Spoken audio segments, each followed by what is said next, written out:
Mic check, 1 2 1 2. If I can be heard, y'all dropping 3,000 in the chat. Let's work. I see the title. Malaki Macabee reacts. Side-down flex first flying apologetics. 8 over Deuteronomy 28:68. We gonna swing through. Y'all know how we do. We slow it down. Slowing it down. All that jaw jacking is out the window. You know what I mean? For any of that, all praise to the great Spirit, the Creator, the God Maker, Maker of suns, moon, and stars. You know what I mean? Even when you're feeling low, feeling unworthy, any of that, always remember, man, I got Creator. It is the God Maker. Don't matter what you're going through. You feel me? It's like 99% of the people don't even know nothing about what you're talking about. So, ain't nobody in a better position than us, man. Know that and believe that. I know life get hard. You go through the hard periods and all that. Yeah, but man, look, ain't nobody else in a better position of actually knowing the Creator, the system in order, the character of the Creator, how to raise your spiritual grade. It's all practical. Know all that. But 99% of the world is in darkness. Hey, look, salute. So yeah. Y'all hit the like button, share button, get them algorithms jumping. This is the brother, Malaki Macabee, the megaton light bomb. Not a kiloton, megaton. Yeah, that's 1,000,000 tons of light. Yeah, I'm ready to bomb it. I ain't here to shoot nothing, I'm ready to bomb it. We're gonna go ahead and get this darkness moving around. You feel me? So, yeah. Y'all holler at your pastors, your meatballs, your elders, your mortars, whoever. You know what I mean? Swing on through, tell them CGG is outside. We're gonna go ahead and review this in a minute. Let's work.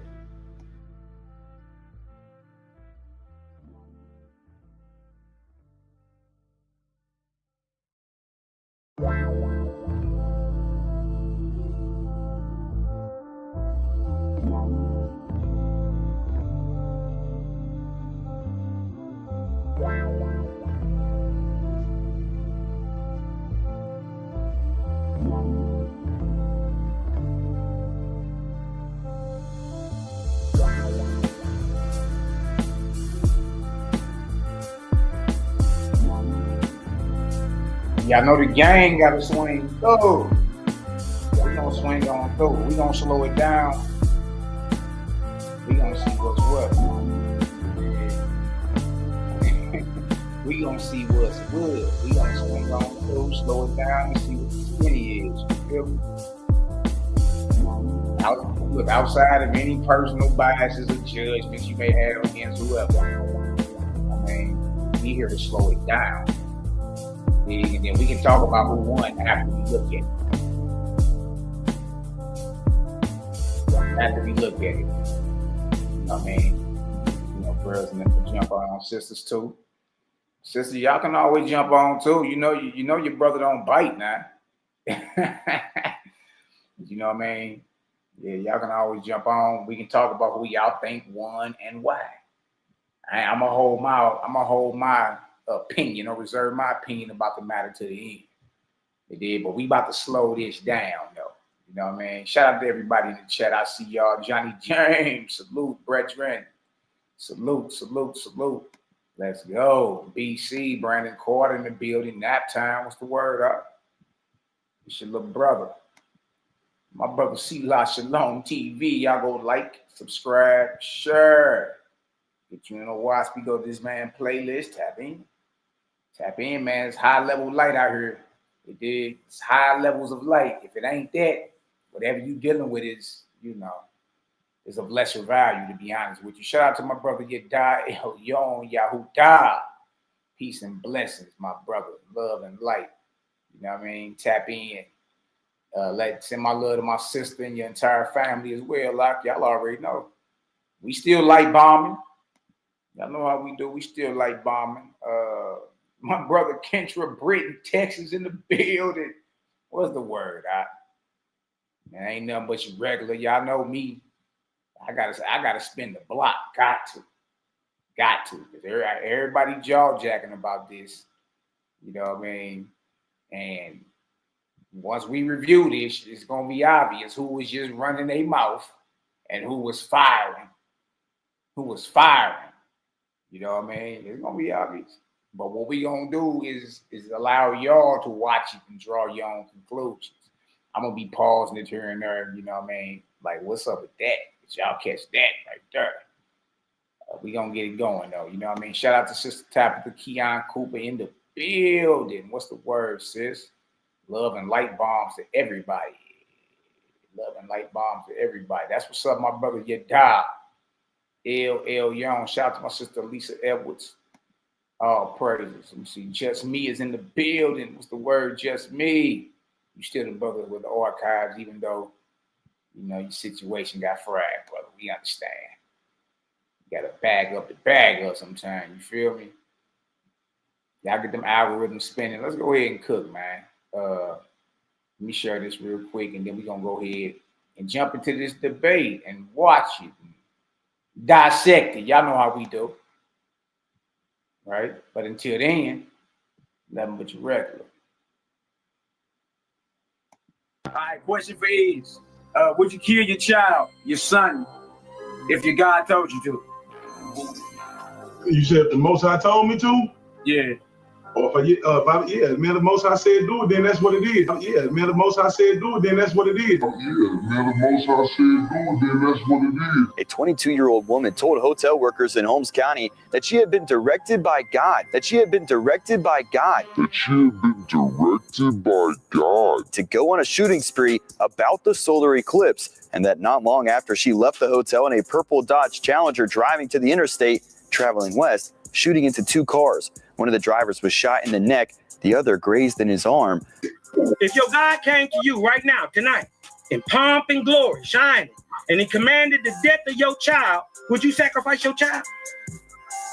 If the Most High is going to do it, of course.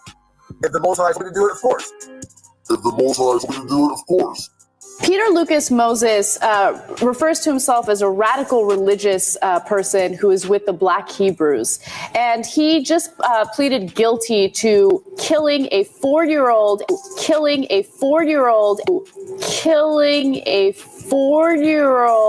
and a woman that he was living with. He killed the 4-year-old because he thought he was gay. Moses believed 4-year-old Higginbotham was homosexual. Klein says Moses took Higginbotham to the garage, played the Lord's Prayer in Hebrew, and shot him.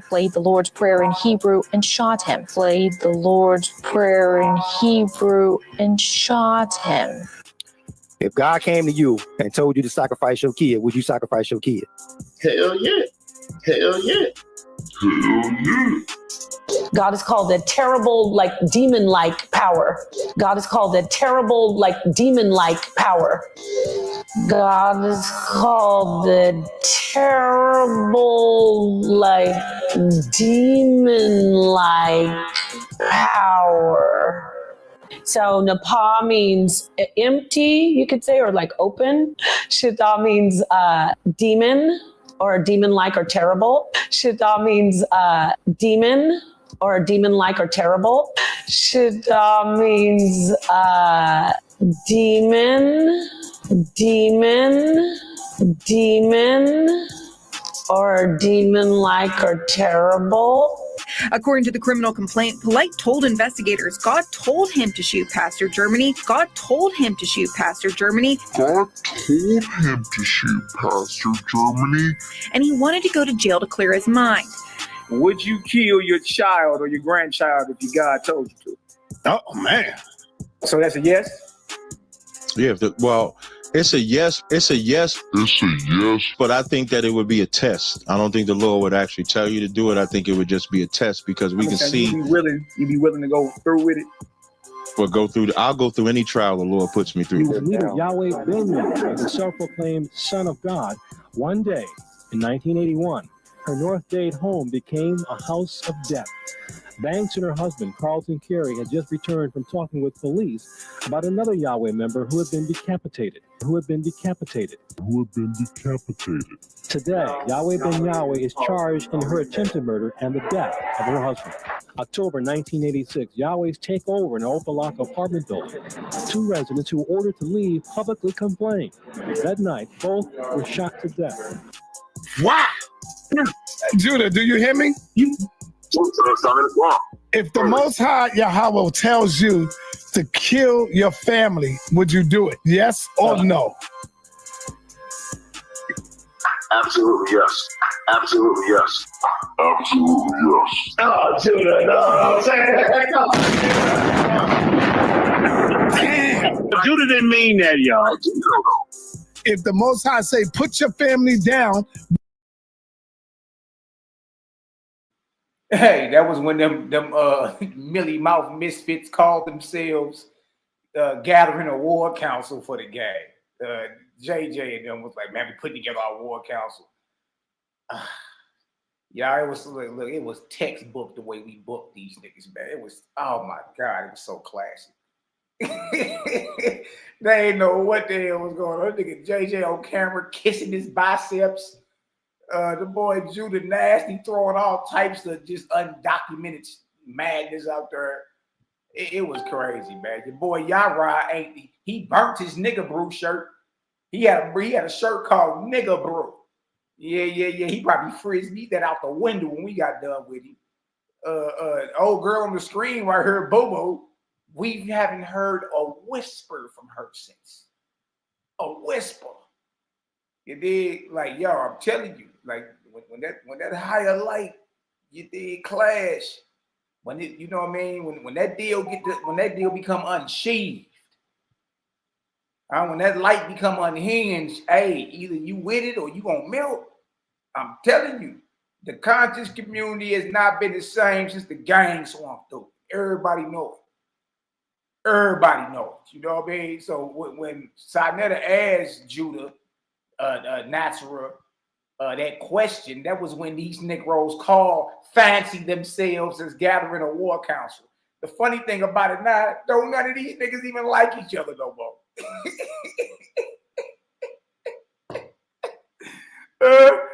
Hey man, I try to tell you, hey, the gang is outside. Shout out to the creative gang, man. Shout out to the CGG, no matter what you're going through. I know life get crazy, man, but listen to me. It ain't nobody in this earth in a better position than us. You know what I mean? Just the knowledge that we have of who the creator is. And you can land anywhere in this earth right now and raise up. You can raise up demons, vampires, nigga thugs. Whatever. You can land anywhere in this earth right now and bring a solution to the world's problems. Ain't nobody in a better position. You know what I mean? Ain't nobody in a better position, man. You dig? So look, I know life get crazy and seem hectic at times. Look at the understanding, you dig, that's coming out versus all these Negroes are supposed to be the gatekeepers. These are supposed to be your elders in a couple years. You dig? So, man, hey, look, shout out to the creative gang, man. I'm telling y'all, you dig? We in a marvelous, marvelous position, man. You dig? Watch this. Would you do it for the Most High? By faith, yes. By faith, yes. Her monkey ass talking some by faith.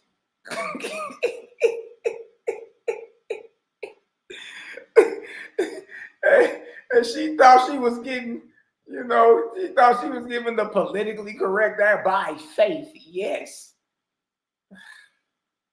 Man, that's why it's so important to know the character of your maker. Look, I can't even be fooled. As soon as I hear something like, nah, that's sideways, that's stank. That don't get no, nah, you can't play around her. It ain't safe. No, nah, you can't play her. It ain't safe. I'm talking about as soon as I hear something sideways, I already be on go mode. Nah, that's a false god. It gets no play around her. It's a no-fly zone. No play. You dig? Because you know the character of your maker. You can't nobody come telling you just because something popped up looking like you expect, answering to the name you call on in your prayer breath.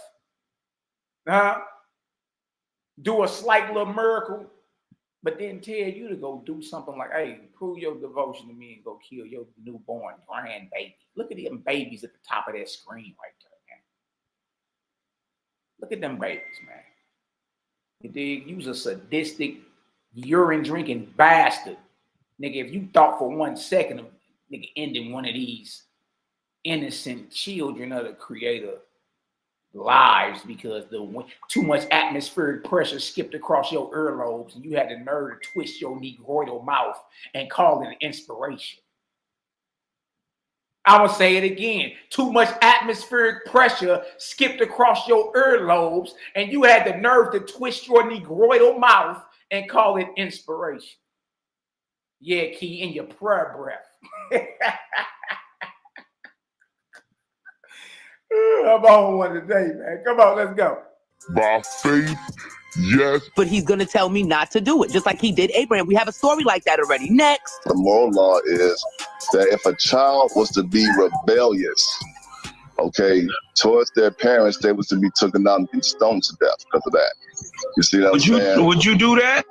Would you do that if your God came back to you today in glory and said, I want you to stone your son if he get rebellious? Would you? Would you do it? Yeah, I probably would. Yeah, I would. Yeah, I probably would. Yeah, I would. Yeah, I probably would. Yeah, I would. These niggas have lost their minds. He said, yeah, I probably would. Yeah, I would. I'm telling you, boy. Hey, you better test whatever spirit comes skipping across your plate. Crazy as all hell. Like my brother Prince Blake just said, or Yeshaya. How about a hell no? Why we ain't heard hell no? Why we hearing hell yeah from these mealy mouth misfortunes? Wow. The Most High was to come to you and ask you to off your love one. Look at the arrogant look on this Negro's face. Our dear brother Moses 777. Look how he looking. Like, I wish you would ask me this question. Look how he looking. He about to run his thumb across his nose. He about to straighten up his little koofy. It's just the arrogance, man. Just the arrogance. Would you do it, brother? If I had made the mistake, if I didn't have ancestors inside of me and I made the mistake to make babies with outside nations, and then I heard this Negro talking like he 100% pure-blooded Bantu Negro from the Congo. Boy, as light as you is, you ain't 2 generations removed from some type of interracial, you know what I mean, hip bumping, loin warfare. You ain't no more than 2 generations removed of some interracial loin warfare or loin jihad. Oh, that pure-blooded, oh, that's a myth, y'all. Oh, that's a myth. We download from my ancestors saying that you need to put them away. Yes, I will put them away. Yes, I will put them away. Okay, Judah Nazareth, if the Most High come to you and say, I want you to put down your family, I have a better movement for you that I need you to do, would you do it? They're out of here. They're out of here. And he's another one. Another lost cause. Judah Nasser over in Japan. got the nerve to twist his mouth and said, look, man, if that's what it is, they're out of here. Man, you Negroes would never have the even pleasure of being in throwing distance of me and mine. None of my family, none of the gang. If we ever run into y'all, boy, we're gonna be looking at y'all with a jaundiced eye. You're like, yeah. You better keep it. You better keep it cordial. You better be skin and teeth, because the wrong move, boy, mess around and get you pretzeled up, put in the corner over there. Ain't nobody finna play with you boys about nothing. You know what I mean? Ain't nobody finna play with y'all. If you kill your own child, what you think you do with me and mine? All right, let's hit play on this.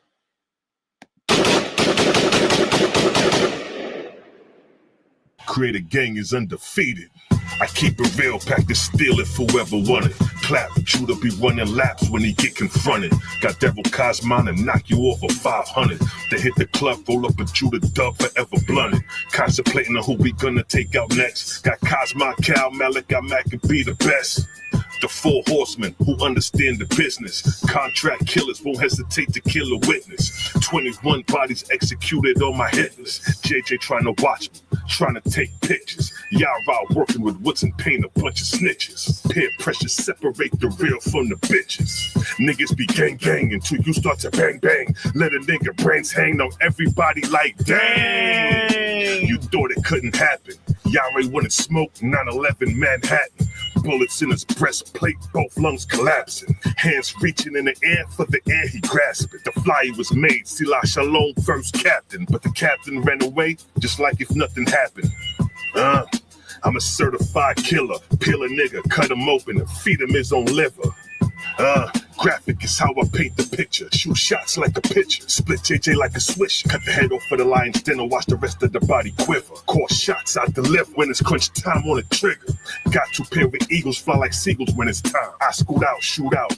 Air out Yara every time. Standing behind enemy lines, killing my enemies every time. Defend the faith like Muslim Sunni soldiers at a shrine. I facilitate thoughts beyond the thoughts of mankind. Creative Gang is in the prime while you niggas get left behind. Creative Gang is undefeated. Salute, Daryl Cosmon, Cal, Malaki Macabee, and the whole Creative Gang. Nigga, we outside with it. All that huffing and puffing don't mean nothing. You step in the dojo. Man, salute the big dog, C-Live. You know what I mean? I told niggas when we first hit the scene together, I said, man, look, I put these bros up against any of you niggas. Anybody in the Israelite conscious community. You know what I mean?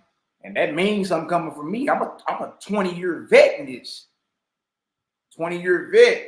You dig? I already knew y'all not dealing with the info like that. Y'all still over here talking some you kill your damn child if too much atmospheric pressure skip across your damn earlobe. And you got the nerve to twist your mouth up and call it an inspiration. You said you would kill your loved one, your child. What else we even talking about around here?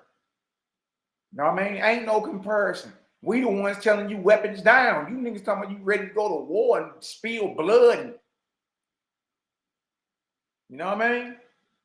We the ones telling you what time it is out here, man. The higher light is outside. Facts. Why you think they avoid us? Man, you don't take no ass whooping like that and ever forget about it. You don't ever forget about something like that. You know what I mean? And that's what happened. The gang just ran through the entire conscious community. It was crazy. Shout out to my brother Jabril, King G, boxologist. What's the word, How you be, brother? Shout out to my brother Vinny Nigas. That's hood right there. 314. What up, hood? Send my little daughter 314 pen and pad. Y'all already know. Y'all already know, boy. Good to see you in the chat, boy. Got my sis in the building. What's the word, sis?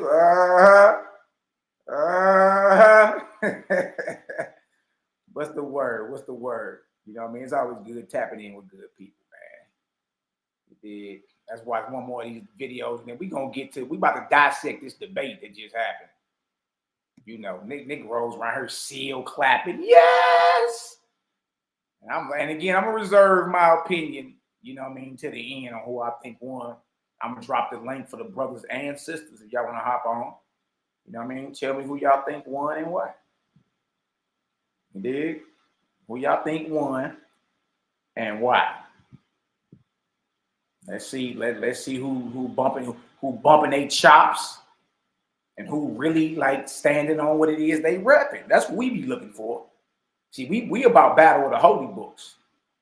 We about battle with the holy books, meaning bring them out. Like if you gonna look, we can take ourselves out of it. What the book say, so we can go ahead and get to render a rightful judgment in our mind about what we supposed to be doing. What the book say. You see? And we've been saying, like, we'll put this old Waspy up against whatever. You know what I mean? This isn't something new to you. But if it's so evil and satanic like a lot of y'all claim, you know what I mean? Then what's the problem? Why is it kicking ass and taking names like this? Create a gang is undefeated. Create a gang is undefeated. Know that. Know that. They not like us. Separate the real from the fake is a must. We stand on creator and no God we trust. Team Kemet got crushed into powder and dust. Woo! Kemet looking bad now. 1, 2, 3, 4. How many men down? Look at us all running, ducking, trying to skip town. Now power one it in. You Hebrew, what you Kemet now? Siding with the people that enslaved your own people now? Chop you up into pieces and throw you in the river now. Reggie right beside you, get ate by Kemetic, crack it down. Look, we got them running, covering square miles. Scared to death, what's left only to take the crown. Get smashed down on your own stomping ground. We took over like the Hicks on your turf doing a disco. 2-stepping, no half-stepping with the info. You wouldn't even know the book of the dead, bro, if it wasn't for the translation done by my sparrow. Your time's narrow, semi-missiles blow out your arch arrows. Arches down, so goes the pharaoh. I saw him reading the glyphs like he an expert. But where he learned that from? This about to hurt. First translation came from Samuel Birch. European Egyptology gave you it first. You couldn't translate a bird to a word without looking up them European definition verbs. Y'all niggas acting like y'all blackity black, frontin' to the people, man, y'all niggas actually whack. Your pathetic comedic creation meant as a trap. The blind leading the blind with no actual facts. Shabario Saze, you softer than Sade. Come to find out he followed Yahweh. That was your execution, you Rosicrucian. Western thought you using, you are quite confusing. Don't know what you doing, how my eye got you moving. Right now you are losing, at your wake I'm viewing. R.I.P. communion, mummy wrapped in ruin. OSP is ruling, science has been proven. All motion moving, you live in an illusion. Who you think you fooling, think you need some schooling. It's like Reggie out here living in a ghost town, walking around like I see dead people around. I don't believe in spirits, but I believe them now. Stuttering Stanley, you can have a seat now. Stuttering Stanley, stuttering Stanley, stuttering Stanley, stuttering Stanley. Shut up, you freak. Freaky ass Kemet, they got 69 gods. Freaky ass Kemet, they got 69 gods. Freaky ass Kemet, they got 69 gods. 69 gods, 69 gods. Freaky ass Kemet, they got 69 gods. Freaky ass Kemet, they got 69 gods. Freaky ass Kemet, they got 69 gods. 69 gods, 69 gods. Create a gang is undefeated. Create a gang is undefeated, and it's gonna remain that way. It's gonna remain that way, baby. You already know what time it is. Peace to the CGG. Hey man, that Stuttering Stanley was funny. Stuttering Stanley. Man, we ain't heard from Wethy. We ain't heard from Wethy in a minute, man. Man, let me get this together. This deal out. Let me switch this up, man. Zone out. All up on the mug in this deal. Let me scoot this computer back, man. What's going on? All right. Yeah, hey, man, that's Stuttering Stanley. That, oh my God, man. See, for y'all don't know, the cats we usually debate, we already be having, you know what I mean, diss tracks already prepared. You know, by the time the debate swing through, we be like, hey, play this real quick on my way up out of here. Headshot, body blow. You dig? Bro, just come on through with it. You did. Shout out to my brother Cosmo and Cal TV in the building. Y'all go like, subscribe, share, man. A plethora, if that's how you say it, a plethora of information out in this deal. Dealing on the multiplicity of topics, man. Go get you on the watch, and tap in. You did. And he one of them ones too. Don't tap in with Cal, man. Cal talk about stuff that you niggas will start talking about 20 years from now. Like the brother's truly ahead of his time. You know, I talk to him about that all the time. Like, man, look, bro. Look, these niggas can't get past the God. You over here talking about some solar luminescence. Man, bro, listen to me. Cosmon Cal is ahead of his time. He talk about stuff you'll finally catch a whiff of this 20 years from now. We be like, man, gang man told y'all that, man. What is y'all talking about? It is. So y'all really, want some deep understanding. Tap in with all the gang. Get with Cal, man. He got a whole. And you go to his channel, Jehovah Chronicles 275,000. Like, dang, nigga, what? He just don't stop. You know what I mean? He been going through, his times of darkness in life, brother. He keep going. So y'all get on over there, like, subscribe, share, pull your love on our brother in this time of need. You know what I mean? Love, light, balance to the fam, man. Look, let's go ahead and get into these. Let's go ahead and get into this. Cloud kick in the building. Cloud kicker Kruger, Cosmon Kruger. Yeah, they avoid him like the plague too. Real funny. Y'all avoid the squad. I noticed that. Everybody get the, let's present this. Let's look at this debate, man. Let's look at this debate and see what's what. I'm gonna reserve my opinion to the end. I'm gonna drop the link for brothers and sisters to jump on. We're gonna talk about it. Jump on and let's talk about who you say won and why. Who you say won and why. You know what I mean? Bang. Okay, what you talking about? Oh, yeah. Shout out to the haters, jaw jackers, and naysayers. Yeah. We love y'all too, man. Ready gang is in that building, baby.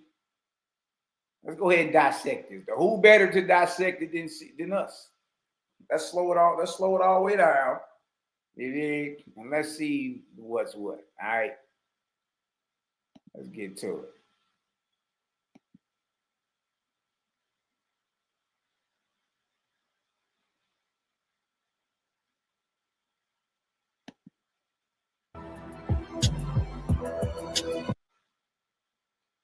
Be 3 rounds. Each of y'all will. Zion, I got somebody for you. I forgot how the conversation went, but Zion was all in for it. You know this brother don't run from debates. He run to debate. So I know you got to do your Don King, your promotions and all that, big dog. Hey, man. Hey, stop that. Stop that, please. Please, man. Watch this. It's 3 o'clock. And that's what this brother did. He ran to the debate as soon as I mentioned and told him who I got. He said, Saul, it's on. Just let me know when it's on. I called Zion and we got it. So what I want to do right quick is let you know real quick. I'm going to get this out. All right. So y'all can know the rules. Of course, no one talking on each other's time. There's going to be 3 rounds. Each of y'all will have 15 minutes per round. 3 minutes after each round, you will have time to rebuttal because this is such a heavyweight matchup that you got to have rebuttals in this one right here. Every round, you will have 3 minutes to rebut each other. I don't want to make it too long because if it's too long, you got 3 minutes, you got 15 minutes plus the rebuttal. So we give you 3 minutes to rebuttal. All right. The event starts at 3 p.m. hosted by Sonetta TV. You already know what it is. The Cash App right there Ryan presents a tradition biblical framework questioning whether Deuteronomy 28:68 truly applies to the horrors of the transatlantic slave trade. And of course, remember that. They say Ryan presents a traditional biblical framework. So Ryan is shooting out a Bible. I mean, after all, the debate is about the Bible, ain't it? A specific verse, Deuteronomy 28:68. Remember that. So this is a biblical debate. This is a debate between two biblical thumpers who have a different perspective when it comes down to the slave trade. The slave trade. All right, watch this. We got one of our champs in the building, Zion Lex, renowned Hebraic scholar and cultural voice, offers piercing prophetic insight linking the ancient text to the historical trauma and legacy of African enslavement. And so with that, family, let's get ready to rumble. I forgot who's supposed to be going first. I think it's you, Zion, because you are the challenger, right?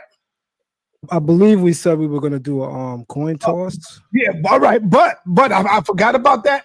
But being that Ryan is the challenge. Hey, y'all look at Ryan up there. Ryan got underneath his StreamYard handle. He got Hero Israel. The Lord our God is the Lord is one. He got scripture up on his YouTube handle. Oh, that's crazy, man. Somebody look like they came for all the smoke. Watch this. Normally he goes first because he's the one challenging. But if it's all right, if you want to throw a coin toss, it's up to you. I'll tell you what. I enjoy both spectrums of starting or finishing or whatever. I'll start it off. I'll set it off. Okay, is that cool with you, Ryan? Yeah, I don't care. Like you said, we said coin toss initially, but I could care either way. It's fine. Whatever. Okay. All right. So without any further ado, Brother Zion, you got 3 minutes. Hey, man. Hey, Ryan, just if you're listening to some words of advice, hey, you can't be out here sounding like you about to cry when you speak. You better, when you open up your mouth, especially dealing with Israelites, boy, you better be bold and confident, bow-legged in the shoulders. Speak with some authority. You dig? That's one thing I know. You sound like you about to cry when you talk. Nah, you got, hey, look, let your nuts drag, man. You know what I mean? Watch this. In this opening round, and y'all already know what the topic is. The opening round, just to be clear on everything before we start getting the timeout. Yes, I haven't debated in a while, right? So the opening round is us going into a brief introduction, me first, obviously, then him first, and then straight into the presentation after. Exactly. And now, Ryan, after his presentation in the first round, you should have a pen or whatever ready because you're going to have 3 minutes to rebut his round before you even start your 15 minutes. You got it? Okay, that's how we're doing it. Got it. All right, that's how we're doing it. And the same with Zion. As you go in, I actually like that format. Yeah. Give me 3 minutes to go ahead and pick that apart, shoot that out the air real quick. Then give me 15 minutes to get into my round. I don't want to use 3 minutes of my 15-minute round. Give me 3 minutes to pick apart whatever he just said. You understand? Make it taste like a manure sandwich, and then get into my round. Ooh. Zion gonna have 3 minutes to rebuke what you bringing out before he starts his minutes. Now, the topic is, so we can get it straight. Let me let everybody know the topic.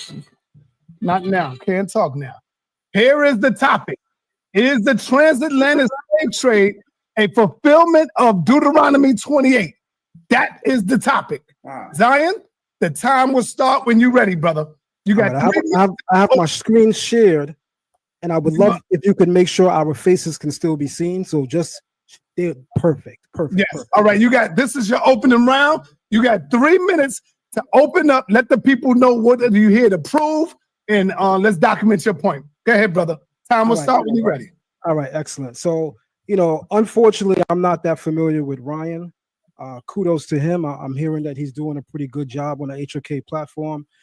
Thank you to Sonetta and the HRK platform for once again bringing a powerful meeting of the mind, so to speak. On that note, me not being so much familiar with him, I had to go and do some research. So I went on his channel. I watched a number of videos. It seems as if 95% of his videos is addressing Hebrew Israelites. something that I definitely have to say from the outset I found interesting.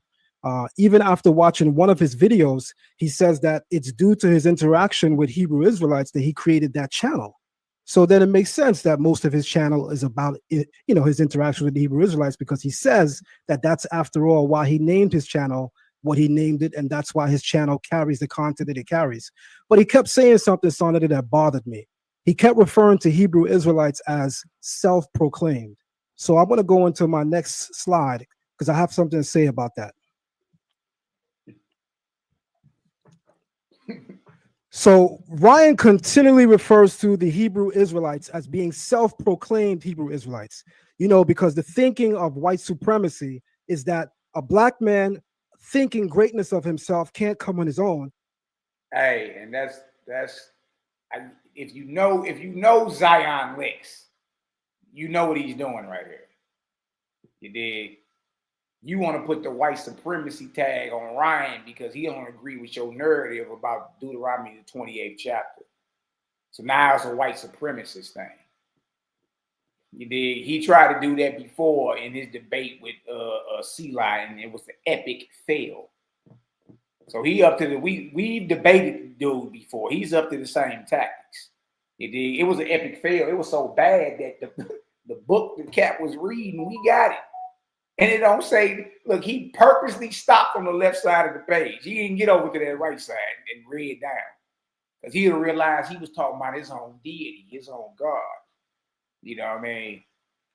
So just because over on the HOK, the House of Consciousness, is more of a black power type platform. So what Zion is doing, y'all, is catering to the emotion of racism. Because the majority of the crowd is in there for black power. So if he can paint Ryan as a white supremacist for doubting or not believing in the narrative of Deuteronomy 28:68, then y'all, 90% of the battle is already won. You dig? He just put a white supremacist face on dude. But listen to me. What's gonna separate any of it and see if you really are paying attention, right? Is if you can decipher properly who's firing from what they stand on. Who's firing from what they stand on. These are supposed to be both Bible thumpers. At the end of this debate, you tell me who fired the most scriptures, proving their point. Because there shouldn't be a source of more high authority in neither one of their minds. Like, where you going to go read about Israel at but Bible? Then you can go outside of it. But I mean, if you want to deal with an Israelite quote unquote narrative, then the number one spot you're gonna go to is the Bible for sure. At least the majority of the world. It did. But what Zion is doing is putting the white supremacist tag on Ryan right out the gate because he disagrees with him. You dig? That right there ain't even solid. Just to be honest with you. You feel me? Watch this. It always has to come with the cosign stamp of approval from the white status quo. So that's why many like him always refer to us as self-proclaimed Hebrew Israelites. But I want to offer a nice opening rebuttal to that. In the book of Isaiah, chapter 44, verse 5, there's a verse that says, "One shall say, I am the Lord's. One shall call himself by the name of Jacob, and the other shall surname himself by the name of Israel." What does this verse do? This verse affirms the God-given right of Hebrew Israelites to reclaim their national identity, defiantly rejecting white supremacy's attempt to arrogate to black people who and what they are. With all due respect, Ryan, we don't need your goddamn approval to self-proclaim ourselves as Israelites. The Bible says that God will raise his people up from the place. That's wild, because let that have been Cosmon Cal that said goddamn approval. Either because I've never been on there, no cursing, we taking points. You know what I mean? But Zion listen, get on her and, you know what I mean, say whatever he want. Nothing gets said. Watch this. Places where he will scatter them, and he even says that we will surname ourselves. So you goddamn right we're calling ourselves Hebrew Israelites. You goddamn right that we are allowed to make that proclamation. And I just want to let you know, as an opening jest, play if you want. It's on you.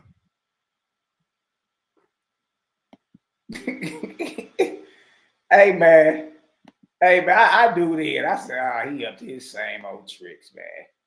You know what I mean? Just full of ego and just arrogant. Oh,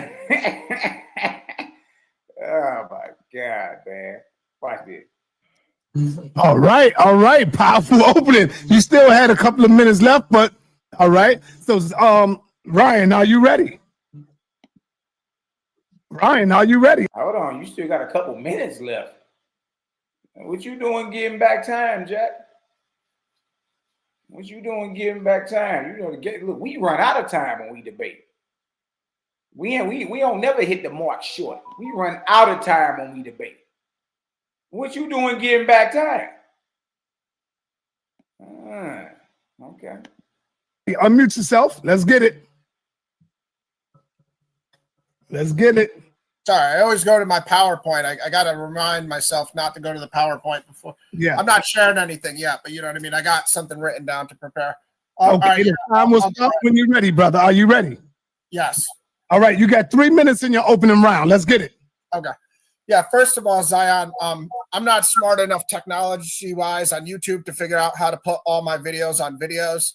So you probably only saw the ones under videos, none of my videos under live, but I have 247 videos on my channel, and I haven't talked about Hebrew Israelites in a title for probably 2.5 years now.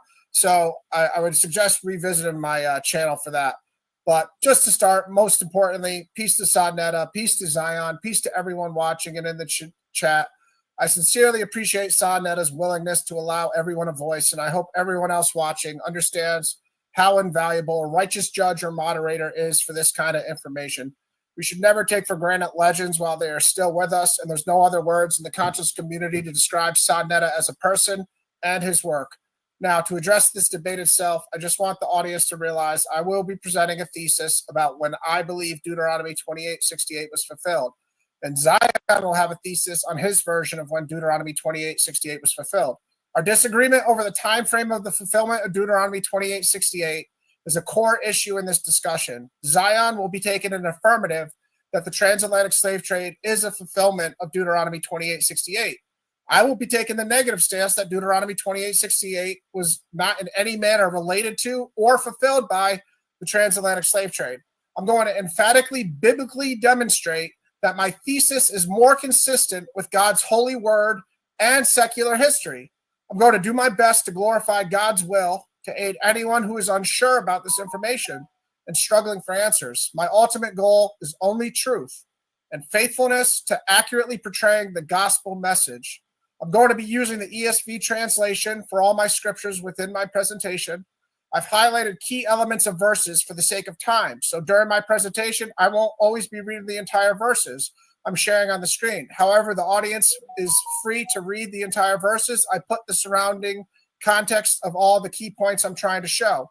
So please just have an open mind in this debate. I'm not trying to take away anyone's personal identity or willingness to spiritually identify as an Israelite.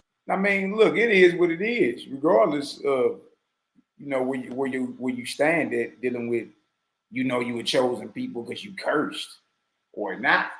You feel me? If it's outside, you stand on your own square. You got to expect somebody to scrutinize it. Ryan, you got to get out of this apologizing. Look, like this one thing you was doing the whole debate. You saying sorry too much.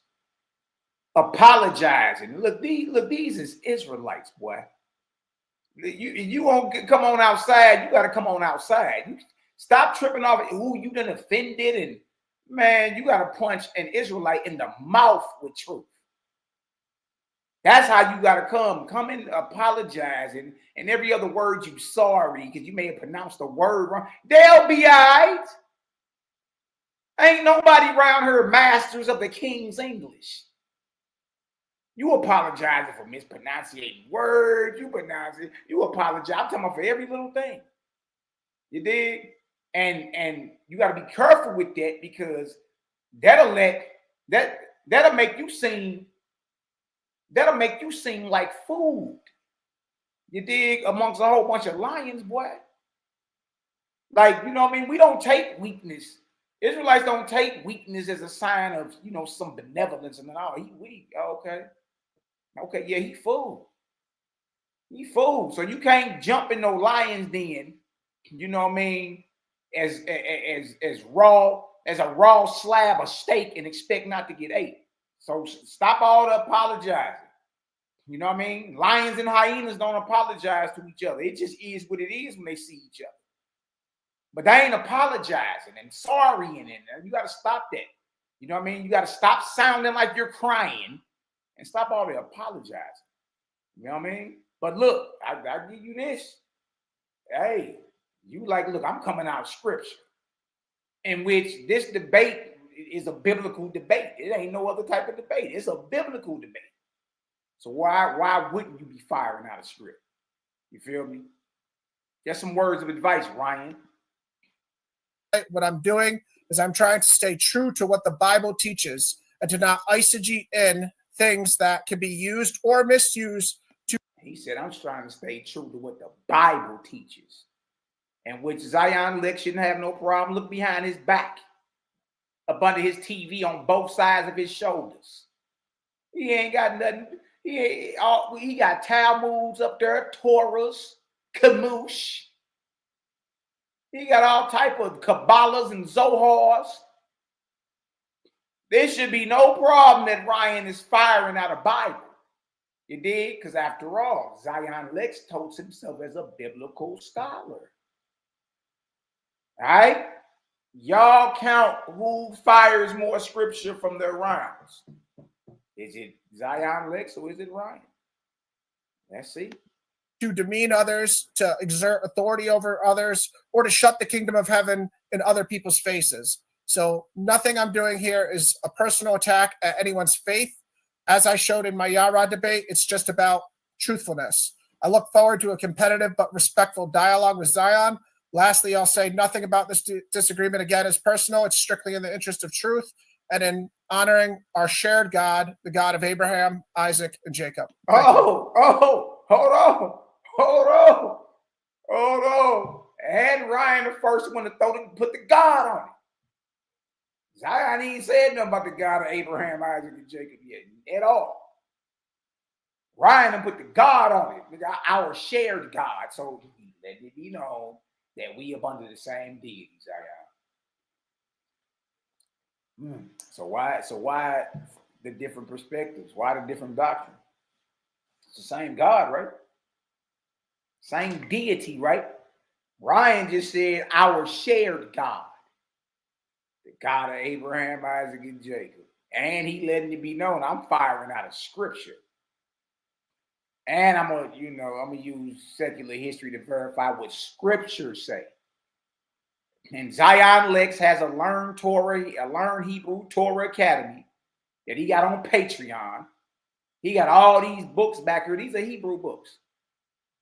I know because I got some of them.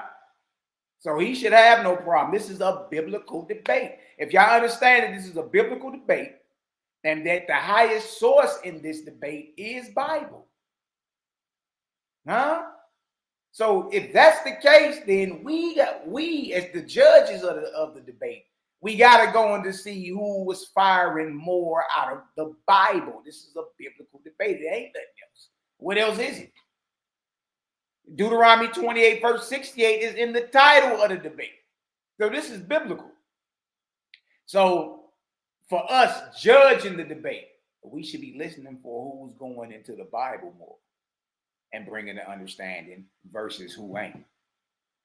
If y'all understand that, man, y'all drop a 3,000 in the chat for the Arc Cycle of Cosmos, man. We about to work. You know what I mean? Real spill. Let's go. Right. All right. So now we ready to rumble. First round. First, let me say there is absolutely no profanity from each brother. No profanity. And for my moderators in the chat, let the people live. You don't need to time them out unless they are using profanity or slander against any of the debaters that's up here. That's what we're giving y'all today. Let the people go in, let the people rumble, and let them say what they want, as long as they are not slandering, cursing people out, or being disrespectful. Let the people live. And so All right, so look, what I'm about to do, y'all, I'm about to keep track. I'm about to keep track off my notes on my phone. I'm about to keep track. Zion, and Ryan. I'm about to keep track round 1, round 2, round 3. How many scriptures get dropped? All right, let's roll. If it's a biblical debate, they mainly should be going in Bible then. Mainly should be going in Bible, especially the one who fancies himself as a scholar. You better be firing out a Bible, Jack. In whatever language or version you claim to be comfortable with, it don't even matter. Y'all better be firing out them scripts. You dig? Watch this. With that, Zion, you got the first 15 minutes, brother. Time will start when you're ready. Go ahead, Zion. You got something to say? Go ahead, brother. Yeah, give me 60 seconds on it. Yes, go ahead, bro. All right, so that's what I'm saying. Let the people live. Let the people do what they do, as long as they're not in here being very disrespectful. Let them live. Let them write. Let them say what they want. This is the toughest environment to be in. And this is why a lot of debaters, they run to the little minor leagues. They don't want this toughness. You know, they say things like Sarnetta is biased. Y'all know I'm not biased. When the debate comes, Sarnetta let the people do the judging. I'm not biased at all when it comes to this, you know? And so the people is getting ready. Patience is. Hey, what do y'all see what we cooking up to drop on Sarnetta? Man, look. See, live, it's all your fault, big dog. But man, it's the stuff we about to drop is about to make everybody mad. The Christians, the bros, the Muslims, the Commissions, everybody about to be mad at us. You dig? And they gonna have to come on outside and take this fade. What you mean? And we're gonna park you boys in handicap like we did the last, you know what I mean, your predecessors. Easy money. What you talking about? In 6, I see my man Keon is a hater. Keon hating hard. Patience in 6. I hear you, Keon. I see you. Well, where your team at? Are they even in the goddamn playoffs? Where your team at, Keon? Nah, you ain't even got no team. All right, Zion, you back? You ready, brother? Unmute yourself, Zion. Sorry about that. My screen is shared, correct? No, your screen not shared yet, brother. Okay. Hey, and don't hesitate to donate. The Cash App work, y'all. I'm giving this to y'all.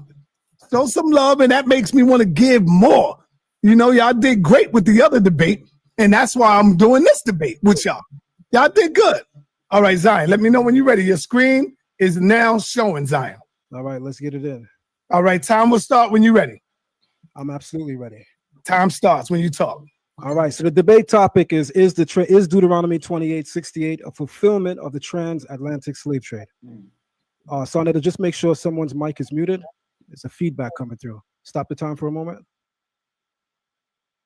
I'm gonna stop the time over. What's going on is I'm by my window and my Dominican brothers and them downstairs playing their music. So I'm gonna put mine on pause while we get it. Go ahead, brother. Okay. I started the time all over.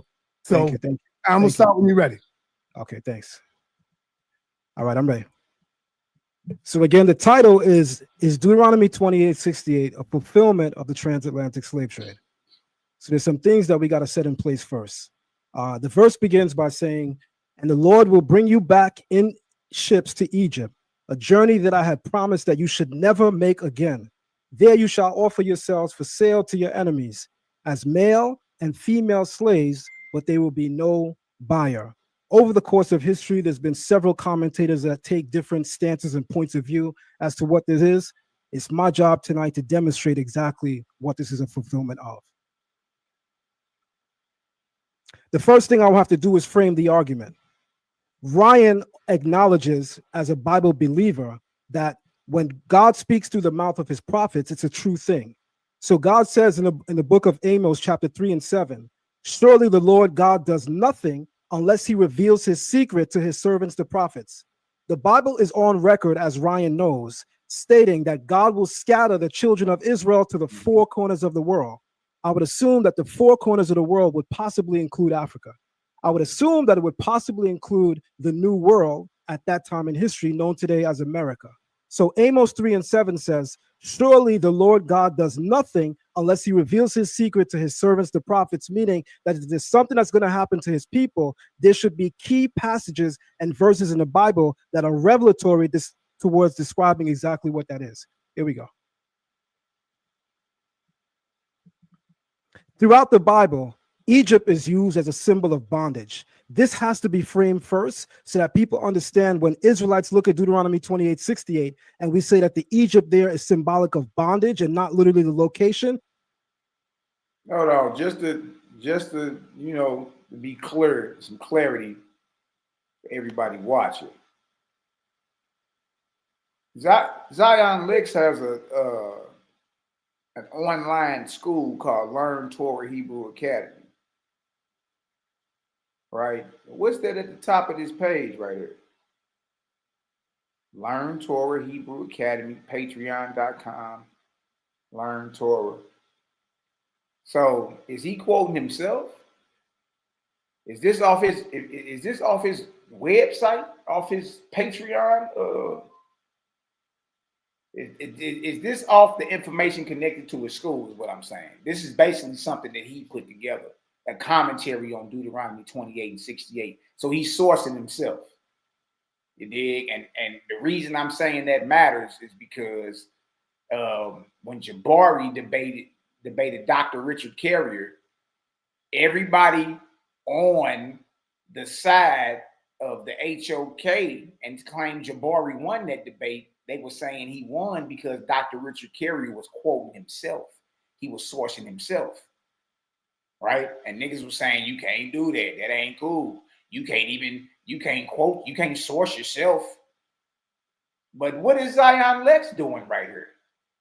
If you look up there on the right, if y'all take a screenshot and zoom in, the upper right-hand corner next to them fish right there, breaking them chains, it say Learn Torah Hebrew Academy. You dig? So that means the man is sourcing himself. Right? He done went through a few scriptures thus far. He went through about 3 of them. You dig? But notice he goes from the scripture and then he sources himself. He's reading his own commentary on Deuteronomy 28:68. He got you thinking that's coming from some type of rabbi or something. That's him. That's the name of his school at the top right there. That's his logo and all that over there to the left in the left corner. This him. He's sourcing his own self.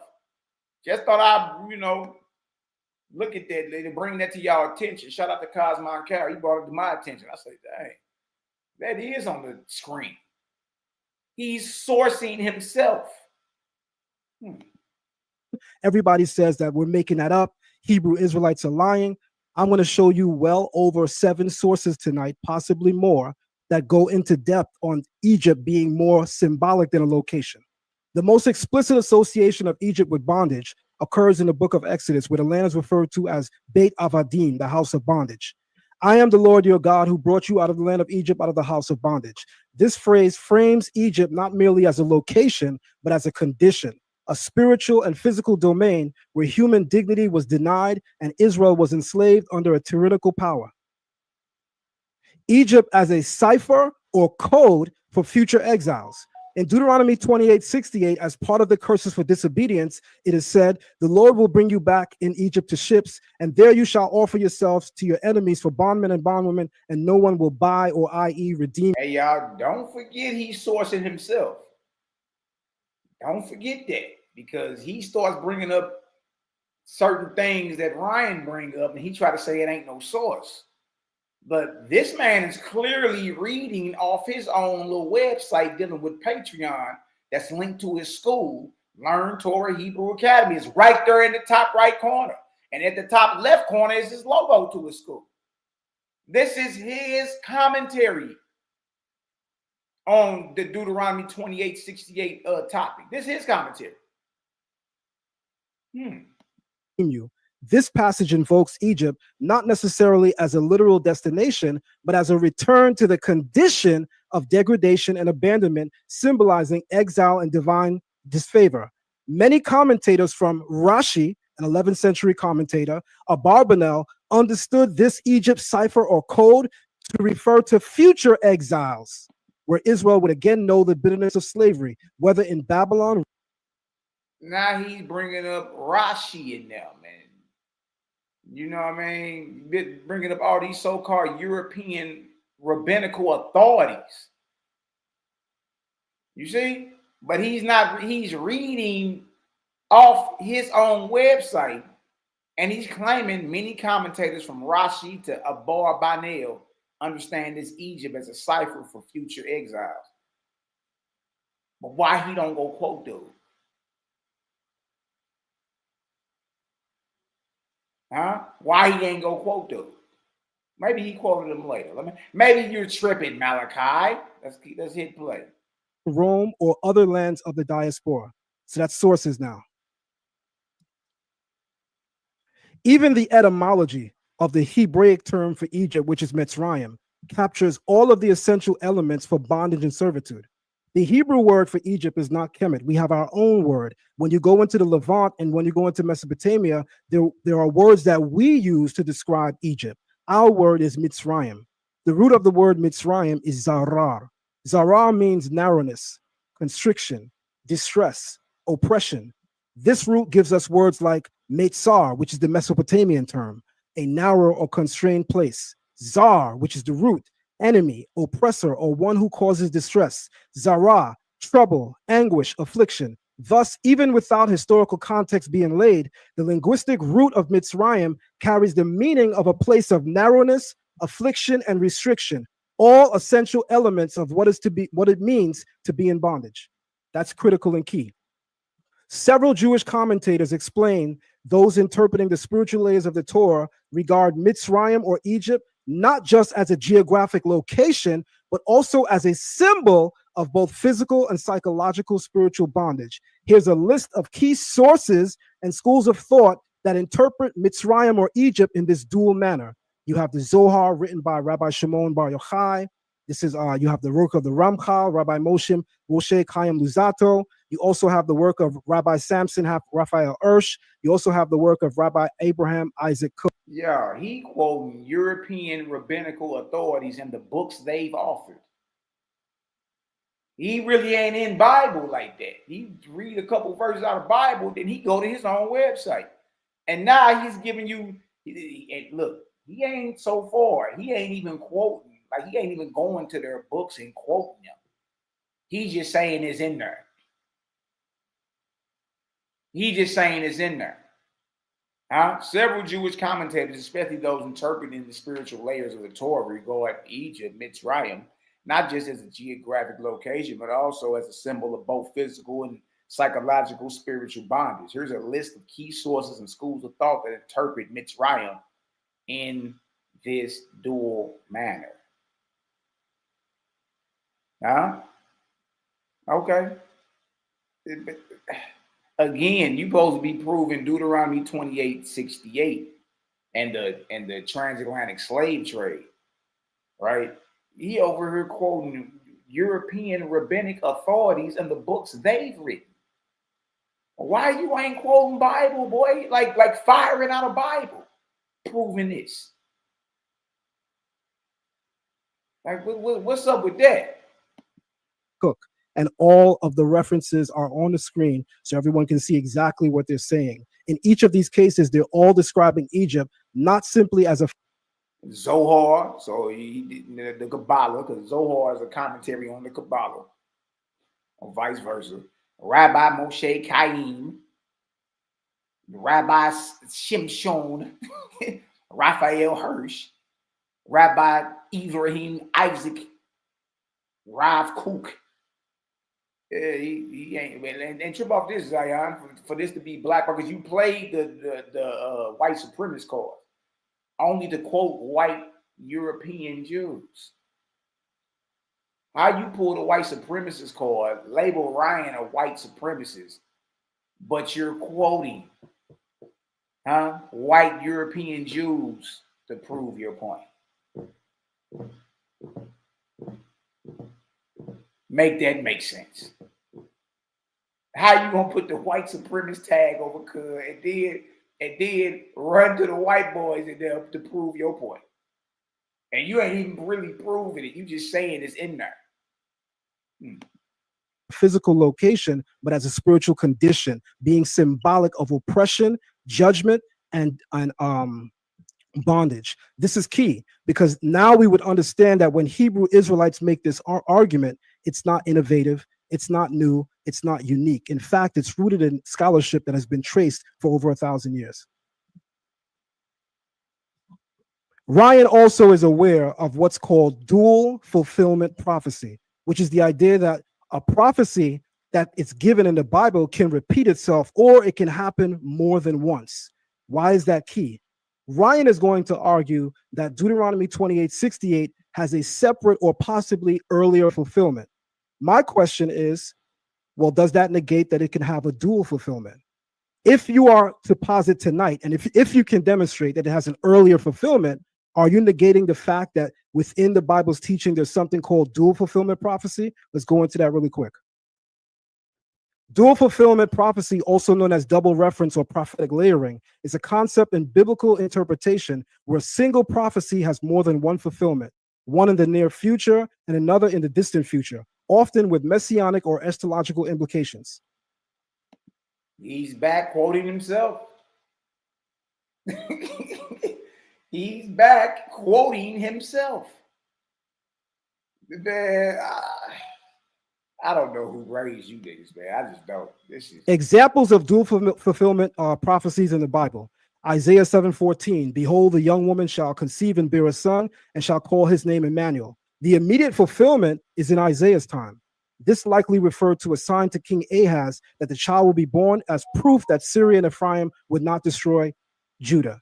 The distant messianic fulfillment, later Jewish and Christian traditions see this as a messianic pointing to a future redeemer born under miraculous circumstances. So clearly, based on the first example, the Bible has prophecies with a dual fulfillment. One prophecy can refer to more than one era.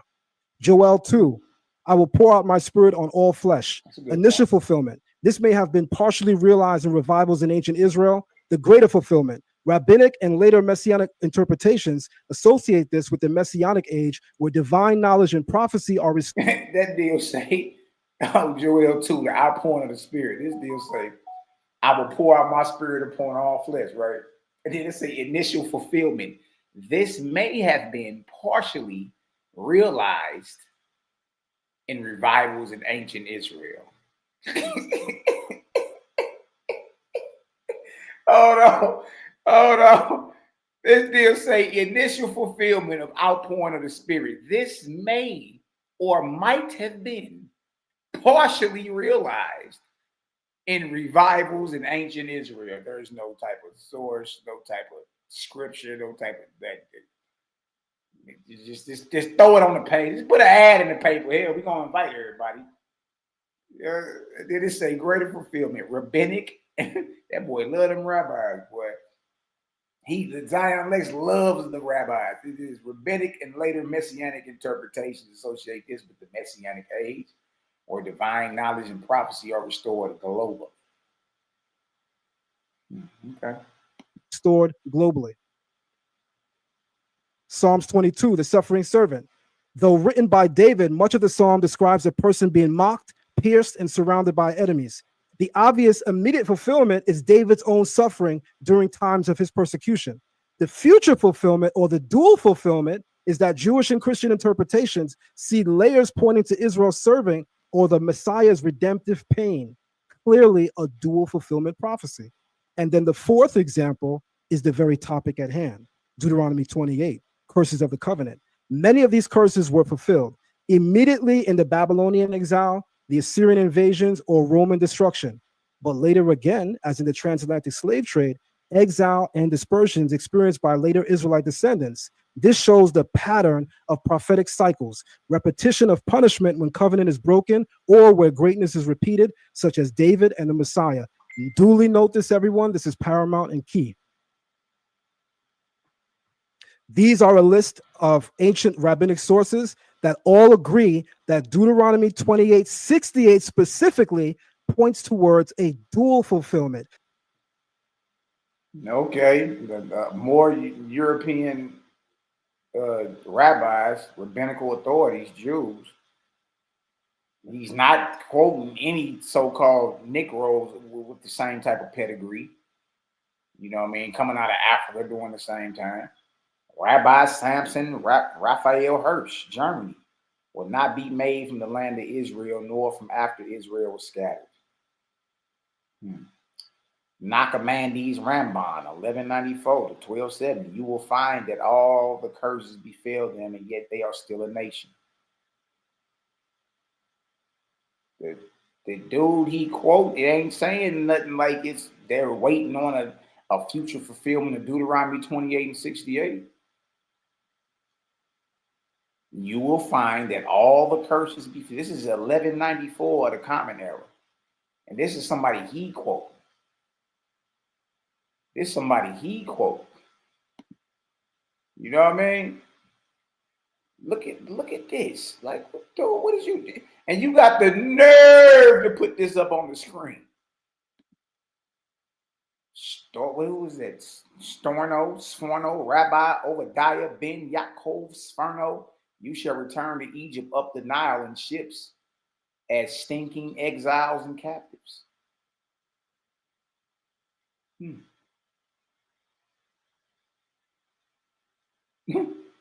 Malbeam Rabbi Meir.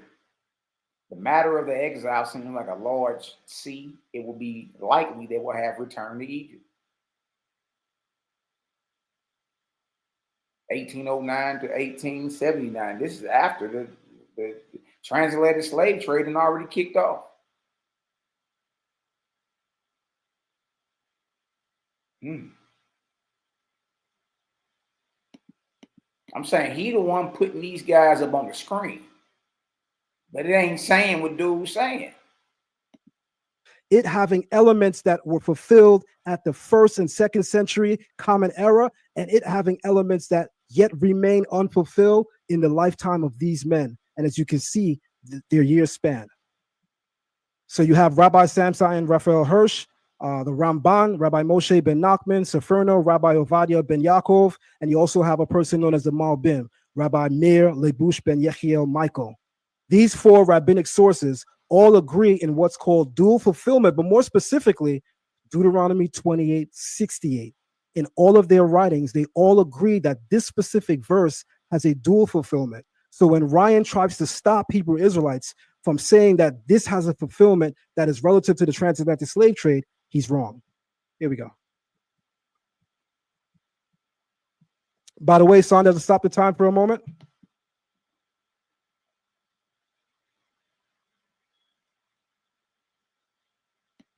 Because I remember something. So does it stop the time if you're there? I'm here. Your time is 5:47. You got 5 minutes and 47 seconds, brother. Left. Yes. All right, thank you. Because I remember previously when we debated, you would sound off an alarm to let us know. That's why I had to stop. Yes, I got that ready. If you want, yes, please, yes, please. You will hear the horn. Thank you. That's gonna help me. You'll hear that, brother. Good. So when we get to that 3-minute marker, sound that off for me. Oh, all right. You wanted at 3 minutes. At 3 minutes, because we already at 5 and change now, so I'm good. Got you. You got 5 minutes and 47 seconds, Thank brother. you so much. Thank you so Time much. resume. All right. So here we go. Time is on. So I've already framed the argument that in order to understand this, we must understand that the most relative scholarship towards the Bible is going to be rabbinic and messianic sources. Whether or not I agree with Christianity, they are regarded as being authoritative sources in interpreting the Bible. Also, rabbinic sources are regarded as authoritative sources in interpreting the Bible. And of course, us as contemporary leaders and teachers, we are also contemporary and authoritative sources. So I'm incorporating a mix of all of them. The first thing that I'm framing is that we must understand that Egypt has both a physical and geographic location, but it also in the Bible is used. Man, y'all heard how he just tried to speedball it past you? Did y'all hear how he just tried to speedball that past you about his sources? The man just said that messianic sources and rabbinic sources, right, are authoritative. Then he said, us modern contemporary teachers, we're sources too, basically. You know what I mean? This is like, hold on, bro. Like, what did you? He basically telling you, I'm not really about to be in the Bible like that. Listen to what he said. I'm here. Your time is 5:47. Watch this. You got 5 minutes and 47 seconds, brother. Left. Yes. All right, thank you. Because I remember previously when we debated, you would sound off an alarm to let us know. That's why I had to stop. Yes, I got that ready. If you want, yes, please, please. You will hear the horn. Thank you. That's gonna help me. You'll hear that, brother. Good. So when we get to that 3-minute marker, sound that off for me. Oh, all right. You wanted at 3 minutes. At 3 minutes, because we already at 5 and change now, so I'm good. Got you. You got 5 minutes and 47 seconds, Thank brother. you so much. Thank you so much. Time resumed. All right. So here we go. Time is on. So I've already framed the argument that in order to understand this, we must understand that the most relative scholarship towards the Bible is going to be rabbinic and messianic sources. Huh? Rabbinic and messianic sources. Right? Watch this. Whether or not I agree with Christianity, they are regarded as being authoritative sources in interpreting the Bible. Also, rabbinic sources are regarded as authoritative sources in interpreting the Bible. And of course, us as... So rabbinic, messianic sources, then he said rabbinic again, because he's firing from these European Jews. He's firing from them. You know what I mean? But he really ain't going into what they saying. It's you feel me? Like he really ain't posting what they saying. Contemporary leaders and teachers, we are also contemporary and authoritative sources. Us as contemporary leaders and teachers are also contemporary and authoritative sources. So guess what he just told y'all? I can quote, I can source myself. I can source myself. Huh? I can source myself, and that's what he's been doing. Now remember, when Jabari debated Dr. Richard Carrier, the whole entire HOK got on Richard Carrier because of what? He was quoting himself. Zion Lex do it, and guess what? It ain't even a whisper. So I'm incorporating a mix of all of them. The first thing that I'm framing is that we must understand that Egypt has both a physical and geographic location, but it also in the Bible is used symbolically. Also, in its etymology, you can see that the etymology of the biblical word denotes bondage. And here we go. After the fall of Jerusalem, many Israelites fled into Africa, where they later were kidnapped, sold, and shipped to the Americas. Now, where's our proof of Israelites coming into Africa? The 70 AD exile and the dispersion of Israelites into Africa. After the destruction of Jerusalem in 70 AD by the Romans, many Jews fled southward to escape persecution and enslavement. These refugees traveled to the Sinai Peninsula. He's sourcing himself again. Y'all, this is off his website on Patreon. Learn Torah Hebrew Academy. And before he sourced himself again, he let it be known. Us as contemporary leaders and teachers, we are also authoritative sources. You in a debate sourcing yourself. Huh? And using white European Jews after you put the white supremacist tag on right. Dang. Because you supposed to be the Bible scholar though, Lex. Like, what are you doing? You supposed to be firing out a script. Like you supposed to be firing out the scripture and then explaining. You just reading your website. That's all you're doing. You know what I mean? And quoting Heine in them. Into Egypt, and from there migrated further into North Africa, eventually dispersing throughout Central and West Africa. This exodus fulfilled the prophetic words of Deuteronomy 28, which foretold that Israel would return to Egypt in ships and be sold into slavery, yet no man shall buy or redeem you, symbolizing total rejection and degradation. In West Africa, these Israelites, these Israelite exiles established thriving communities, maintaining traditions of circumcision, Sabbath keeping, dietary laws, and even Hebrew names. Over centuries, they became embedded in cultures that would later be targeted during the transatlantic slave trade.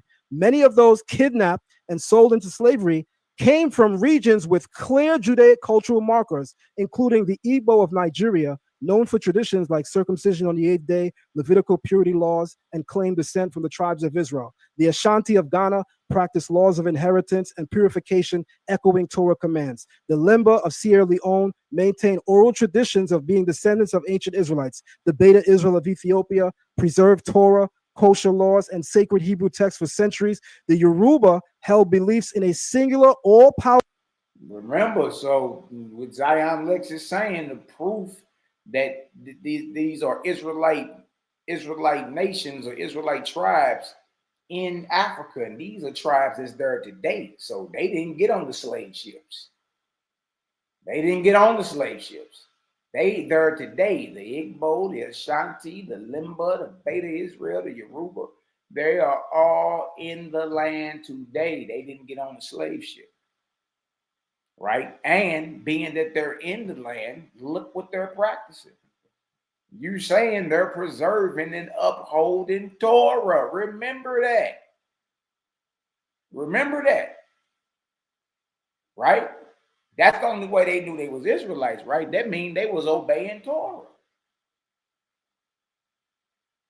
That means they was obeying Torah. Remember that when Ryan decided to go into, well, what is it that the Igbo practice and believe when it comes down to the deity or the Lemba? You dig? You can't start backpedaling in and be like, well, you know, of course we worship different gods. No, you just said these niggas was preserving Torah. You dig? Where is they rites and ceremonies at in Torah? You talking about what, similar cleansing laws? And come on, man. Powerful creator and practice naming customs linked to Hebrew roots. Historical and rabbinical sources that show and prove that Jews and Israelites after 70 AD made their way into North, West, and Central Africa.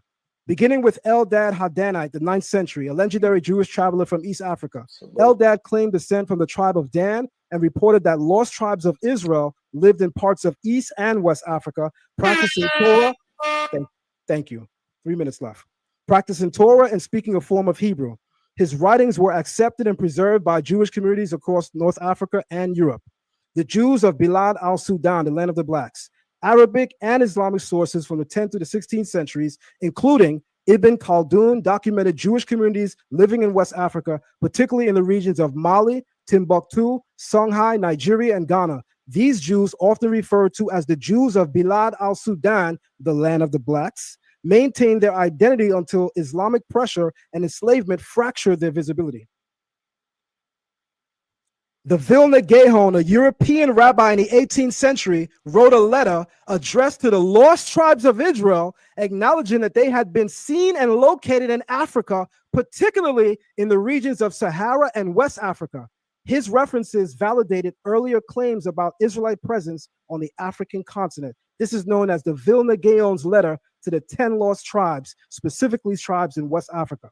The Babylonian Talmud, Tractate Sanhedrin 94a, says, to where did Sennacherib exile the 10 tribes? The rabbinic affirmation places Israelite populations deep within the African continent over 700 years before the Roman exile.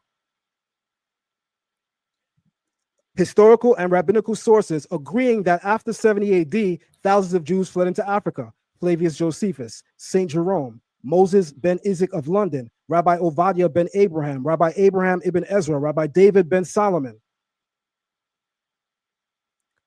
Sources confirm the dispersal. The Jews of Bilal al-Sudan, Eldad the Danite, the Vilna Gaon's letter to the 10 lost tribes. Flavius Josephus, in the Jewish War, Josephus records 97,000 Jews were captured after the Roman conquest of Jerusalem, many of whom were sent into Egypt and surrounding provinces as slaves. Although ship transport is not detailed, maritime transport was standard Roman practice, aligning with the prophetic image in Deuteronomy 28:68. Rudolph R. Windsor and From Babylon to Timbuktu, Joseph J. Williams, Hebrew Isms of West Africa. Several sources. African Israelite tribes of Judaic identity, I named all of them.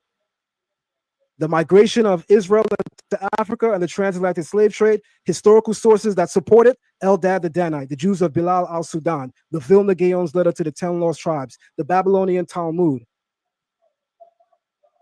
Saint Jerome, Flavius Josephus, Moses ben Isaac of London. I mean, I've literally named over 12 sources that agree that Israelites fled into Africa after 70 AD, the greater majority of them. I'm going to yield my time here, Sonetta.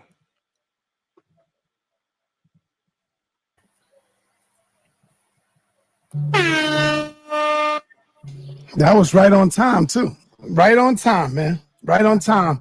All right. Powerful opening by Brother Zion. This is why you see he's a veteran over here. My man Ryan, are you ready, brother? Just give me like 10 seconds to get the clock set up. And, yes, sir. Yes, Yes. Just for, obviously not for the rebuttal round because I don't need any warning because it's only 3 minutes. All right, so Zion Licks hit 5 scriptures that round: Deuteronomy 28:68, Isaiah 44:5, Amos 3:7, Psalm 22, Isaiah 7:14.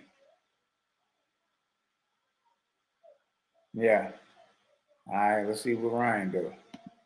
But when I do my 15-minute round, if you could just do what you did for me last time at 2 minutes, just say 2 minutes, Brother Ryan, and I'll, go. I'll tell you what, I'm going to put the sound so I don't interrupt. I'm going to just hit the sound like I did for Zion. Okay, yeah, I mean, I'm going to hit that horn, and then you know that you got 2 minutes left, and when I hit the horn again, it's time. Okay, yeah, I was going to say the horn might throw me off, like if I'm at the free throw line more than you saying it, but it's all good. The horn's not going to ruin anything. All right, now listen, in your rebuttal time, when you finish rebuttaling, you can go right into your presentation. Is that cool? Yeah, I mean, it's only 3 minutes, so I'm mainly going to stick to rebuttals. But all right, let's go. Can you see my screen, sir? Yes, your screen is up and running. It's sharing. So you see the map of Africa on the screen? Yes, it's right there. We see it. All right, I'm going to get going here. Okay. First of all, Zion, I do believe Israelites are scattered throughout Africa. It would be ignorant of me to say that Israelites after the Roman 70 AD temple destruction went north, west, east, and south. Didn't go north, south, east, west, and you guys get it. Sorry, I'm a little nervous. The Yoruba had dozens of gods. So just like the Igbo and other African cultures, we're going to get. Hold on. That deal say Angola being approximately 45% of the total amount of slaves in the transatlantic slave trade, right? Hold on, bro. Look what this deal say. Look what this deal say. This is crazy. Look at this. It said approximately 6 million enslaved people were shipped from what is now Angola during the transatlantic slave trade. Okay, representing about 45% of all enslaved Africans. So almost 50%. Yeah, 6 million, and then if that's 45, so I guess they're saying 12 million total, close to 12 million. But out of that 12 million, 6 million were shipped from Angola, right down there in the red, sent to the Americas. The majority were sent to Portugal's colonies, but some also ended up in North America. So half of the slaves that were shipped in the transatlantic slave trade, if you're going with that narrative, or just going with what this says, 6 million of them, or half of 12 million basically, came from Angola.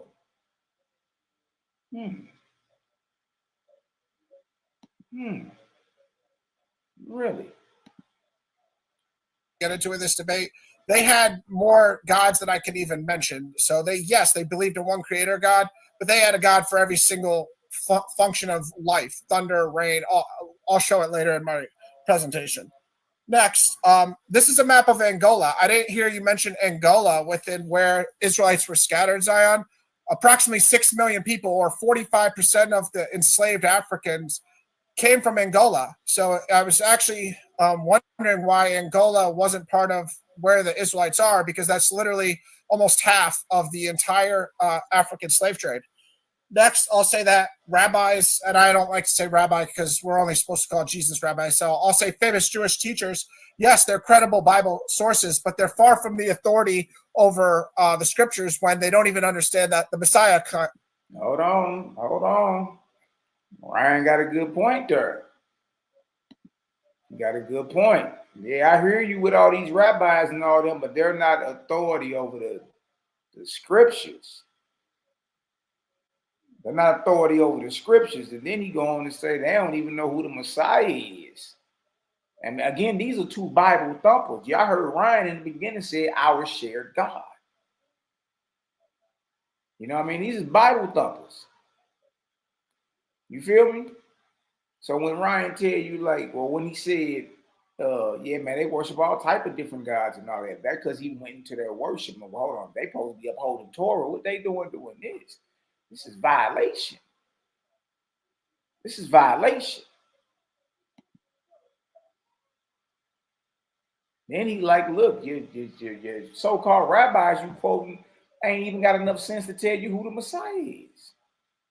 They don't even know. So they shouldn't be of more authority than what the Bible is saying. So this is Ryan holding Zion's feet to the fire. This is him holding his feet to the fire. No, stand on what you said. You a biblical Hebraic scholar. Why you ain't firing from the Bible like that? Which is the most fundamental thing in the Bible to understand when the Messiah came. And Jesus himself proved that there were many false Jewish teachers at the time who were brilliant, but yet they missed the scriptures. So God revealed these things to little children, but kept them from the wise. God didn't promise to curse the Israelites forever. I'm sure you'd agree that when the Messiah comes, Zion, God's no longer going to be cursing people. So for me as a Christian, Jesus coming ends the curses. So to say that Deuteronomy 28, the curses are still going today or 1,500 years after the Messiah, well, I just don't agree with you, and I don't think you would agree with me if you thought the Messiah came and started the Messianic age. Dual fulfillment is fine. It is part of. Hold on now. We can't just, we can't just skip past that. We can't just skip past that. Ryan made a point there. It was an excellent point too. But hold on, if the Messiah came already, then why are there any more curses?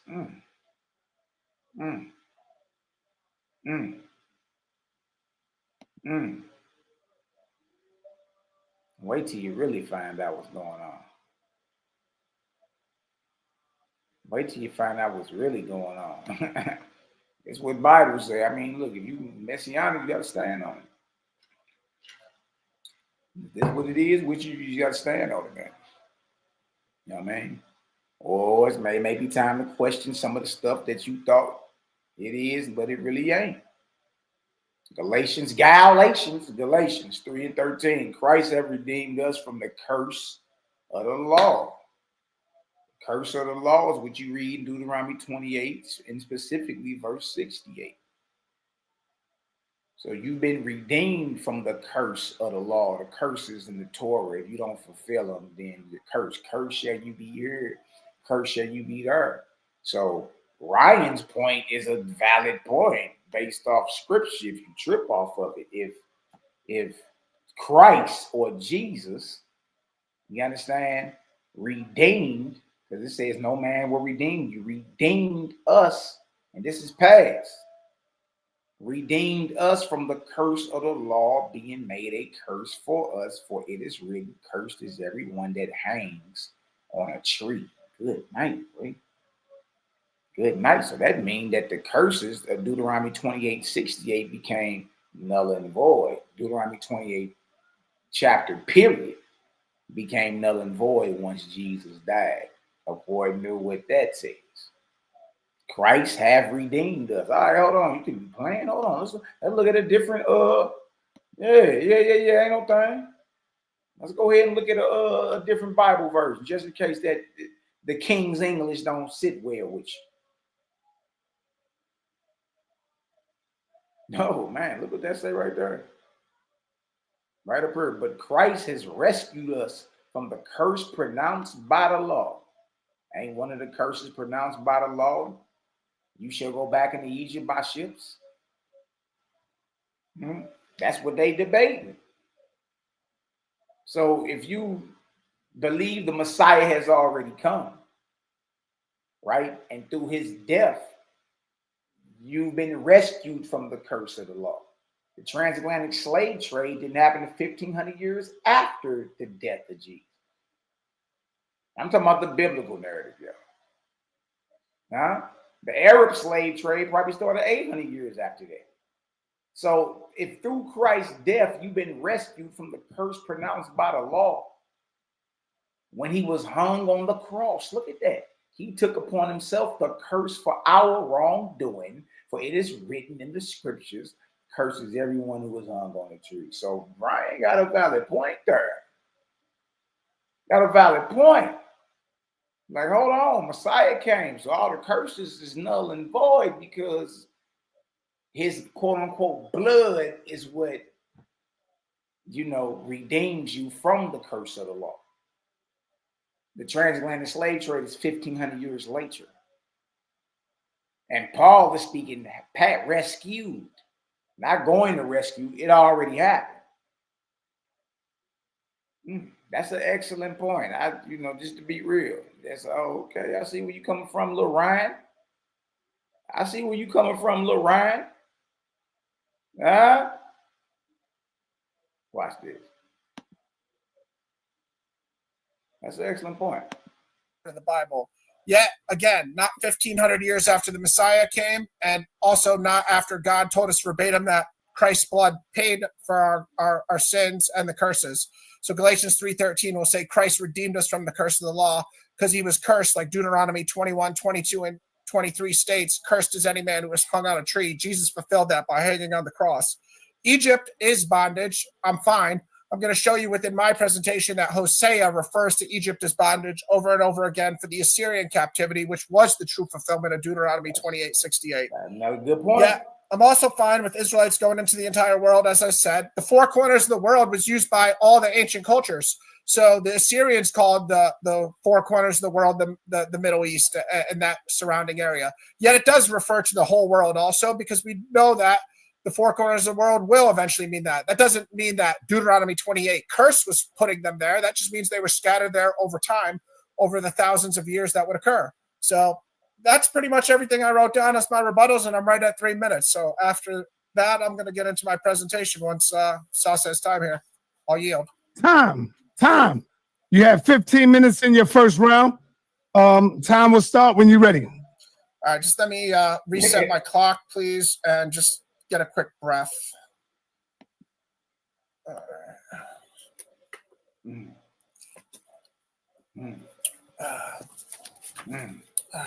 That's a killer. All right, hold on. Up on the screen. All right, one more sip of water before we get started here. For any reason, Ryan, if you need me to stop your time, let me know. You got to tell me. Okay, thank you, Sal. I'm going to get started now. All right, foremost, this is the most important thing that people need to realize.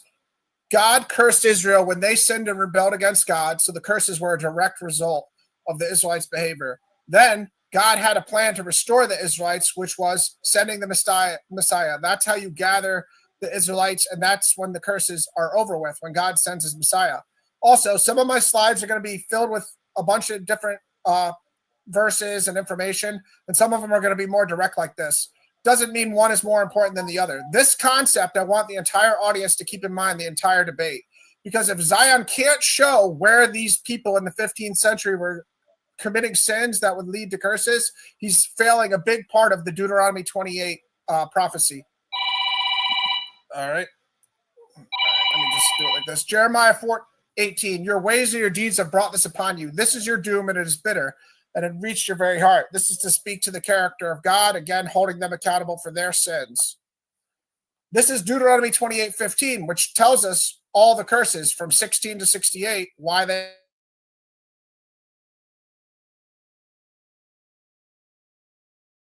All right, Ryan, you stopped. I stopped your time. You're at 13 minutes and 53 seconds. You might have to go out and come back in. Your presentation stopped. Ryan, call him Ryan. All right, let me kick him out. That way he'll know he's out and he'll come back in. He's at 13 minutes and 53 seconds. He will be back in, y'all. Just be patient. And super violate that Cash App button, man. I don't see my people in the Cash App. Where you at, Captain? My Cash App is right there, Captain. I see I got Captain in the building. My supporters. Cosmon Cal. I ain't never seen nothing from Cosmon Cal. I'm calling y'all out, man. I'm calling y'all out, man. Calling y'all out, man. Where y'all at? Where you at, Neftali? Super violate that Cash App Try to call Cal out. button so we can support these great debates, man. I got Tazorian coming up next. I got somebody for the captain. The champ. Captain is in the building. All right, Ryan is back.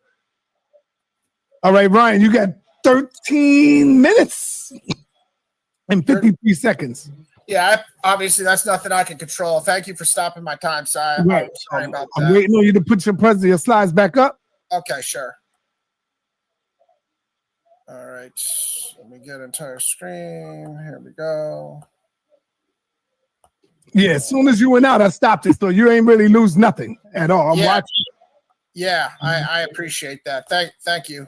All right, your time is up. I mean, your screen is up. Let me know when you're ready. You had 13 minutes and 53 seconds. All right, right when I start talking, just go ahead and start it. Okay.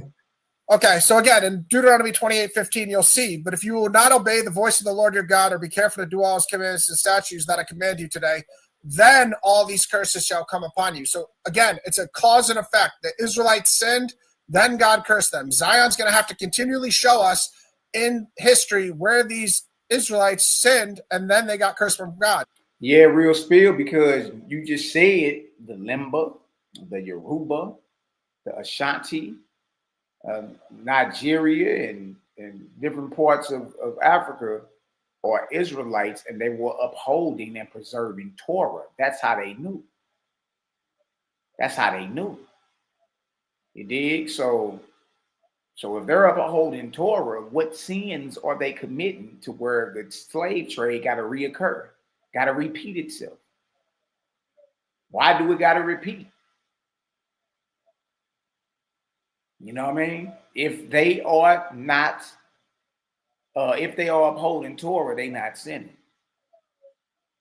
Now when we get into this Apocrypha, I don't even think Ryan brought it up, but if you went to 2nd Ezra 13th chapter, it tell you that the 10 tribes came to a land or dwell in the land no one ever dwelt, that they may uphold the Torah wherever they landed, that they may uphold the laws of God that they were not able to keep in their own country. So wherever you find Israel or the lost sheep or the 10 lost tribes, you should be finding a Torah-centered, Torah-keeping people.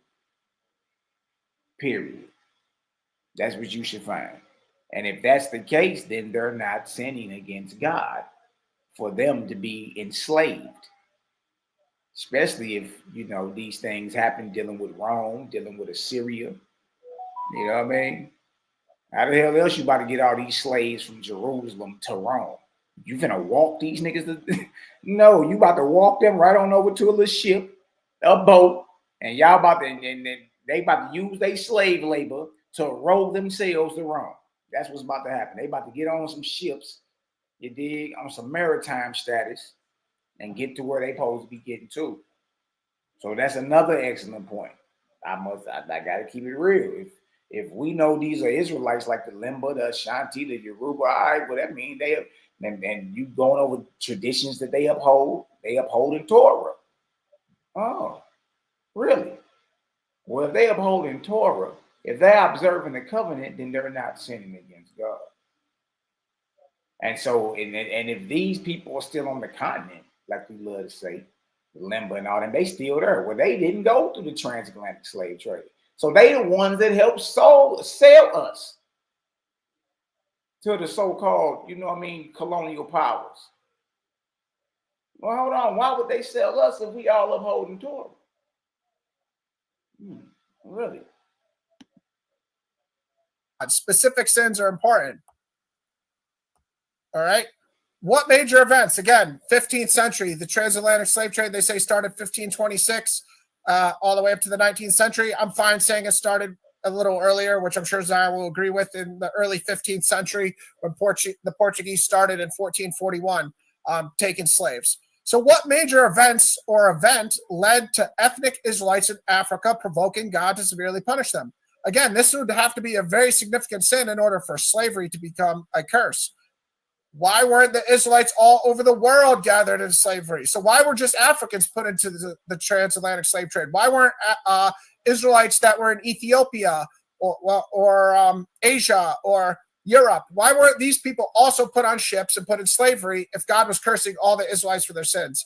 What was particular about the Africans? Another excellent point. Another excellent point. Now, I don't know if Zion brought up the Islamic slave trade. You know what I mean? That kicked off 700 years before the, so-called Christian slave trade or whatnot. It did, but why didn't all the Israelites, especially if we saying the Limba of the day, the Yoruba, then it was only a portion of Israelites that had to suffer the slave trade curse? All of them did. Because where you saying Israelites are today, even if you're saying in East India, they didn't. What slave trade did they go through? You talking about the Limba and the Yoruba? What slave trade? They still on the continent, so they didn't go through the transatlantic slave trade, and that's what this debate about. It get real tricky, boy. That made God curse only them. So from 100 to 14 AD, which curse or curses, who, what, where, when, and why, was God cursing these people? Let's get specific. If it was Deuteronomy 28:68, God promised to bring all the curses when he was cursing people. Show us some other curses in the first 1400 years for these Israelites and when and why they happened. So if he doesn't have any major events for those ethnic Israelites, why were they obedient for 1400 years, but then all of a sudden in the 15th century got cursed from God? So if he can't show us in the first century, all the second century, third century, all the way up to the 15th century, Israelites getting cursed for disobedience, how come they could be obedient for 1400 years, but then all of a sudden in the 15th century, they couldn't maintain their faith? An equally relevant question is, why is God only bringing one curse, as I just said? Because there's 90 curses on the 43 verses in Deuteronomy 28. And do we have any objective evidence about the other 89 curses? Here's another important part of this. Who were the Deuteronomy 28:68 curses given to, when, and why? Moses did it at the end of his life at 1320 BC approximately. Then we see Jesus came from 6 to 4 BC to 30 to 36 AD. And then apparently... Hold on. Okay, look at Ryan. Look, Ryan trying to put a timeline on it. Ryan trying to put a timeline on it. Okay, look, Ryan. The Holy Ghost, Ryan. All right, so Moses, 1440, 1320, was given the initial Deuteronomy 28, right? And then you get up to Jesus, the Messiah, his birth and his death. And then from Jesus, the Messiah, up into the transatlantic slave trade, no major curses recorded to any non-Messianic Jewish group, 1400 years. And then the transatlantic slave trade kicks off, begins in 1526. Earlier date is 1441. The time frame to the Messiah is approximately 1350 years. This transatlantic slave trade is another 1350 to 1450 years from Moses' initial audience. Another good point, when he was like, there's 90 curses, all of them have been fulfilled according to you, except the slave trade. No curses were recorded for 1400 years until the transatlantic slave trade. That's the theory, the thesis that Zion and other self-proclaimed Hebrew Israelites are telling us is, yeah, God waited 1400 years and then all of a sudden he decided to do one of the worst curses you could possibly do. This is a crucial part of this debate that I want everybody that is a faithful Bible believer to think, either if you're Old Testament or New Testament, this applies to us all.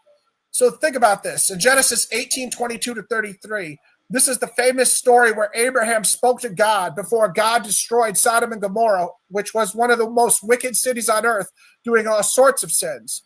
Abraham proceeded to ask God, if there are 50 righteous, would you destroy the city? Far be it from you, in verse 25, to do such a thing, to put the righteous to death with the wicked, so that the righteous fare as the wicked. Shall not the judge of all the earth do what is just?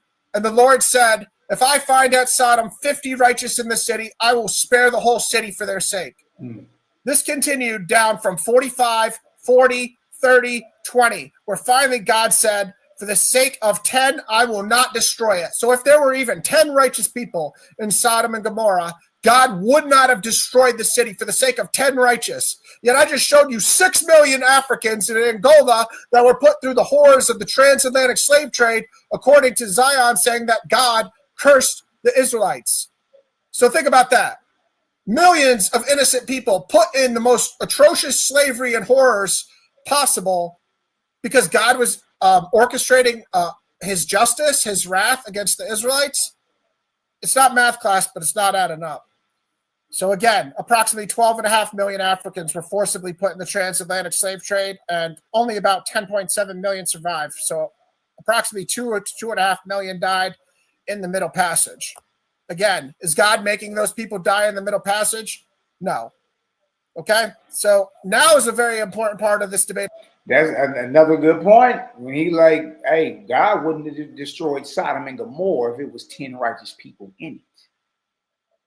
Well, these is Israelites that's upholding Torah, y'all. Surely there were more than 10 righteous of them, let alone 6 million. And how many out of that whole 6 million were percentages of Israelites? But I mean, you only know they're Israelite based off the customs they keep, right? All right, so that means they are upholding Torah. If that's the case, that means they're not sinning. And so if God would have spared Sodom and Gomorrah if it was 10 righteous people in it, how much more should the Israelites have been spared, being shipped out of Africa into this western part of the world? Especially if they uphold in Torah. Good night. And also, Zion needs to deal with specifics. He can't just say Israelites were in Africa. He needs to tell us specific numbers. Was it 1 Israelite, 2, 10, 20, 100, 1,000, 1,000,000, 12 million? Tell us how many Israelites you're talking about, Zion, in order for myself and for the audience to follow your logic. And I apologize for getting excited here. I just get excited about defending God's holiness with the Sodom and Gomorrah story. Apologize for yelling.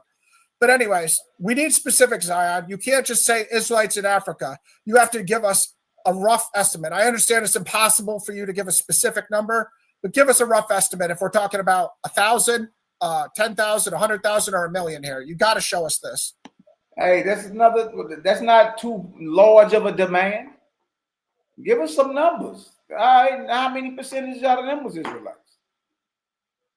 Only this many amount survived. Okay, so give us numbers. It should never be wrong.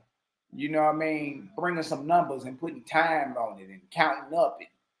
You know, just to make sure everything is, you know, your I's is dotted and your T's crossed. Ain't nothing wrong with that.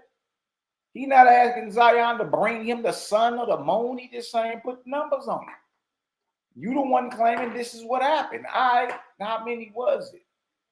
And out of that, the whole group, how many were Israelites? Which kingdoms did they come from? If they are Israelites and they're upholding Torah, what sins were they committing that would justify the worst, you know what I mean, degradation in human history?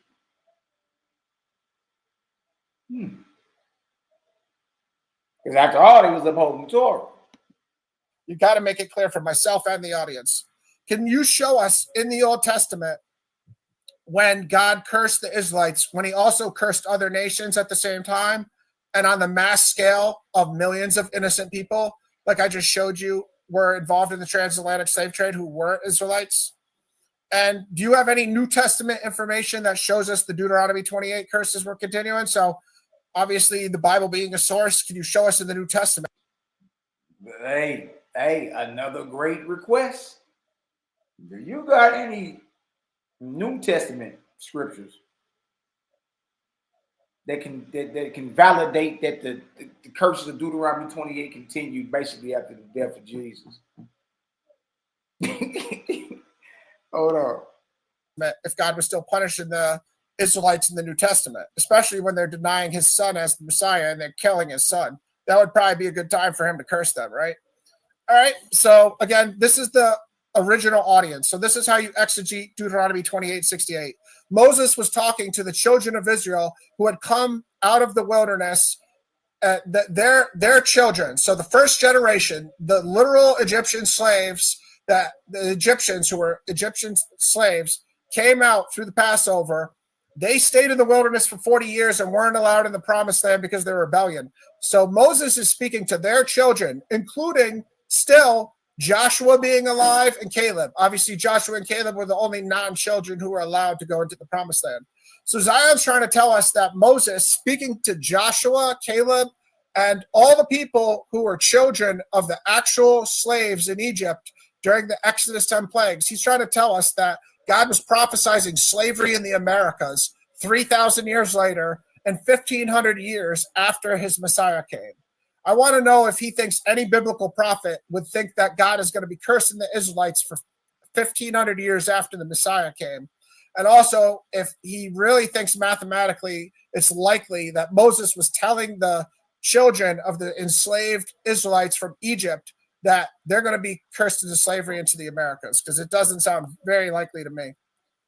Deuteronomy 28:68, and the Lord will bring you back in ships to Egypt, a journey that I promise you should never make again, and you shall offer yourselves for sale to your enemies as male and female but slaves, but there'll be no buyer. I'm going to break down other parts of this verse later on, specifically the enemies part, but right now we're just going to go into the bondage in Egypt, which again was fulfilled by the actual Israelites in the Assyrian captivity. This is the prophet Hosea in Hosea 8:13 saying, they shall return to Egypt. Okay? Again, I'm not going to read all these verses for the sake of time. They're on the screen for you guys, but Hosea 9:3 also. They shall not remain in the land of the Lord, but Ephraim shall return to Egypt, and they shall eat unclean food in Assyria. See specifically in Hosea 9:3 how God is identifying Egypt as Assyria. I'd love for Zion to show us any prophecy that associates Egypt with the Americas, because he can't do it. So I'm showing you the true fulfillment and God's holy word telling you Egypt is Assyria. And the prophet Hosea in chapters 7 through 11 is going to do this repeatedly, and Isaiah is going to testify it being Assyria also. So Hosea 9:6, for behold, they are going away from destruction, but Egypt shall gather them, Memphis shall bury them. 2 Ezra 13:40, the Apocrypha, also another witness here. Those are the 10 tribes which were carried away prisoners out of their own land in the time of Hosea the king, who Salmanaser, king of Assyria, led away captive. He carried them over the waters, and so they came into another land. 2 Ezra 13:40 is verbatim telling you the northern tribe went over the Euphrates River and the Tigris River and other waterways within Assyria, because there's tons of tributaries for both of those massive rivers. Hold on. Huh? There go the northern kingdom being taken down and taken into Assyria. And it says, and he carried them over the waters. How did he do that? They don't say nothing about them walking over the waters. That means when they were sent into slavery by the Assyrian Empire, Israelites were marched to boats, ships, and then sent into captivity. 2 Ezra 13:40. Those are the 10 tribes which were carried away prisoners out of their own land in the time of Hosea the king, whom Salmanaser, the king of Assyria, led away captive as a slave, and he carried them over the waters. And so they came into another land. There you go, your slavery via by ships. And the northern tribes, or the 10 lost tribes, went into captivity in Assyria, and Assyria is compared to Egypt in Hosea. That's a headshot, boy.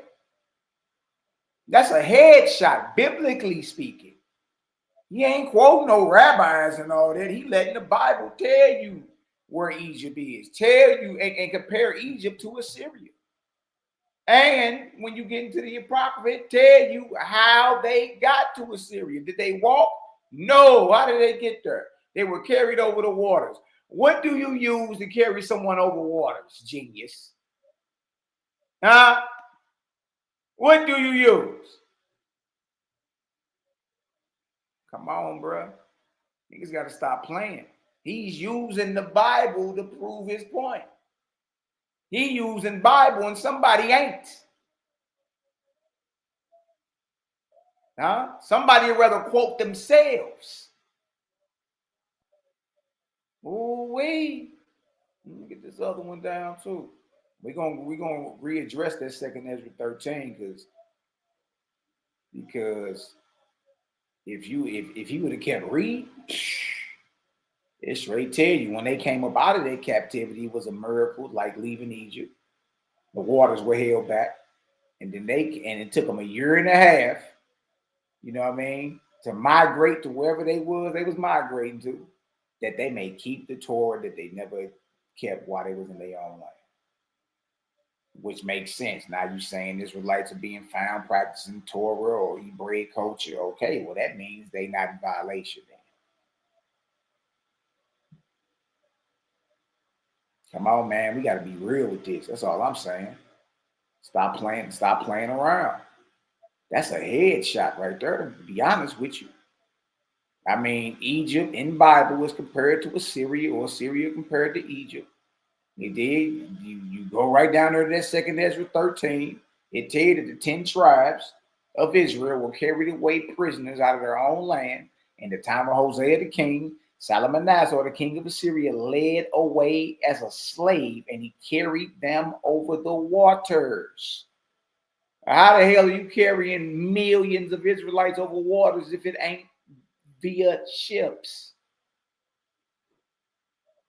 So Ryan is like, look, that's when it was fulfilled. That's when it happened, according to the Bible. Good night, boy. That's a headshot. I'm gonna keep it real with you, man. You know what I mean? I'm gonna keep it real with you. That's a headshot.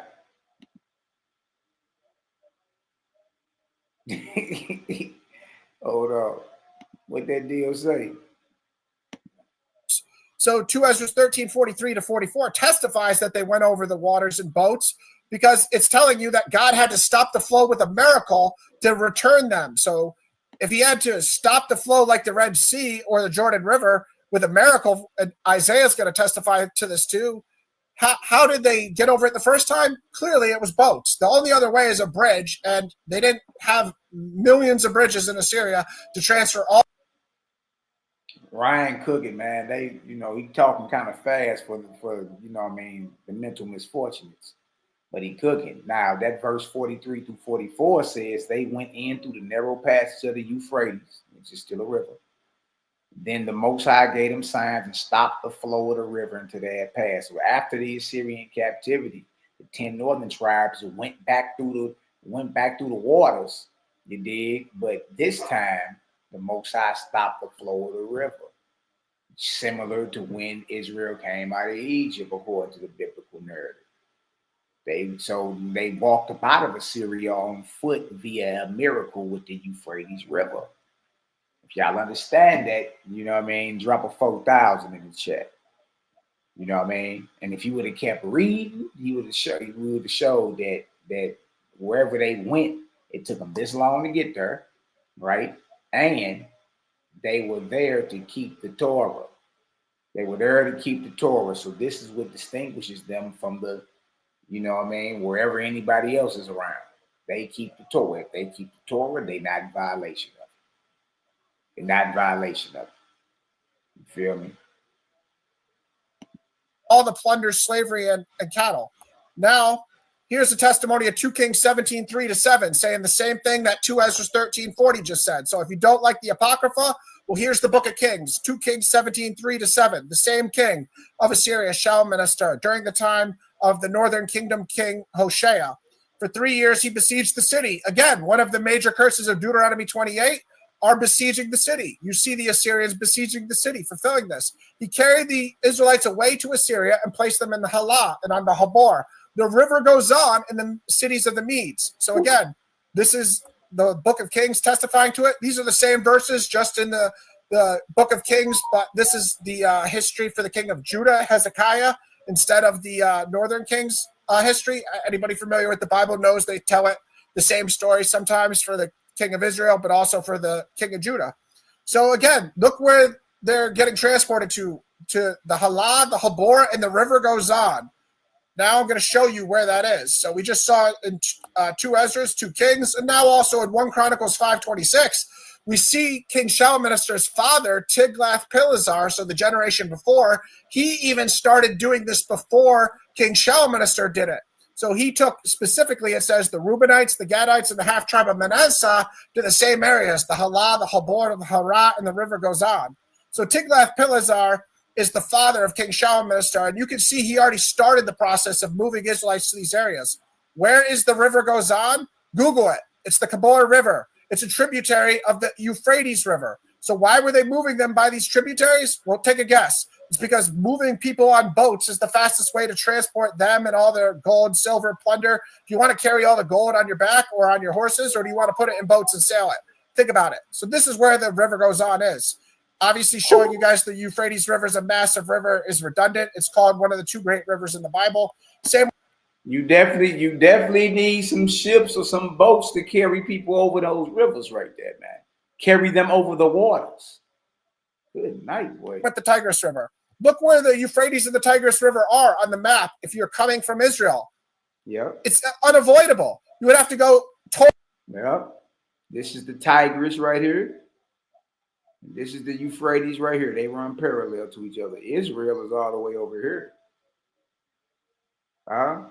And Assyria is up in here. This is where Assyria is at. So guess what they got to go? Guess what? They got to cross 2 bodies of water. 2 bodies of water before they get to where they're being shipped to. As slaves. It's east. It's like northeast, depending on what part they going to.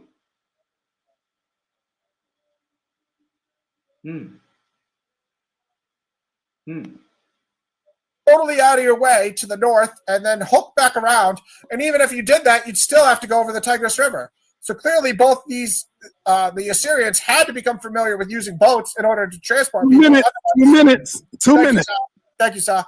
But otherwise, they'd never be able to get around in their own country because the Euphrates and the Tigris run throughout their country. This is just a picture to show you a relief of Tiglath-Pileser, the father of King Shalmaneser. That's a relief that's likely associated with him. I'll circle back to these if I have time. This is to show you the ships and boats the Assyrians had. And again, I don't even think. So now he's showing the boats. Like now he went to a secular source, and showing that they had the capability of transporting slaves. You know what I mean? Not just slaves, whatever. You know what I mean? Because they stayed between these 2 rivers. You got to cross these 2 rivers. Basically, you got to cross these 2 rivers to even get into their kingdom. So they had to been, you know what I mean, cold with the maritime, with the naval. You dig? And this right here is in the Phoenician Assyrian warship, World History Encyclopedia. Article written August 21st, 2017 by Osama Shakir Muhammad Amin. And there's the relief right there. Look at that. So they did have a capability. They weren't swinging through the jungle and wearing loincloths. It was a highly advanced civilization.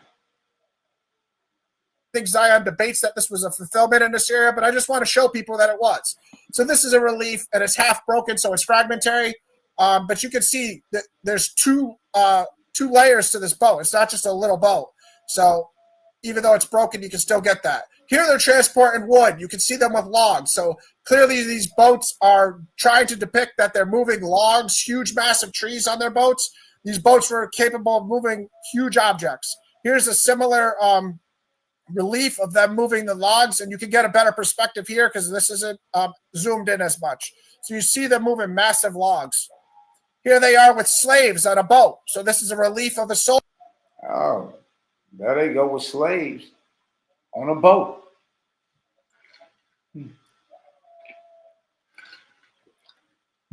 Metropolitan Museum of Art.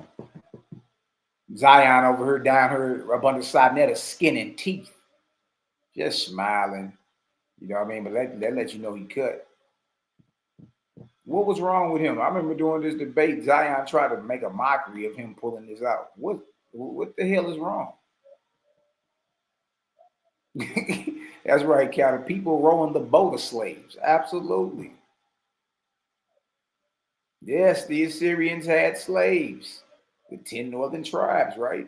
Didn't they have to cross massive bodies of waters to get there? And we talking about millions of people. How did they do that? How did they cross? How did he carry them over the waters as slaves? How? On ships.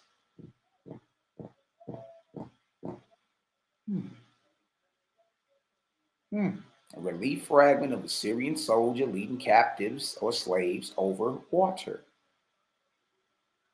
Like this cat right here down there, they didn't put him up under the boat, boy. That's how real this get, man. See, when we slow you down, you know what I mean? A lot of y'all ain't really built like that. Soldier in the Metropolitan Museum of Art. This is the Assyrians with a slave, and you see the symbolism of the art, but also them just transporting slaves, which they did with the Israelites. Here's another boat, just to make it redundant that they have boats, which is clear. And here's them besieging the city in a relief. So you see that they fulfilled other aspects of Deuteronomy 28, not just Deuteronomy 28:68. Again, I said Hosea testified in it through chapters 7 to 11 that Assyria was Egypt. Here it is again in 7:11-12, calling Egypt going to Assyria. They shall fall by the sword, derision in the land of Egypt, referring to Assyria, like birds from Egypt and like doves from the land of Assyria. They shall not return to the land of Egypt, but Assyria shall be their king. So God in Hosea from chapter 7 to 11 is verbatim calling Assyria Egypt over and over again, which is fulfillment of Deuteronomy 28:68. I'll save the rest for my next rounds. I know I'm out of time. Time. All right, my brother Zion, you got 3 minutes in your rebuttal before we get to your second round. Man. Yo. No, I'm counting up now. This is just in round one. That was just one round for both of them.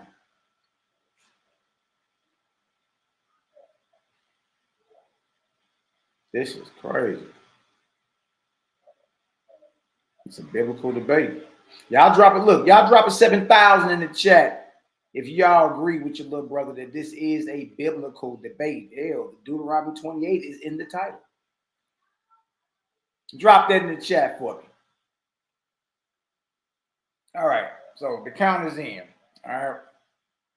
The count is in. So I wanted to make sure that I was counting who was going to the Bible. This is a biblical debate. All right. It's a biblical debate. This ain't a secular debate. It's a biblical debate. It's in the title. Okay. So there is no higher authority, especially with the agreed upon title. There is no higher authority than the Bible. That's just what it is. That's just what it is. All right. So for round one, Zion Lex dropped 1, 2, 3, 4, 5. 5 Bible verses. Deuteronomy 28:68, Isaiah 44:5, Amos 3:7, Psalm 22, Isaiah 7:14. I may have missed one, but that's about it. You know what I mean? So we'll give him 6, just to throw that out there, right? Ryan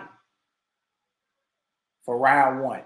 1, 2, 3, 4, 5, 6, 7, 8, 9, 10, 11, 12, 13, 14, 15, 16, 17, 18 verses out the Bible. 18 verses on top of whatever else he pulled. So just based off those going to Bible, because it's a biblical debate, just based off that, you know what I mean? Dealing with round 1, because we slow you down. Who y'all got? Drop a 1 in the chat if you got Zion Lex. Drop a 2 in the chat if you got Ryan winning round 1. Let's see what y'all talking about, man. Remember, Ryan got 18 scriptures. He dropped in his first round. Zion got 5, maybe 6. Who y'all got winning that first round? Drop a 1 for Zion Lex and drop a 2 for Ryan. Let's see if y'all paying attention. It is a biblical debate. Let's make no mistake about it.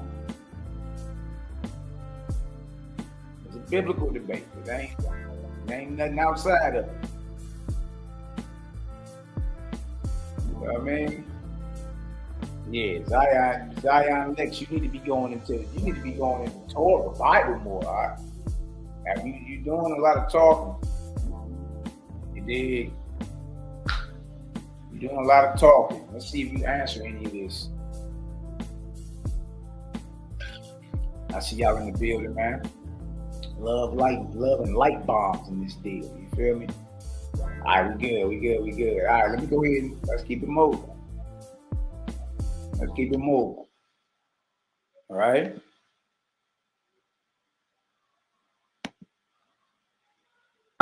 Powerful round, powerful first round from both of these brothers. And Brother Zion, you are up next. And time. He's skinning teeth. Y'all know hit dogs holler, right? Y'all know hit dogs holler, man. He's skinning teeth, though.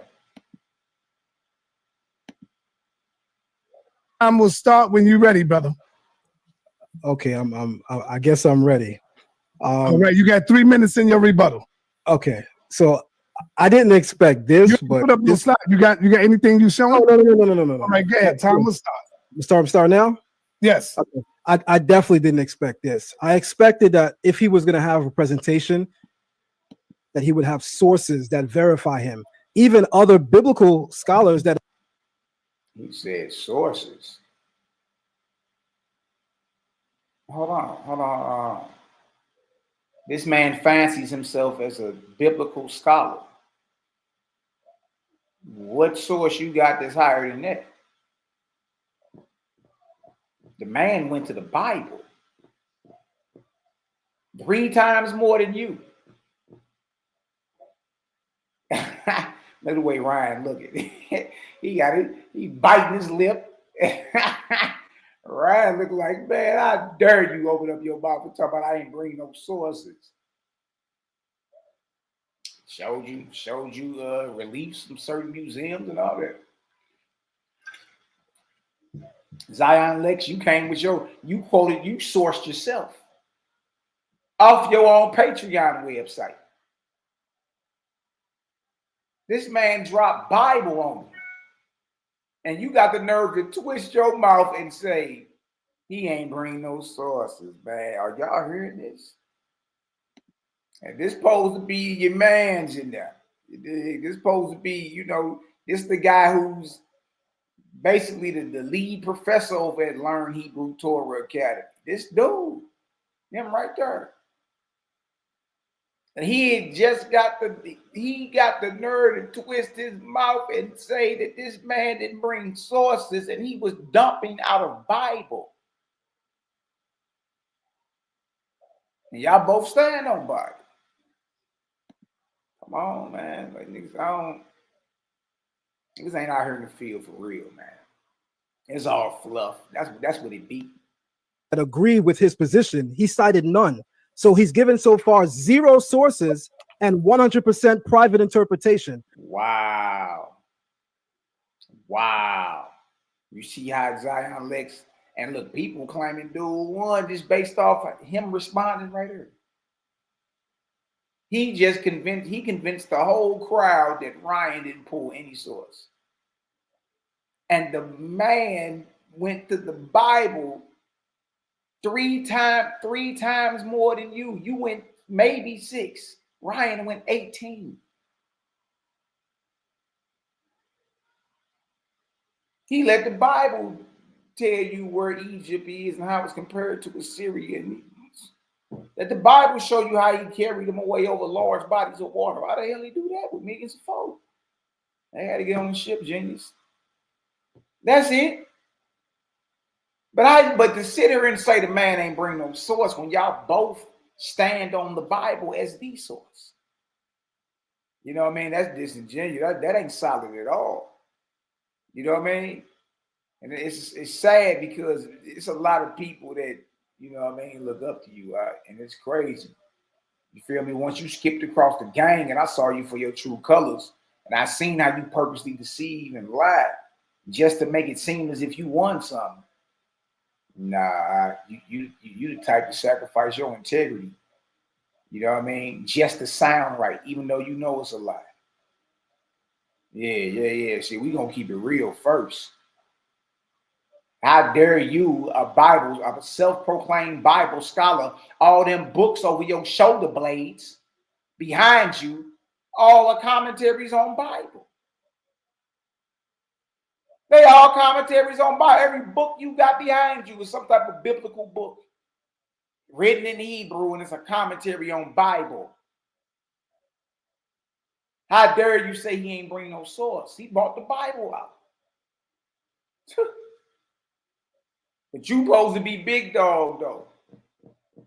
And you got people in the chat like, oh, yeah, Zion Lex won that. You know, nigga, talking about big wig cats like the Zoyak and them, Elder Slowbelly, and, you know, Apostle, and all these jokers. Y'all can't even be real with yourself. This man just so far, he just running his mouth. That's it. Quoting himself. So we're just supposed to believe him even though we know nothing of him. That's sloppy scholarship 101. He says the Igbo Jews can't be the biblical Jews because the evidence shows that they serve several gods. That's silly. Even European Jews acknowledge that many of their ancestors, because of where they were in history, served pagan gods. Does that negate the fact that they think that they're Jewish for them? No, it doesn't. These arguments are really silly, by the way. He said, I didn't mention Angola, even though I said scholars show that Israelites went into North, Western, and Central Africa. I would hope he knows that Angola fits in there. Possibly he doesn't based on his presentation. I also talked about dual fulfillment. He's saying this happened in the future. I'm saying if that's right, I'll give you that. I disagree with you, and I'm going to show why, but I disagree with you. But if so, I give you that. You still have to negate why dual fulfillment is not credible or possible. So what that you could point towards a possible earlier fulfillment? I presented the point of dual fulfillment. You completely didn't address that. Sloppy scholarship 101. The problem is he pointed it out in Bible, Zion, and that's what you stand on. He pointed it out in Bible. That's what you stand on. Right? Transatlantic slave trade happened after Bible was already, even the New Testament and all that was already done. Right? So again, even your rebuttals is disingenuous. It's like, bro, you ain't y'all don't be solid when y'all be taking these debates up. Y'all be, you know, you play on the emotional heartstrings of the crowd. You label dude a white supremacist right out the back. And it's like, bro, what are you talking about? You dig? And these are all tactics to try to win or try to perceive as if you won because you can't even deal with dude going into Bible. You can't go verse for verse with Ryan. That's what it seemed like to me. Because you ain't going verse for verse with him. Ryan showed up to play ball with you. Like, what's good? Nigga, press play. What's good? You ain't firing though. I'm just being real with you, man. You said, why did God only curse the Africans? I don't even think I should respond to that. That was so silly. Then you said, question, why we don't have evidence of the other curses. Brian, if you look at the screen, the topic that you agreed to is the transatlantic slave trade a fulfillment of Deuteronomy 28:68. If we came here to talk about all the other curses, that would be fun. Unfortunately, as you should know by now, that's not the topic. I mean, did you give thought to your presentation before you wrote it? Let me continue. Part of the reason, he says, why, okay, now I'm going to say this. Part of the reason why scholars employ the use of symbol and allegory in explaining future events is because the events that they're describing are so far removed from their experience that they have to speak in a language of allegory and symbolism because they don't even have experience with the people, places, and names that they're talking about. That's the reason why they employ symbology. So again, silly point. Then he says, he shows pictures at the very end. And I thought this was extremely comical as a person that does tours at the Met Museum on Assyrian history. He shows picture relief of Assyrians transporting logs and says that that's proof that they were transporting Israelites. Man, if you can transport massive trees, then of course, look, those trees weigh way more than one man. Like, bro, that's, I mean, you ain't really answering nothing. He's showing you that the Assyrians had naval capability. And they can move several things from slaves to trees, logs, cattle, whatever it had to get over that body of water, nigga, we about to move it. That's all you, that's what he was showing. Like what?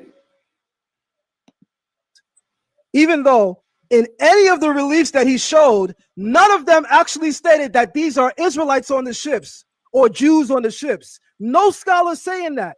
Private interpretation. Sonetta, with all due respect, and I said this before, when you bring me a debate, because I never asked you to debate nobody, I only asked you about two people. I asked you about Jabari, and I asked you about Brother Polite, and rightfully so. But when you bring me somebody, 15 minutes, Ryan. Oh, excuse me? Are you ready? Yeah, then you over bumping your chops. Sonetta, like, look, man, get to your round then. You know what I mean? Zion is real. Zion Lex is real arrogant. You gonna bring me a debate? Like, come on, bro. Like, you talk like you built like that.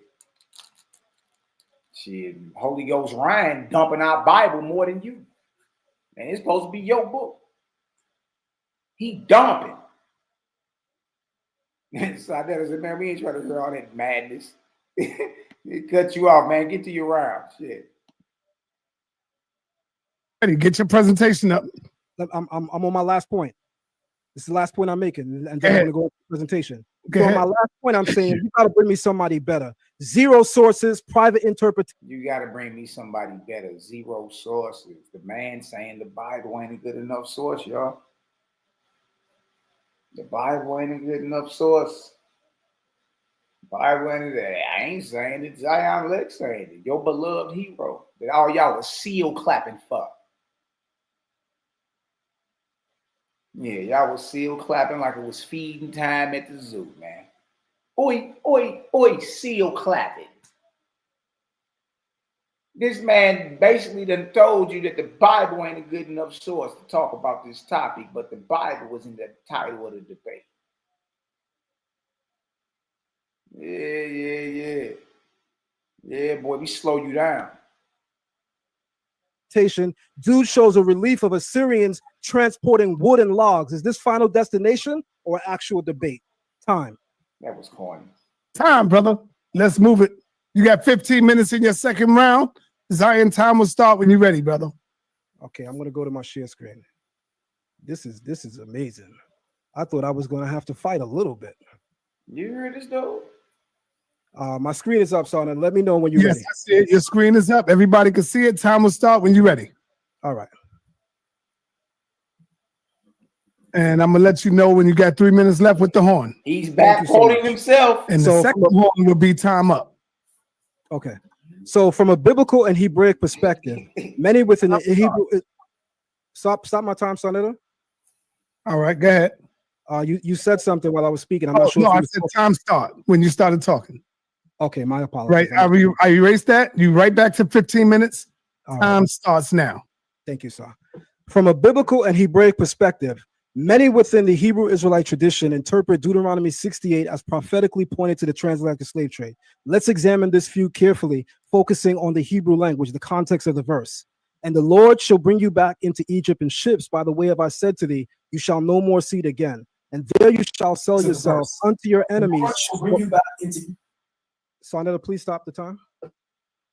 I don't know whose mic is Hey, on. Ryan, you had to go on mute, Brian.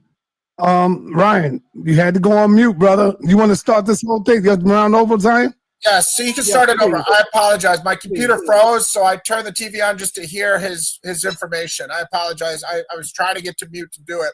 All right. I did it in the wrong order. Sorry about All right, that. got you. Ryan, Zion, we're going to start your whole time over. You got 15 minutes.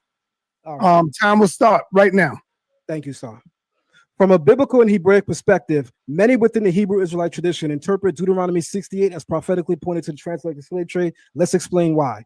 The verse says, "And the Lord shall bring you into Egypt again by way of ship, by way of which I said to thee, you shall no more see it again. There you shall offer yourselves for your enemy to your enemies as bondmen and bondwomen, and no man will buy or i.e. redeem you." Throughout the Bible, as I've shown, the term Egypt or Mitzrayim is used as a metaphor for bondage. Exodus 20:2, I'm the Lord your God who brought you forth out of the land of Egypt, the house of bondage. Deuteronomy 5:6, I'm the Lord your God who brought you forth out of the land of Egypt, out of the house of bondage. Deuteronomy 6:12, then lest you forget the Lord who brought you out of the land of Egypt, out of the house of bondage. Deuteronomy 8:14, then your heart be lifted up, and then you forget the Lord your God who brought you forth out of the land of Egypt, out of the house of bondage. Deuteronomy 28:68 is the verse that we explain. Of course, throughout the Bible, Egypt is represented as the house of bondage, as a metaphor for bondage. Here, Egypt is used symbolically as a future return to slavery. These verses clearly reflect Egypt not just as a place, but as a symbol of enslavement, oppression, and the condition from which the Lord delivered Israel. The term ba'anil, by way of ship. This verse mentions being taken into ship, a mode of transport never used for Israel's original exodus from Egypt. So we know it's not talking about that. Historically, there's no biblical or historical records of Israelites returning to Egypt by way of ship in mass deportation. Now watch this. This is going to be very clever. Ryan posits that the Assyrians' captivity, bringing Israelites into Assyrian provinces by way of ship, even though his presentation only showed the transportation of logs and wood, pause, he says that that's a fulfillment of Deuteronomy 28:68. So I guess Ryan is on record now agreeing that Egypt is clearly symbolic, because he's not saying that the Assyrians brought us to Egypt. I hope everyone is listening. That means he agrees with the Israelite position that Egypt is symbolic, not referring to the actual geographic location, because in the presentation he just showed, as weak as it was, he showed the transportation of logs, I mean what he thinks are Hebrew Israelites, being transported to Assyrian provinces. That means he's in agreement with my position that it's symbolic. So at least we're somewhere. The verse says, you will see yourselves, you will sell yourselves, but no man will buy you. This seeming Zion, he already proved that he knows it's symbolic, because he used the Bible to show you that Assyria is symbolic for Egypt. He used that with the Bible, went to the book of Hosea and showed it several times. See, so you're doing a lot of like talking you don't need to do. He knows it's symbolic. He's just saying the later date in which it was fulfilled was when the Assyrians took down the northern kingdom, the 10 lost tribes. How did millions of Israelites get carried over the waters into Assyria? Think, genius. Come on, man. You got to be real with yourself. You got to be real with yourself. You know what I mean? You're doing a lot of double talking. And I'm saying you talking like that because you know you're getting handled. You're getting handled. Holy Ghost Ryan is dumping more Bible verses than you.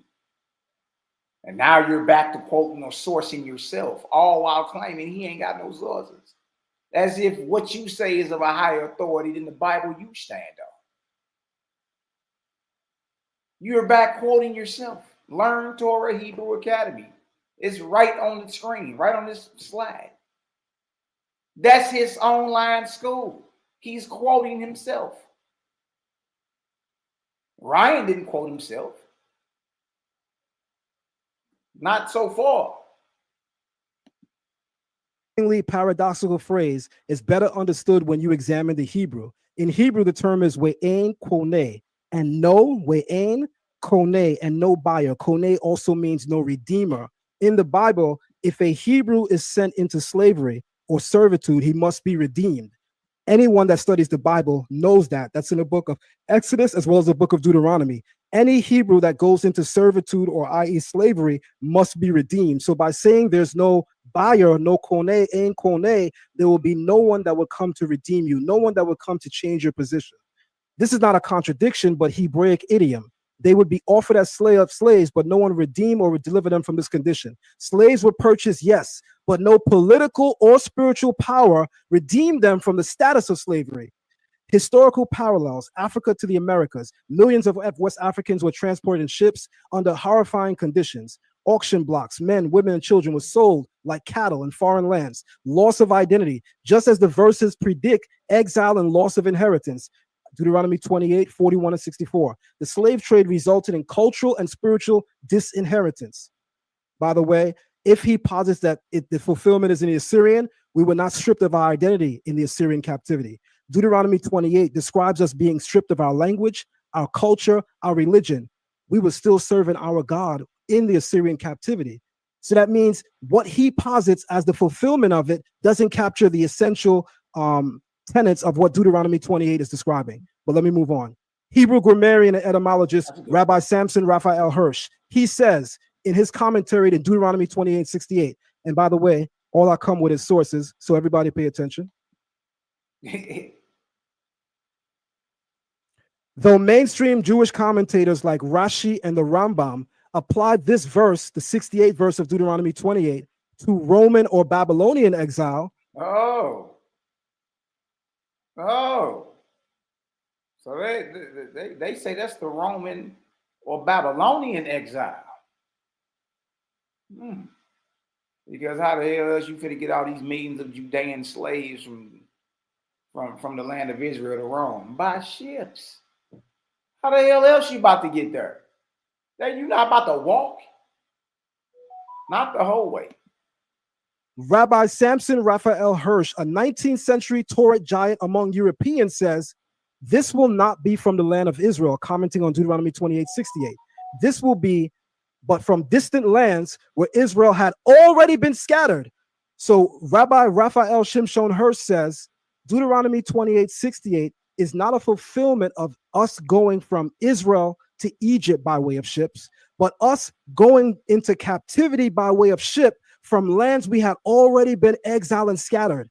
That fits perfectly within the Hebrew narrative, that the ships that were brought to West Africa brought us to the America. The parts of West Africa that we were in at that time in history were regions that we had already long been exiled and scattered to.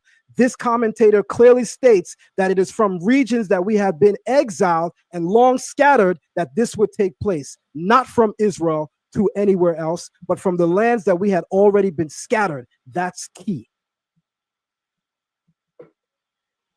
Rabbi Hirsch's view on Deuteronomy 28:68, the Roman fulfillment, this verse was fulfilled when the Jews were taken to Rome. Transatlantic slave trade fulfillment, this verse was fulfilled when the Jews were taken by ship to the Americas as slaves. Rabbi Samson Raphael Hirsch argues against the Roman fulfillment, and he argues for a future date. Mind you, he lives in the 18th century. He says that it still hadn't been fulfilled. The 18th century? Well, buddy, the transatlantic slave trade had already started. You just shot yourself, genius. You was acting like this man lived during a time period in which the Atlantic slave trade hadn't happened yet. You just said this man lived in the 18th century, which is the 1700s, and if I ain't mistaken, way past the dates of the transatlantic slave trade. So he must be talking about a time period after the transatlantic slave trade, because when he was living, it had already started, been going since the 1500s. Some say 1400s. So 200 to 300 years, it had already been cracked off by the time, you know what I mean, he gives his views on Deuteronomy 28:68. So how is he arguing for a future date when he's already living at a time where the slave trade kicked off 200 to 300 years earlier? Make that make sense, man. You know what I mean? What you say, Cowboy, from the time?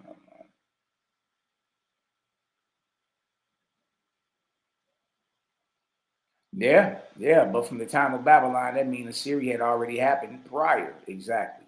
So that means that leans into Ryan's point that it happened in Assyria already. Hmm. Hmm.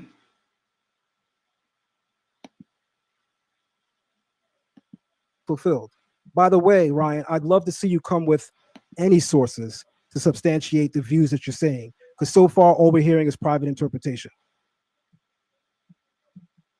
Rabbi Ovadia Seferno, in his commentary on Deuteronomy 28:68, provides a nuanced and symbolic interpretation. While he does not explicitly call it a metaphor, his wording clearly leans towards a non-literal understanding, emphasizing shame. He says in his commentary on Deuteronomy 28:68, this does not mean that they would be actually sold in Egypt, but rather they will return to that condition of bondage, yet in such a manner that even offer to sell themselves as slaves and will be rejected. He goes on to say, the road back to Egypt will be unlike the one you left during the Exodus. This journey itself is a reversal of redemption.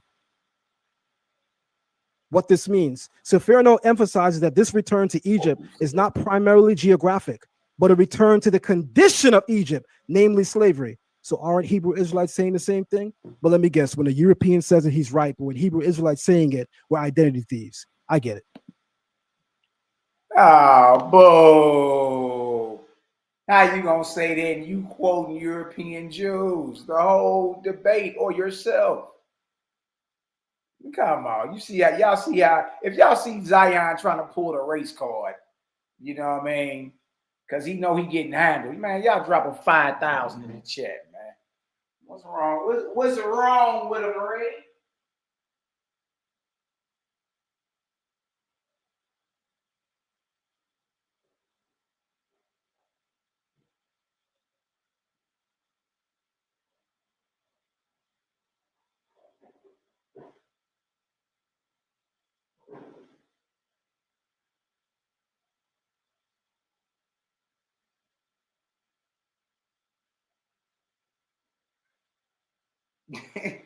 This dude, man, what's wrong with good, man? He be straight tripping.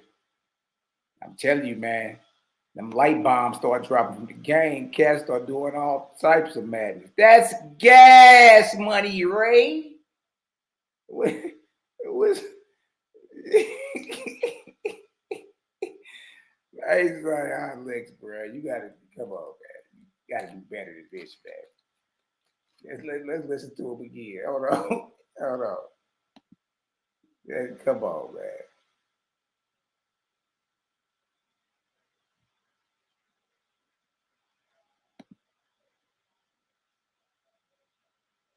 Is not a fulfillment of us going from Israel to Egypt by way of ships, but us going into captivity by way of ship from lands we had already been exiled and scattered.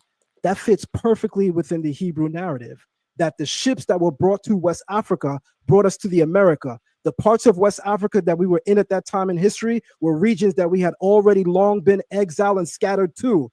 This commentator clearly states that it is from regions that we have been exiled and long scattered that this would take place, not from Israel to anywhere else, but from the lands that we had already been scattered. That's key. Rabbi Hirsch's view on Deuteronomy 28:68, the Roman fulfillment, this verse was fulfilled when the Jews were taken to Rome. Transatlantic slave trade fulfillment, this verse was fulfilled when the Jews were taken by ship to the Americas as slaves. Rabbi Samson Raphael Hirsch argues against the Roman fulfillment. Rabbi Samson Raphael Hirsch is not a Bantu Negro from the Congo. Hirsch, he's German. He's German. And he argues for a future date. Mind you, he lives in the 18th century. He says that it still hadn't been fulfilled. By the way, Ryan, I'd love to see you come with any sources to substantiate the views that you're saying, because so far all we're hearing is private interpretation. Rabbi Ovadia. Why he's right back to his own private interpretation off his website. Seferno, in his commentary on Deuteronomy 28:68, provides a nuanced and symbolic interpretation. While he does not explicitly call it a metaphor, his wording clearly leans towards a non-literal understanding, emphasizing shame. He says in his commentary on Deuteronomy 28:68, this does not mean that they would be actually sold in Egypt, but rather they will return to that condition of bondage, yet in such a manner that even offer to sell themselves as slaves and will be rejected. He goes on to say, the road back to Egypt will be unlike the one you left during the Exodus. This journey itself is a reversal of redemption. What this means, Seferno emphasizes that this return to Egypt is not primarily geographic, but a return to the condition of Egypt, namely slavery. So aren't Hebrew Israelites saying the same thing? But let me guess, when a European says it, he's right. But when Hebrew Israelites saying it, well, Boy, you just finished quoting a European. How dare you try to pull the race card? Identity thieves. I get it. Egypt as a metaphor. Rabbi Seferno, just quoted him. Moving on. The Rambam, Rabbi Moshe ben Nachman, this medieval sage, known as the Rambam, provides a profound commentary on Deuteronomy 28, the chapter outlining the blessings and severe curses tied to Israel's covenant with the Lord. In his analysis of verses 62 through 68, the Rambam makes a striking observation. Listen to this, Ryan. Many of the curses listed were not fulfilled during the first or second temple eras. That clearly would refer to the Assyrian exile, right, Ryan? Because the Assyrian exile is before the Second Temple period. But scholars are on record saying many of the curses listed in Deuteronomy 28 were not fulfilled during the First or Second Temple eras. Ryan, you signed up for the wrong debate. Next time, I need you to put a little bit more respect on my name. Do a little bit more research before you call me out. The Ramban. For many of the things stated here did not occur to us in the first or second temple periods, but we know them to have occurred in this current exile. The Rambam lives in the 12th century. And he says many of the fulfillments are still being fulfilled by his era, the 12th century AD. Sources. I got one for you. You guys might like him. We know him as Rabbi Harry Rosenberg. Rabbi Harry Rosenberg, whether you like him or not, he's a source. A modern Jewish scholar and teacher who is also the founder of the Lost Tribes Initiative has openly affirmed that Deuteronomy 28:68 may find its clearest literal fulfillment in the transatlantic slave trade. Is this an Israelite saying this? Rather than in any earlier exiles, his approach has helped bridge traditional Jewish learning with the lived experiences and oral histories of African-descended communities who identify as Hebrew Israelites. Rabbi Harry Rosenberg's view on Deuteronomy 28:68, he says, the verse says you will go back to Egypt in ships. But Harry, somewhat of a scholarly guy, says, but Israel never left in Egypt on ships. So how do you return in that way unless it's describing a different type of exile altogether? Rabbi Harry Rosenberg on his interview and lectures on the Lost Tribe. He points out that the original Exodus was by land, through the desert and sea, not by ship. Therefore, the verse is not describing a return to a geographical location, but to a condition of slavery via a means never previously used. The transatlantic slave trade, with its horrific use of ships to deport millions of African people, many of whom carried Hebrew traditions, matches the literal detail of the verse more closely than any Roman or Babylonian event, and I guess I could now add any Assyrian event, such as transporting logs for the movie Final Destination, Ryan. Interesting theory.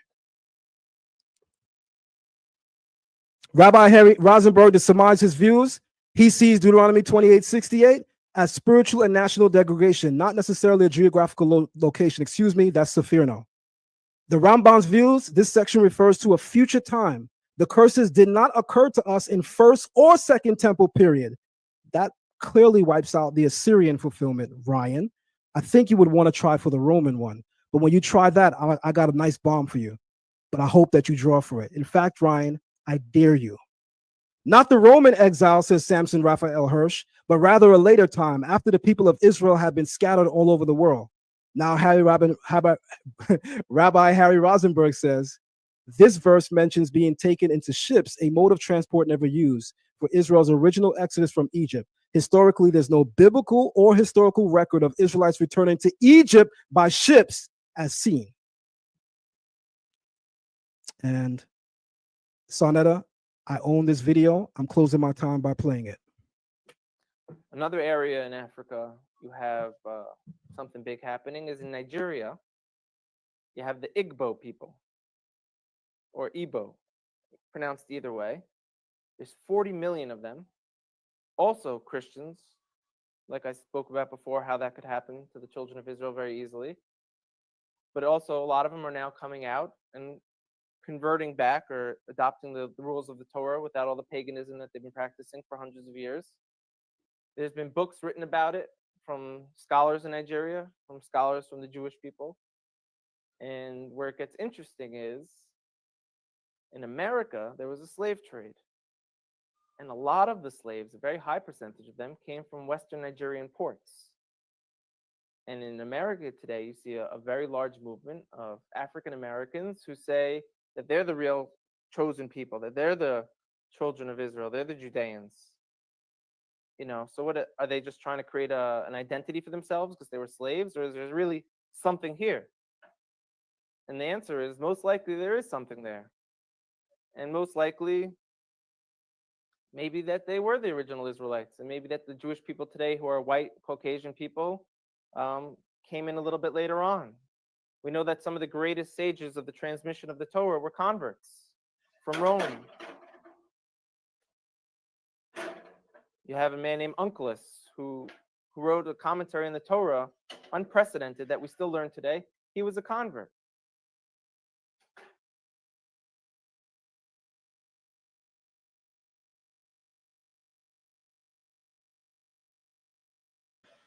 Did he say that the earliest transmissions, the greatest transmissions of the Torah were Roman converts?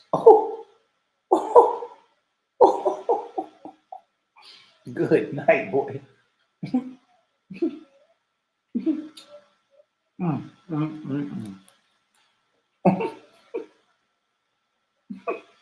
Boy, hold on. Hold on. About made me spill my yak. Hold on.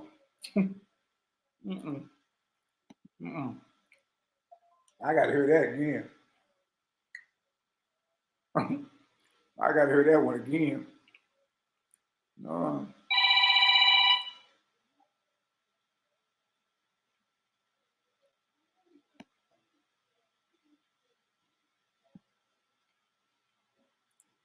Children of Israel, they're the Judeans. You know, so what are they just trying to create an identity for themselves because they were slaves, or is there really something here?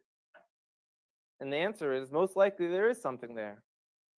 And most likely, maybe that they were the original Israelites, and maybe that the Jewish people today who are white, Caucasian people came in a little bit later on. We know that some of the greatest sages of the transmission of the Torah were converts from Rome. You have a man named Unclus who wrote a commentary on the Torah, unprecedented, that we still learn today. He was a convert. Some of the largest pillars on the transmission today were Roman converts. So here we are, we're Caucasian Jewish people. And now you have people in Africa saying that they're the real people of Israel. It can't be ruled out at all. We know they were sold into slavery. We know now that they're fulfilling prophecies by saying, we're coming back. We want to rejoin the nation.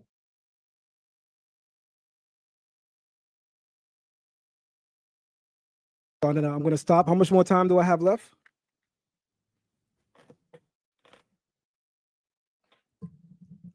You have 1 minute and 20 seconds. You didn't sound the alarm, though.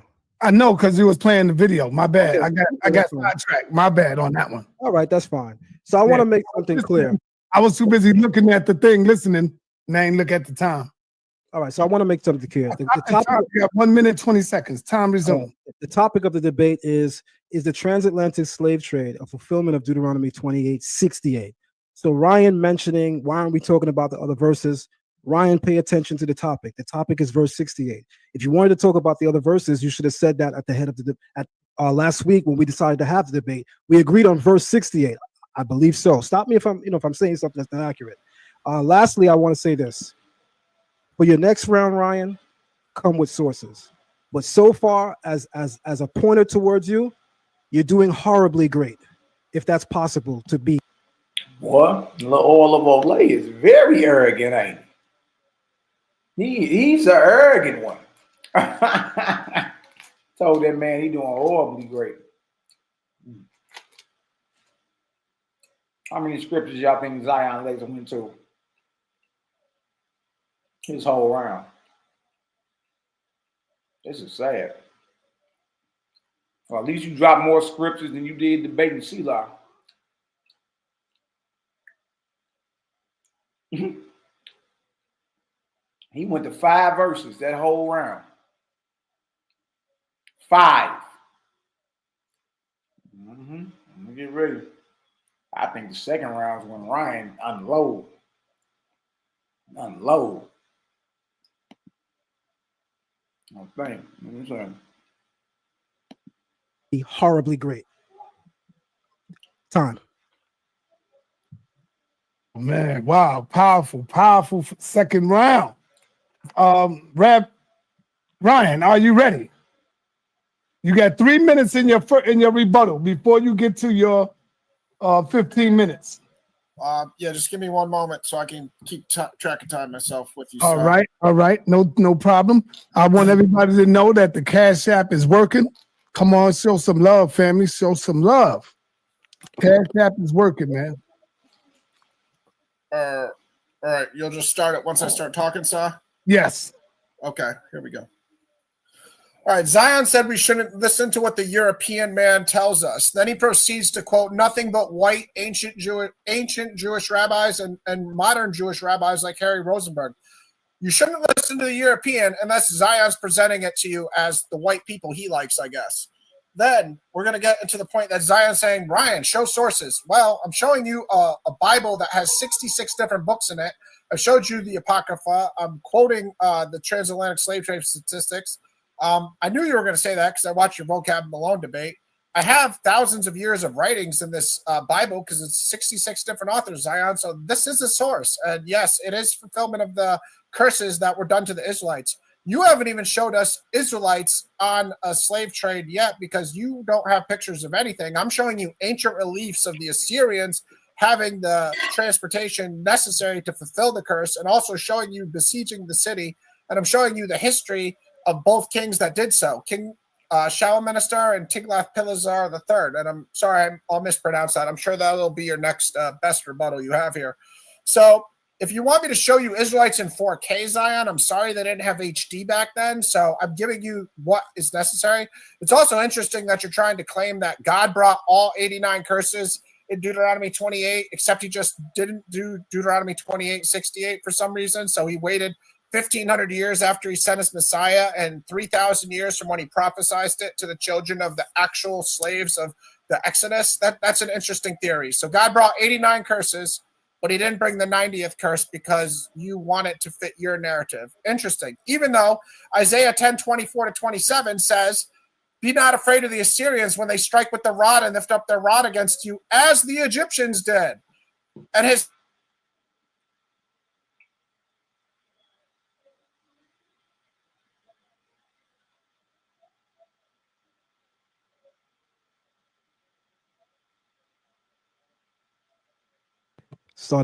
You got to stop getting people on your channel that's working with the Obama phone. This dude corny, cuz. He corny. He look, he know he losing. 1 minute, 5 seconds, Zion. We waiting on you to get back. Shout out to Brother Lie in the building, shaking my head. Always shaking my head. Pause. We gotta get an Islamic debate going on, man. Brother Lie is too loud up in here, man. We gotta get some Muslim talk up in here.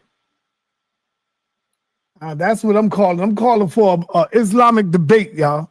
Who want the smoke? Who want the smoke, man? Islam versus Torah. Quran versus Torah. I'm gonna see if Captain want that smoke, man. I would actually take that with Brother La. I know him personally, but son, I think that debate should be in person. After all, we both in New York. Nah, but you and Brother La are cool, man. I can't have y'all two going. No, we ain't gonna be in the ring happy-go-lucky. We both gonna get it in. I know, but that's what I'm saying. That's your brother. I don't want you going in with it. Y'all two are brothers, man. No, absolutely. Yeah, I'd rather get Captain to take that on. If Brother La is willing to get in the ring. Oh, Apollo Bay said, I'll take that debate. But Apollo Bay, you are more. So you ain't representing Islam in the Quran the correct way, brother. I think Brother La will beat you up on that. Or any other Muslim will beat you up on that, brother. You are more. Do it really take that long to try to get a rebuttal response from ChatGPT, Ryan? All right, here you go. Here go Ryan right here. Ryan is back. All right, he's still trying to see the circle. Damn, this internet is killing me. I had no idea when I cut off. I was still saying my argument, so I don't know. Right. You got 1 minute and 5 seconds. Can you or Zion just tell me? I don't worry about it when I left off because I don't want to be redundant on what I said. I'll try to address. I have no idea where I left off. That sucks. It's all good. It's all good. This is just a 3-minute rebuttal. I'll just revisit some of the points. My bad about the internet. Obviously, I wish I could control it, but okay. I got a minute, sir. You got 1 minute and 5 seconds. Okay, I'll get back to it then. Resume. All right. Again, I don't know if I said this or not, so I apologize if I did, but Zion has yet to give us a number of the Israelites that he claimed went on slave ships in the transatlantic slave trade. Zion, that's the most important part of this debate. Was it 1, 10, 20, 1 million, 100,000?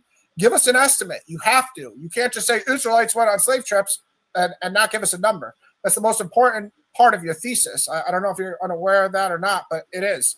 Again, my sources are the Bible, and I know that God fulfilled these curses because Jesus is the Messiah. And Galatians 3:13 says he redeemed us from the curse of the law. Assyrians had ships. It's very interesting to say 89 curses were brought, but the 90th curse waited for 1,500 years after the Messiah came. That's an insane theory. I thought he even acknowledged that all the curses were brought because he said dual fulfillment, but I guess he's abandoning the dual fulfillment argument. And I also never said the Igbo people couldn't possibly be considered Israelites. We're going to get into the specifics, and that's why you need to say numbers, because there are 35 million in Nigeria and around 40 million, 38 million total, but you're not telling us how many. If you're going to say the Igbo could be Israelites, give us a number. Tell us a number. Tom, Okay, you got thanks. 15 minutes in your second. Is this the second round, right? This is the start of the second round. Yeah, for me. You got 15 minutes in your second round. Family, hit that like button. I don't know why we only got 157 likes. We got over 500 people in the building. Hit that like button, man. Show your appreciation. Show that you are enjoying your Sunday evening, your Sunday afternoon. And remember, to always super violate that Cash App. That's the most important thing right now. Let's go. All right. Time will start when you're ready. Okay. All right. Again, I am showing you the fulfillment in the Bible. So here's the prophet Isaiah saying in Isaiah 10. Hold on. I'm not sharing my screen, so can you stop my time? All right. Your time will start over. Yes, Sorry. you ain't got the screen up. Yeah, I'm sorry. I didn't want to pull a full Captain Tazari. I can do my whole presentation without the slides moving, or showing it. Sorry, Captain. Not trying to give you a story, bro. Sorry about it. My bad. I see you up. I see you up and running. Trying to keep your name not in my mouth, Captain. I really apologize about that. Seriously, I'm not. It ain't about you. This is about the transatlantic slave trade today. My bad on that, bro. For real, for real. All right. Anyways, let me start this clock over. Sorry. Pause. There we go. All right. Pause the clock. Stopwatch. Reset. All right. Here we go. Isaiah 10:24-27. God taking claim that he used the Assyrians to strike. Be not afraid of the Assyrians when they strike with the rod and lift up their staff against you, as the Egyptians did. Kind of sounds like Deuteronomy 28:68 from God's own mouth through the prophet Isaiah. And his staff will be over the sea, and he will lift it as he did in Egypt.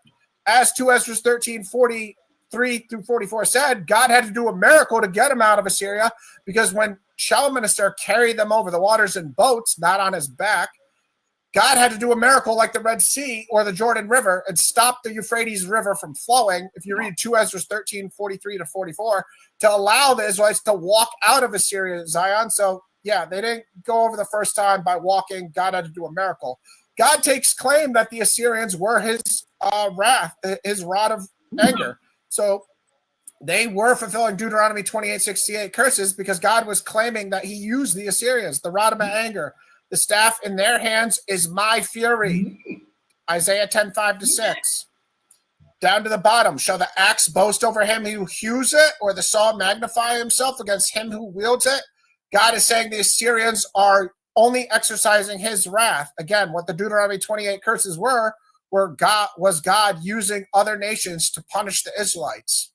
Jeremiah 11:1-8 is going to disagree with Zion. He's going to tell us that God, on the bottom here in verse 8, brought all the curses. So therefore, I brought upon them all the words of this covenant, which I commanded them to do, but they did not do. Which covenant, Zion? Go up to Jeremiah 11:3. Thus says the Lord, the God of Israel, cursed be the man who does not hear the words of this covenant that I commanded your fathers when I brought them out of the land of the Egypt.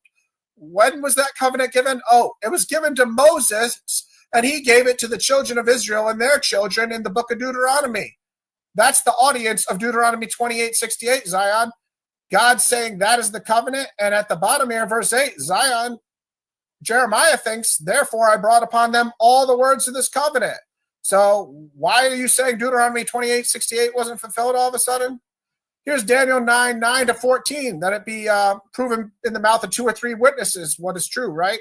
And the curse and the oath that are written in the law of Moses, the servant of God, have been poured out upon us because we have sinned against him. As it is written in the law of Moses, all this calamity has come upon us. Looks like Daniel and Jeremiah think that God brought all the curses.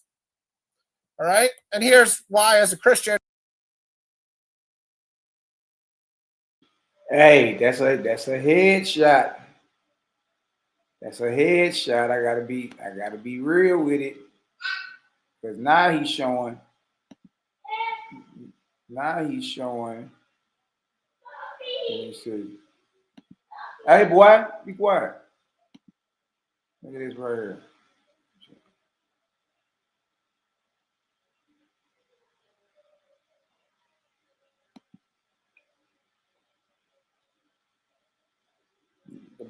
The broken covenant. Look at that. Jeremiah 11:1. The word that came to Jeremiah from the Lord, saying, hear ye the words of this covenant, and speak unto the men of Judah and to the inhabitants of Jerusalem, and say thou unto them, thus saith the Lord God of Israel, cursed be the man that obeyeth not the words of this covenant, which I commanded your fathers in the day that I brought them forth out of the land of Egypt, from the iron furnace, saying, obey my voice and do them according to all which I command you. So shall ye be my people, and I will be your God. I'm down to verse 8. Look what it says. Yet they obeyed not, nor inclined their ear, but walked every one in the imagination of their evil heart. Therefore, I will bring upon them all the words of this covenant, which I commanded them to do. But they did not. Look at that. It says all the words of the covenant, including slavery or back in Egypt via ship, you dig, had been brought upon the nation by the time Jeremiah opened his mouth up. That's a good point. All the words of the covenant had been brought. That's a good point. Daniel. You went to Daniel after that. Daniel 9.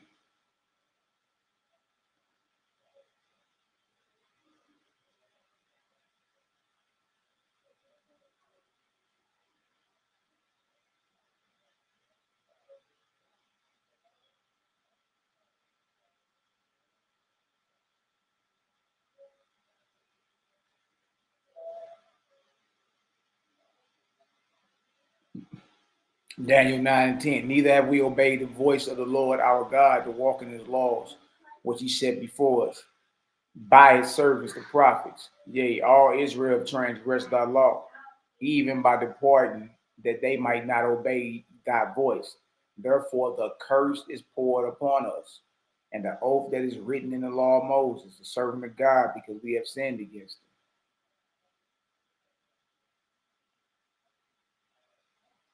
Verse 13, as it is written in the law of Moses, all this evil is come upon us.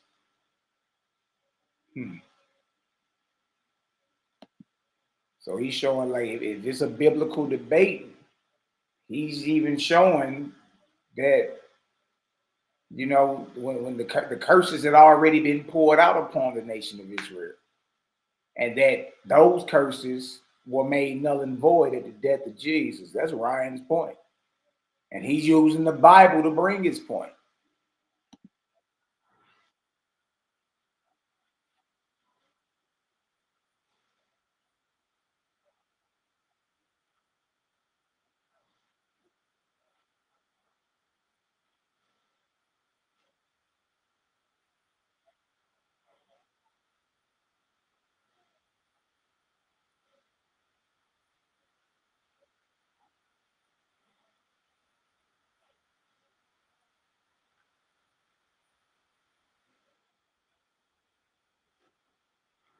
Mm. Mm.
Mm.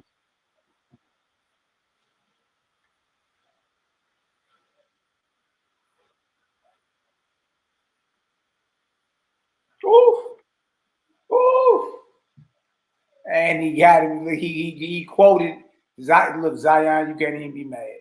You've been sourcing yourself this whole time. And European rabbis. You can't get mad because Ryan decides to source you. Use your own words against you. Did you say you don't believe they was looking for Israelites when they came and got them? Dang. Nah, he ain't say that. Hold on. Let me finish this over real quick.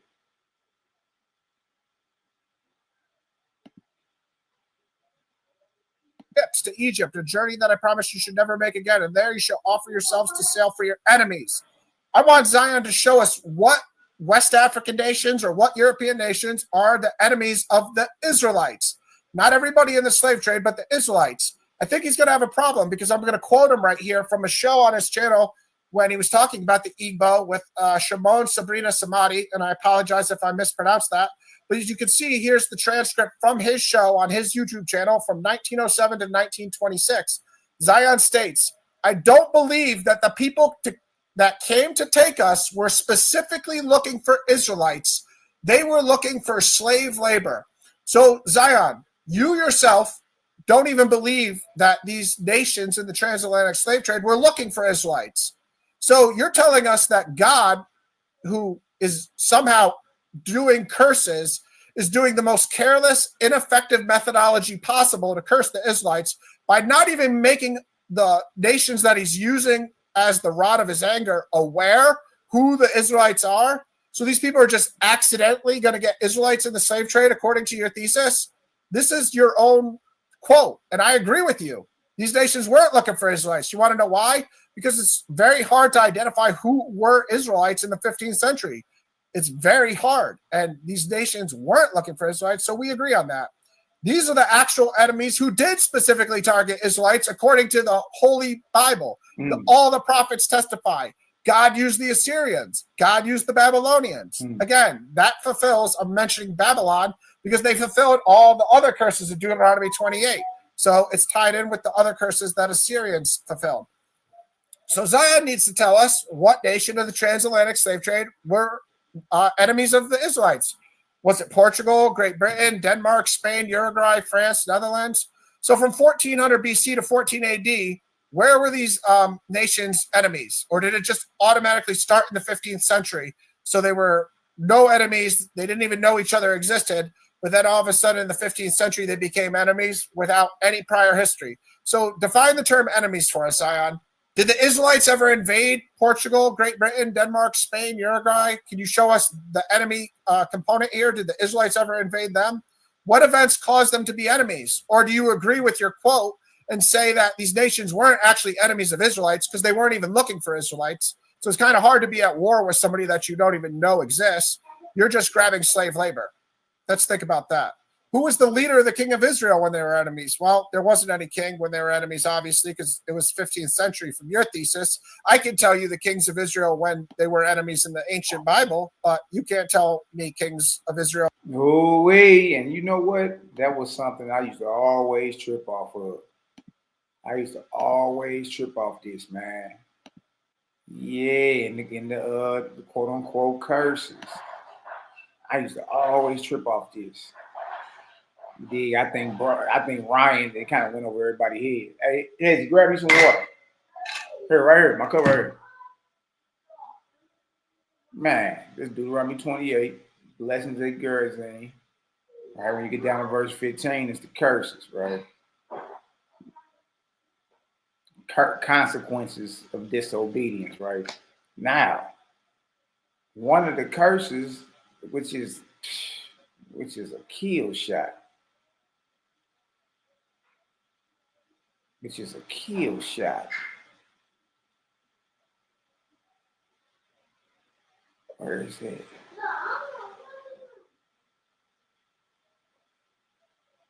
Right here. Deuteronomy 28:36. The Lord shall bring you or thee and thy king, your king, which you shall set over thee, unto a nation which neither you nor your fathers have known, and there you shall serve other gods, wood and stone. What king is we talking about?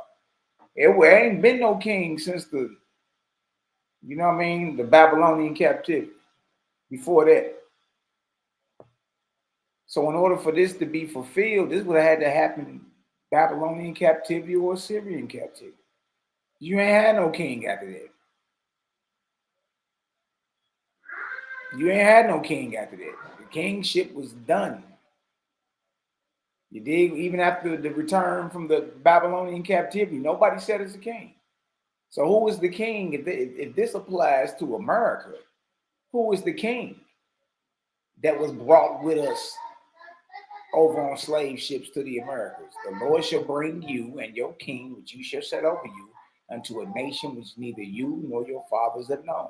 And there you shall serve other gods, wood and stone. What king? What king of ours was brought into bondage when we were brought into bondage? Israel ain't had no king since the before the Babylonian captivity. Ain't been no sitting king. Dang. Let's get back to it. What's really going on?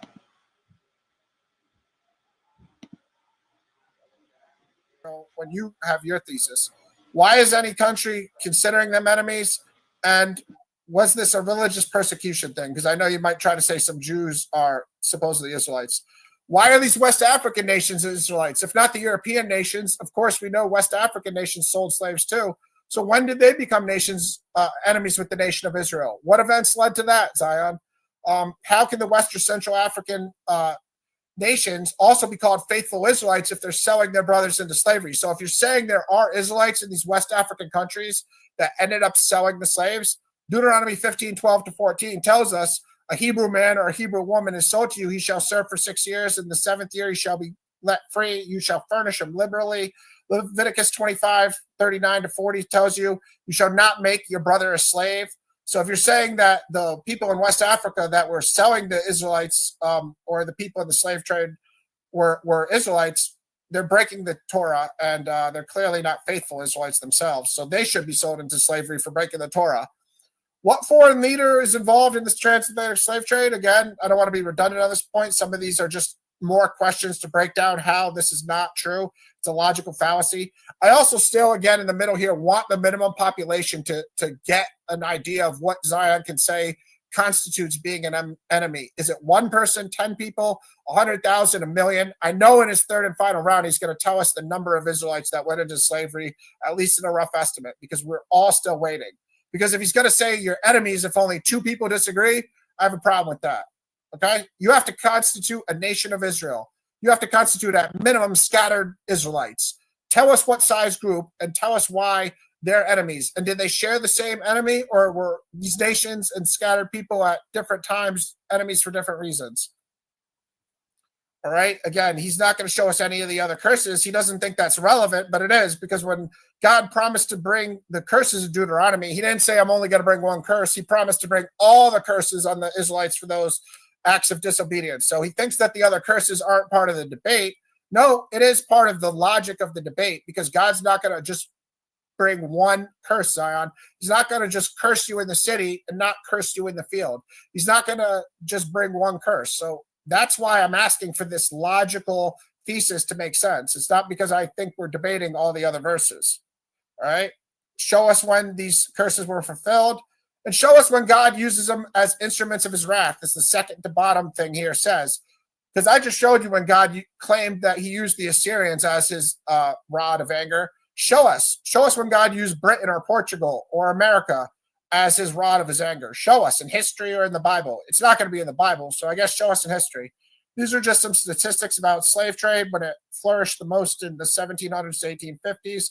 I'll circle back to this when I have more time. The most important statistic was that 6 million people were from Angola, and Zion has yet to show us that there are any slaves in Angola.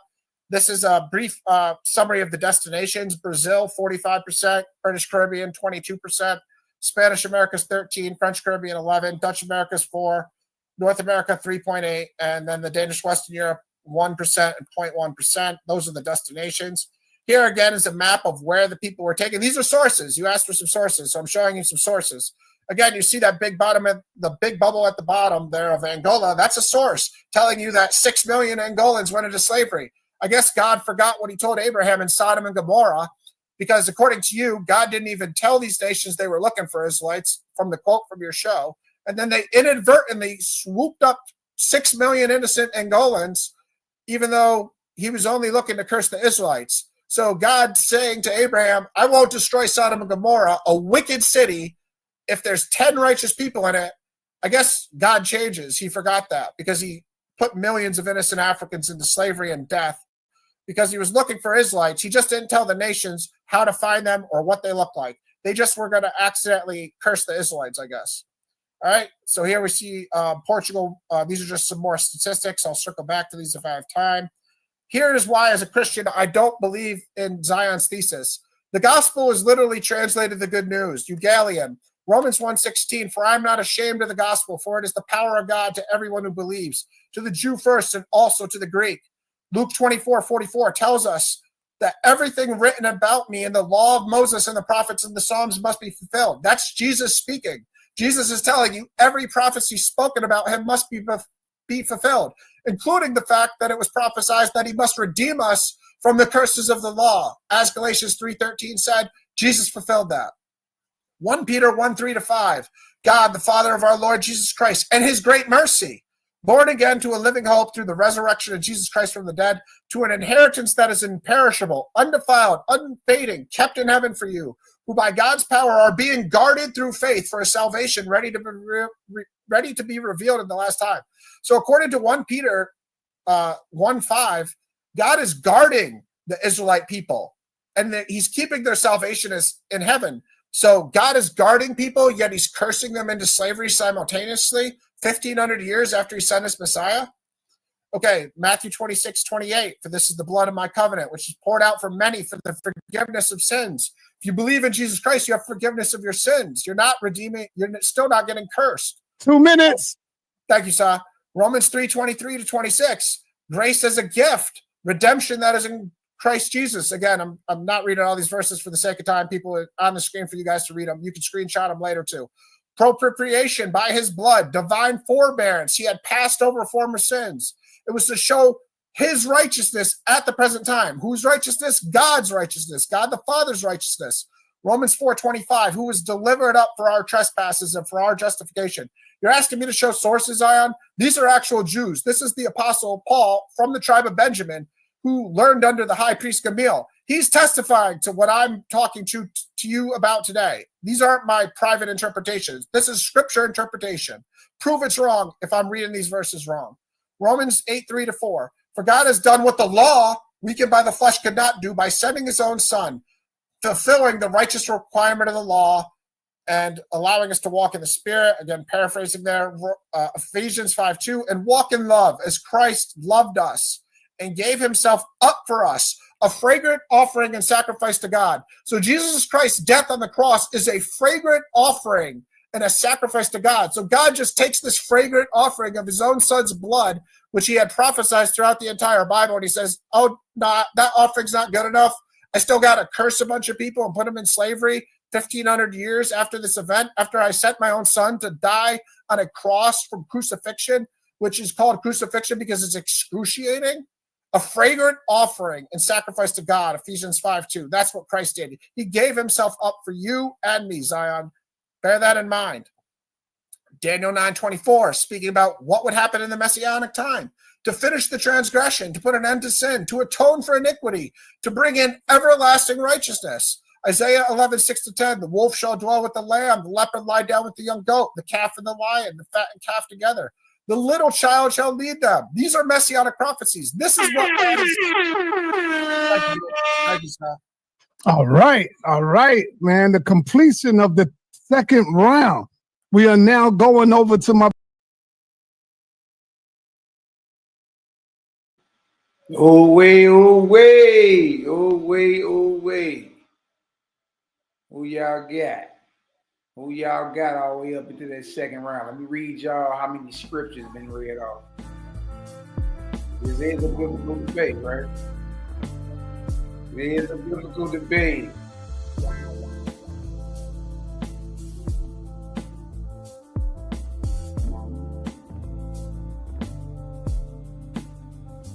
All right, if y'all got Ryan so far, drop a 1. You got Zion Lex, drop a 2. Yeah. Listen, where is it? All right, so let me read these deals off.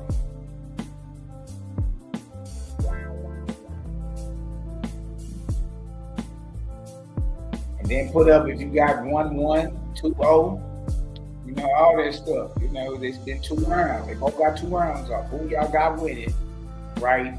And what is it? Is it 1-1? Is it 2-0? What is it?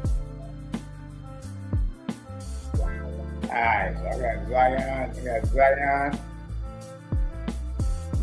right there. In that space, and those are the scriptures for the second round. All right. So for round 2,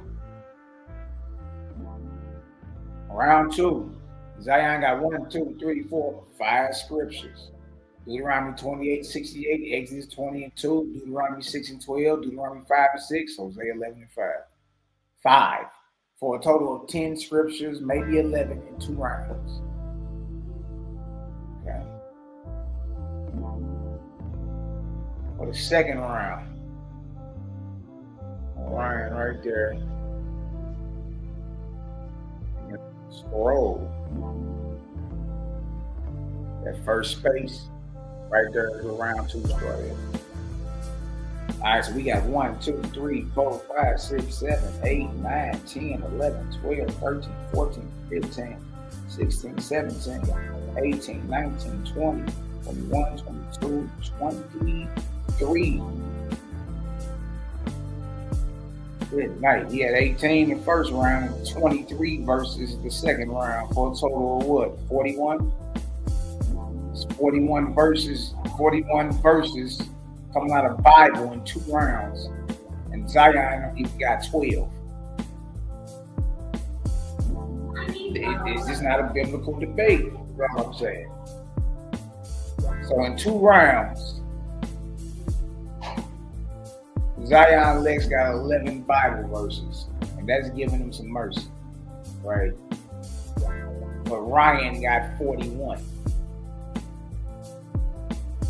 He didn't drop 30 more verses than dude in 2 rounds. Who y'all got winning? And what y'all got? 2-0, 1-1, what y'all got?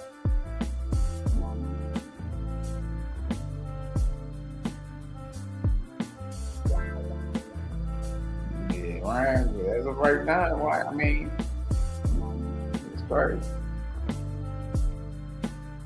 Just being honest, man. It's like stuff don't look too good.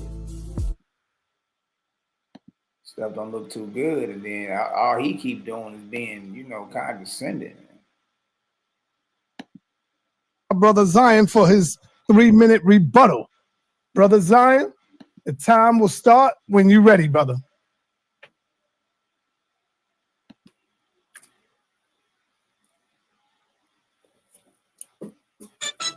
You on mute, Captain. You're on mute. Damn, I'm getting ready to call you the captain. All right. Let me know when I could go, son. Yes, time to start when you're ready. We can go now. All right, this is sad, man. This is really sad. You ain't got no screen up or nothing. No, I don't need no screen for the rebuttal round. No, this far too easy. I had that plan, but this is far too easy. He says the most important part of the debate is me being able to demonstrate the exact numbers of how many slaves were transported. That's what the debate hangs on.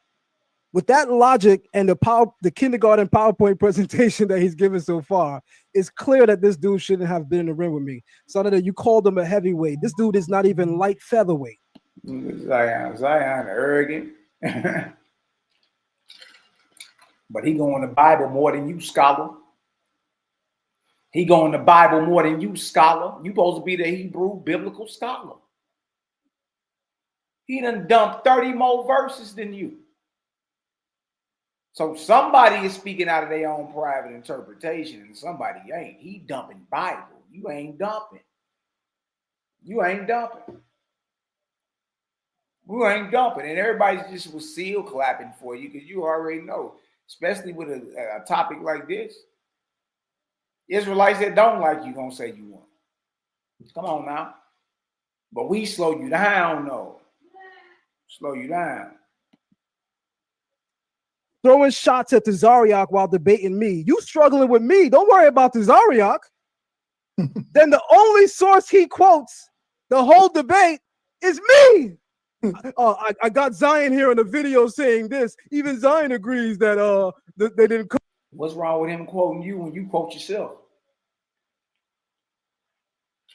What's wrong?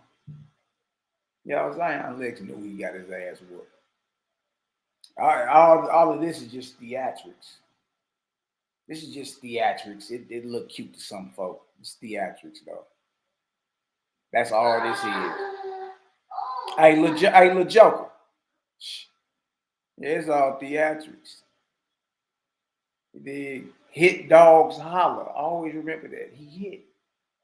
See, we'll slow you down and pause you and be like, what you say right there?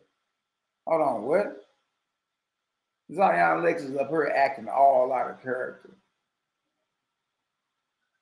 Huh? He acting all out of character. Got Ryan looking just, you know what I mean? Like he the one that's more disciplined in spirit and everything. He all out of character. Mm-hmm. Come looking for slaves. The only source he quotes is me, but this is a debate, right? So again, Zion Lex don't look at the Bible as a source. How the hell you can say the only source he quote is you when he done dropped 41, he done dropped 41 rounds on you. You can't say he ain't a shooter. He done dropped 41 on you. 41.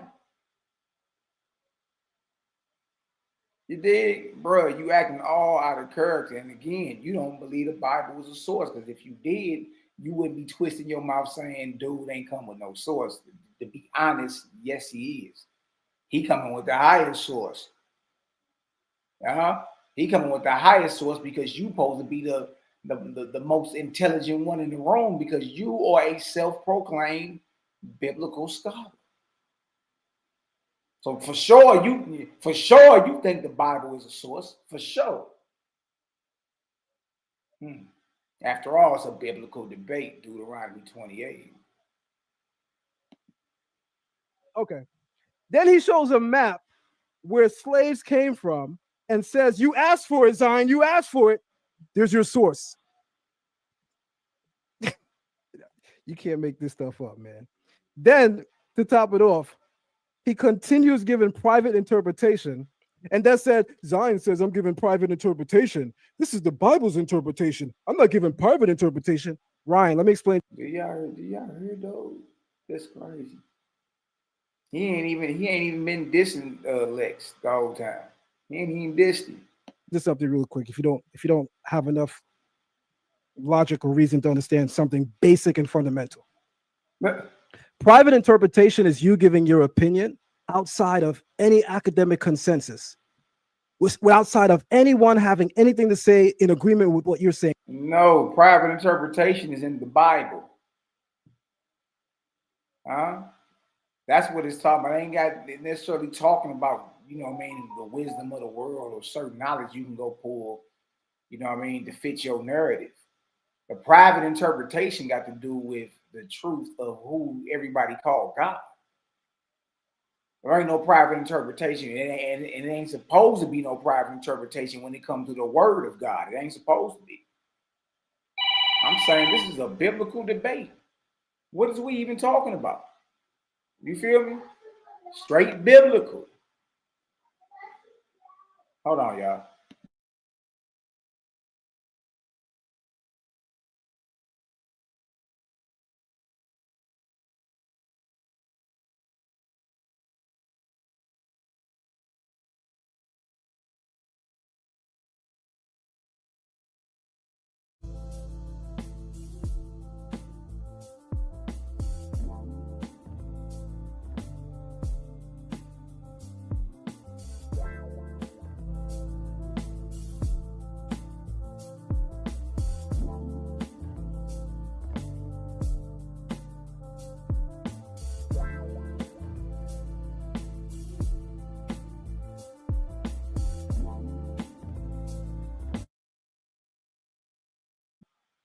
Oh, wait.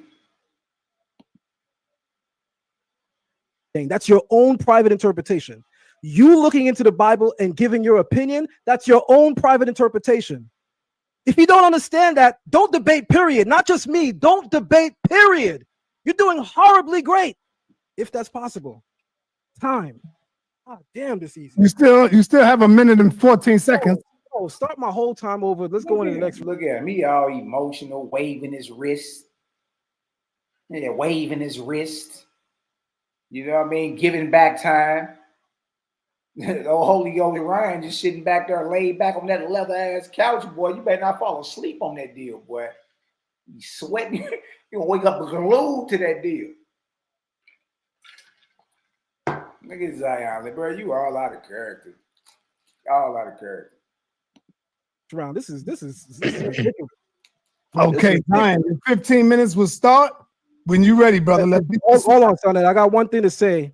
Yes, go ahead. Before I started to say in the chat, I can't believe that I missed a day party in Brooklyn to do this. But you know what? The people still gained. So that's why we're here. The people still. Do you hear this, Millie? So I was about to put in the chat. I missed the day party in Brooklyn. Man, y'all cats is something else, man. That's all I can say. Like, these is weirdos. All right, round 3. Let's see. Let's see if maybe we can get more than 5 scriptures from Zion. Still gain. Let's go. All right. Let's get your presentation up, Zion. All right.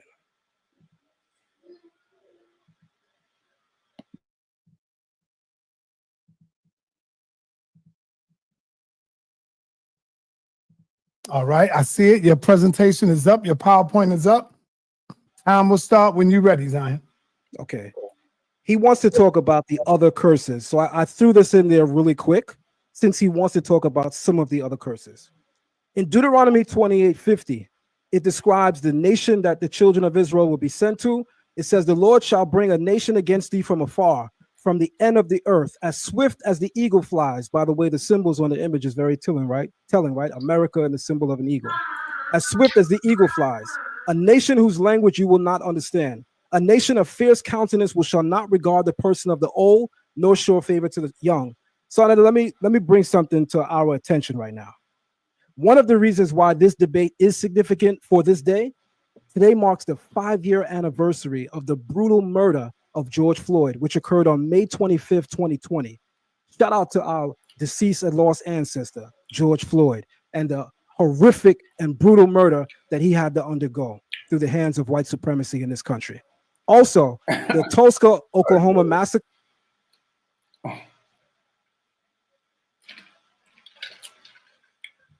If you know what dude doing. We know what he's doing. Was also this month, May 31st. That's the Tulsa massacre was a horrific attack in which a white mob sparked by false claims against a black teen destroyed thriving black communities in Greenwood, known as the Black Wall Street. And then in recent news, at the head of May, we have Shiloh Hendricks, who uses a racial slur at a young black boy at a playground in Rochester, Minnesota. She's since raised $700K in support from white supremacists. Judging this debate, I pretty much want to bet who else put their money in on this. I'm sure you guys could use your brains and figure that out. Having said that, this verse spoke to the country we're coming into, having no respect for the elder, George Floyd, and having no respect for the young. Let's continue.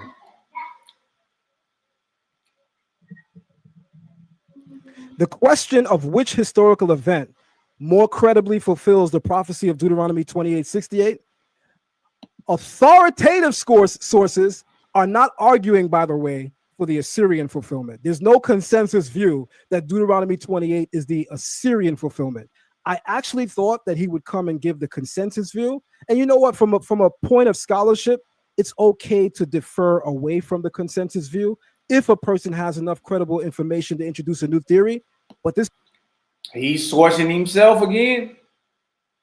Zion spent this whole debate sourcing himself and got mad when Ryan decided to source him and bring up the words that he said himself. All while claiming dude ain't coming with a source, but he's coming out of the source that you claim to be a scholar in. Look, man, and that's what I'm saying. It's so easy for the nation of Israel just to run and give Zion Lex this win right here. And it's like, no, once you slow it down and go back, man, dude was all over the place, man. He really didn't go into the Bible for real. He just talked. And when he brought sources, it was either himself or some European rabbis.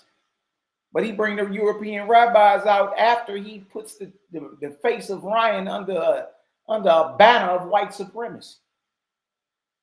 And then he gets to quoting white men. Bro, come on, man. You giving back time. You taking personal shots, ad homs. You dig? Holy Ghost Ryan ain't doing none of that. He leaning back on that pleather couch. Huh? Come on, man. Like, you got to call a spade based on what I saw so far. After 2 rounds, I'll let y'all know. So that's crazy. This new theory he introduced of a relief from Assyria, showing them transporting logs and wood, pause, as a fulfillment of Deuteronomy 28:68, I think is utterly ridiculous. But I came prepared to debunk the authoritative consensus. So the Roman enslavement of the Jews following the destruction of the Second Temple or the transatlantic slave trade, which one of these is more credible, is one of immense theological and historical significance. The verse again reads, the Lord will bring you back into Egypt by way of ship, by the way of, I said to you, you shall no more see it again, and there you shall offer yourselves unto your enemies for bondmen and bondwomen, and no man shall buy you. This passage speaks of a return to Egypt, symbolic or literal by ships, a reversal of the Exodus journey, a sale into slavery, and the haunting phrase that no one will purchase the people, implying utter dehumanization. In the Jewish War by Josephus, Book 6, first consider the Roman fulfillment. After the destruction of the Second Temple in 70 Common Era, and again following the Bar Kokhba revolt in 135 Common Era, historical accounts, particularly those of Flavius Josephus, tells us that tens of thousands of Jews were taken into captive. Everyone, please pay attention to this particular slide. It's paramount, it's important, it's key. The consensus among scholarship that disagrees with the transatlantic slave trade as a fulfillment, they posit that this was fulfilled in Rome. And they cite Josephus. They say that Josephus demonstrated that we were sent to Rome by way of ship. I'm not sure if people actually go into Josephus' works, of which I have all of his works. Josephus never mentioned ships. We're going to go into that right now.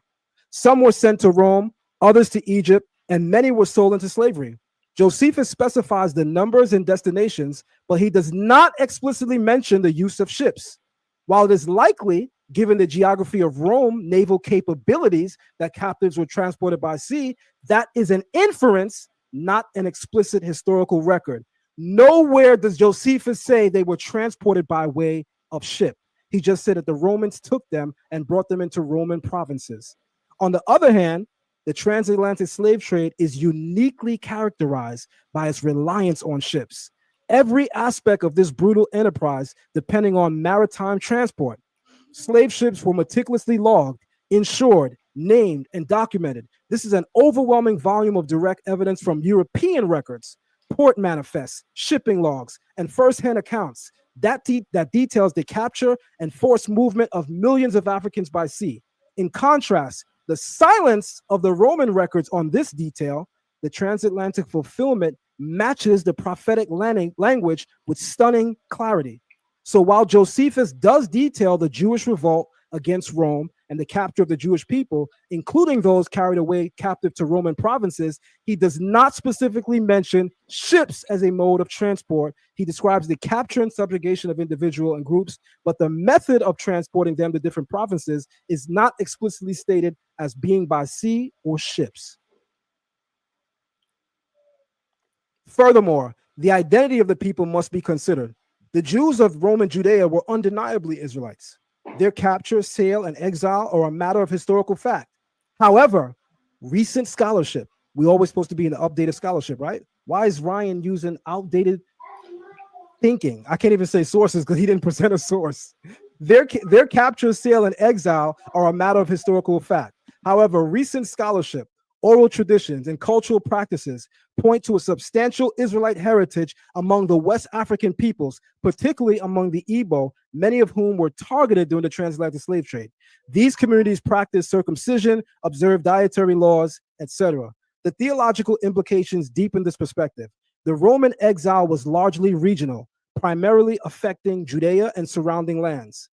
In contrast, the transatlantic slave trade scattered Israelites across the 4 corners of the earth: North America, South America, the Caribbean, and beyond. We wound up in the UK, Canada. From there, migrated to other regions, Germany, other parts of Europe, fulfilling broader prophecies in the Torah about exile and diaspora. Furthermore, the trauma of being renamed, losing culture, and Torah knowledge fits the pattern of curses described in Deuteronomy more completely than the Roman example, and I guess I can now add even the Assyrian example. If Ryan's supposed theory of showing a relief of Assyrians transporting wood and logs. We're supposed to believe that's a fulfillment of the transatlantic slave trade. If that's true, it still didn't do what Deuteronomy 28 says with regard to the curses. It did not strip us of our identity. Our people still knew who they were. It did not strip us of our religion or our culture. We were still practicing it. It did not strip us of our language. We were still speaking Hebrew. That means, Ryan, in order for your theory to be correct, then the fulfillment you're speaking of must strip us of all of those elements necessary to completely remove us from our language, our culture, our identity, our God, none of which is seen in the Assyrian fulfillment. This is a joke. This is y'all king? This the guy y'all telling me beat people up in HOK, and this is who y'all brought me? This is y'all king?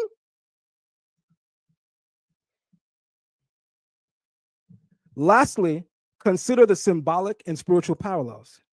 Egypt in the Torah is not merely a land, it's a condition, a place of constriction, oppression, and spiritual and physical bondage. The Middle Passage and chattel slavery were among the most horrific forms of bondage in human history. Stripped of identity, chained in darkness, and rejected as human beings. Did the Assyrian transport of logs do that to Israelites, Ryan? The one or two people you showed on 2-3 ships? Those taken in the transatlantic slave trade lived the very curses that Deuteronomy foretold. In conclusion, while Rome's enslavement of the Jews was devastating and certainly fits the aspects of the Deuteronomy curses, it is the transatlantic slave trade that fulfills the specific language of Deuteronomy 68 most completely. It matches the criteria of maritime transport, mass enslavement. Ryan showed two people on a ship led by Assyrians and said, sorry, Zion, that I don't have 4K resolution to show you who they are. The Bible is describing mass deportation, mass enslavement.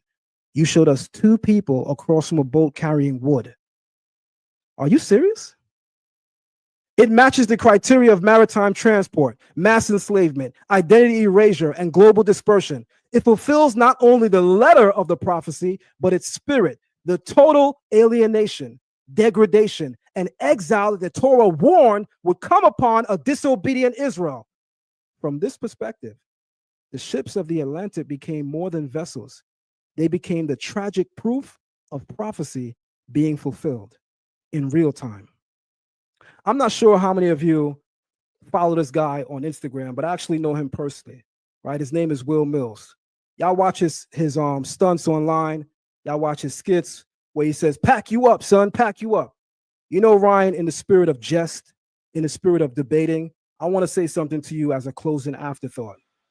You thought you would enter a debate with a serious Israelite scholar, even though you're on record being, passive aggressively disrespectful towards our culture, referring to us as self-proclaimed Israelites.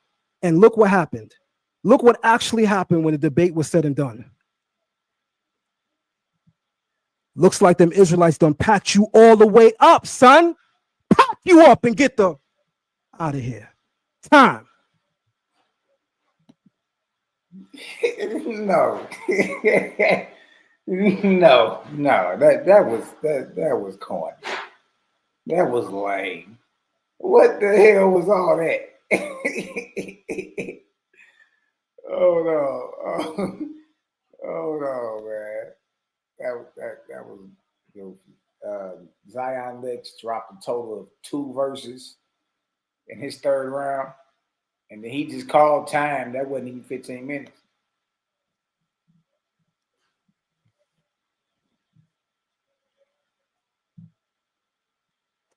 Zion, you still got a full. I don't need that. I don't need that. Sure you don't want to go over anything? Time. All right, you get 4 minutes and 22 seconds, brother. 4 minutes and 22 seconds. This nigga done gave back. Nah. And then he gave back another a minute and some seconds, a minute and 20 some seconds earlier.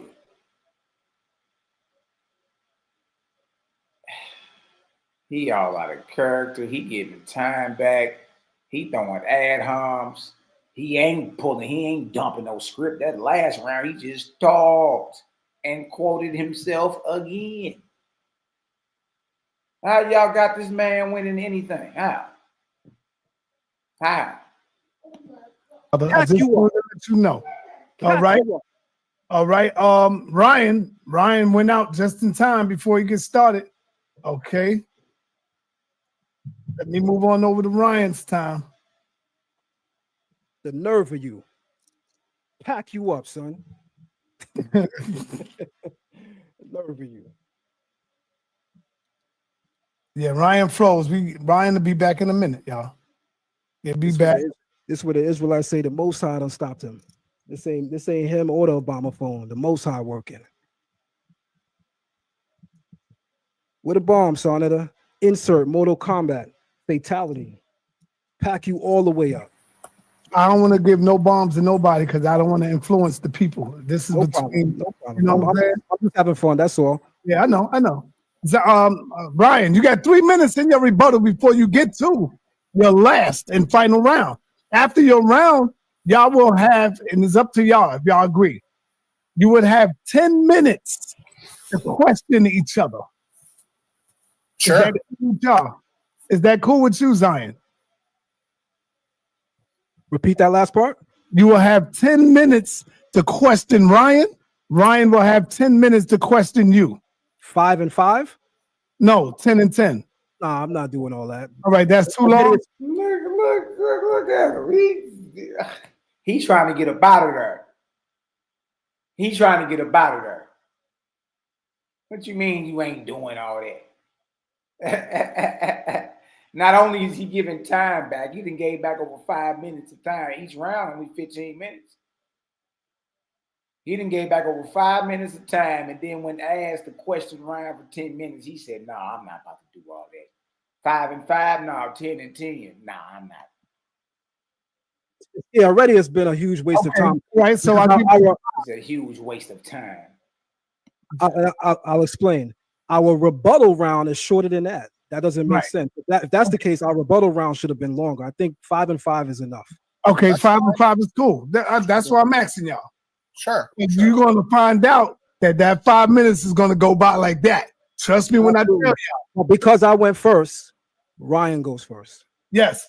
All right, Ryan, this is your 3 minutes rebuttal. Time will start when you're ready. Do you want to show your slides? Oh, yeah, I thought I was sharing already. All right. No, not yet. Now you are sharing. You have it? Yep. Time will start when you start talking. All right. Well, I guess Zion, I was going to say he still hasn't given us a number yet in 54 minutes, but he yielded 4 minutes of his time. So I guess in 50 minutes, he still hasn't given us a number of how many Israelites were supposedly in the transatlantic slave trade. He acts like I asked for a factual exact number. No, I didn't. I said, just give us an estimate. It can be an estimate, Zion. You know what an estimate is. You haven't given us a number in 50 minutes of this debate. It's one of the most important concepts of the debate. How many Israelites went into slavery? There were 12.5 million people in the transatlantic slave trade. So was it 1 Israelite or was it 1 million or 12 million? Because I show you 6 million people in Angola. I thought that was going to be part of the argument. In the beginning presentation, you showed there were Israelites in certain areas. I thought you were going to get into numbers because they kind of matter. Okay. Zion keeps mentioning that all. Man, look, claiming like he just was showing logs. That's not true. Look at this relief fragment of a Syrian soldier leading slaves or captives over water.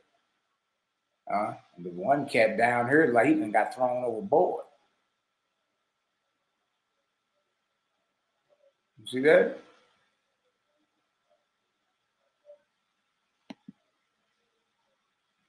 All I've done is shown boats of Assyrians putting people into slavery and then moving logs. Yeah, let me use some pragmatic logic for you, Zion. If they can move trees, if I have pictures of them moving trees, they can put human beings on those boats too, Zion. They can put gold, they can put cattle, they can put cattle's a little rough. They'll probably have to drag that, but they have 2-tier boats. Go Google Assyrian warships, everybody. See if they had big boats. It's just like any other wartime boat. They're huge.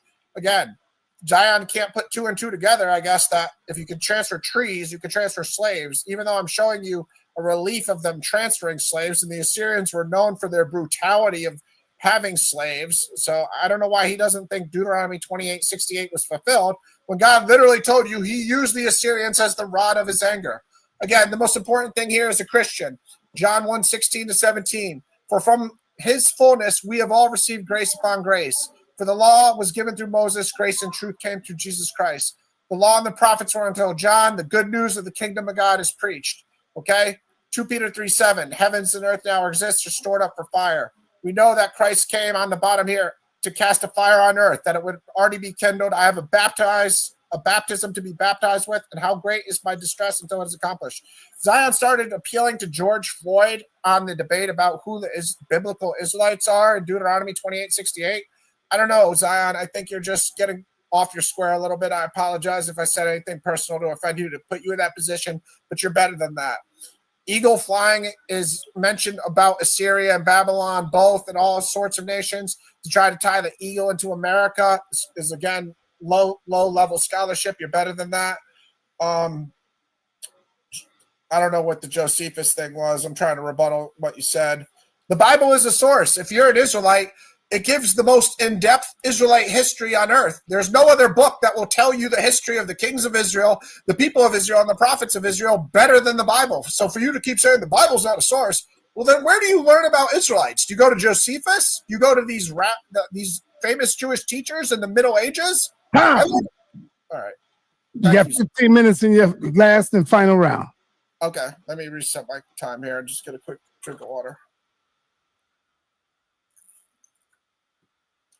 All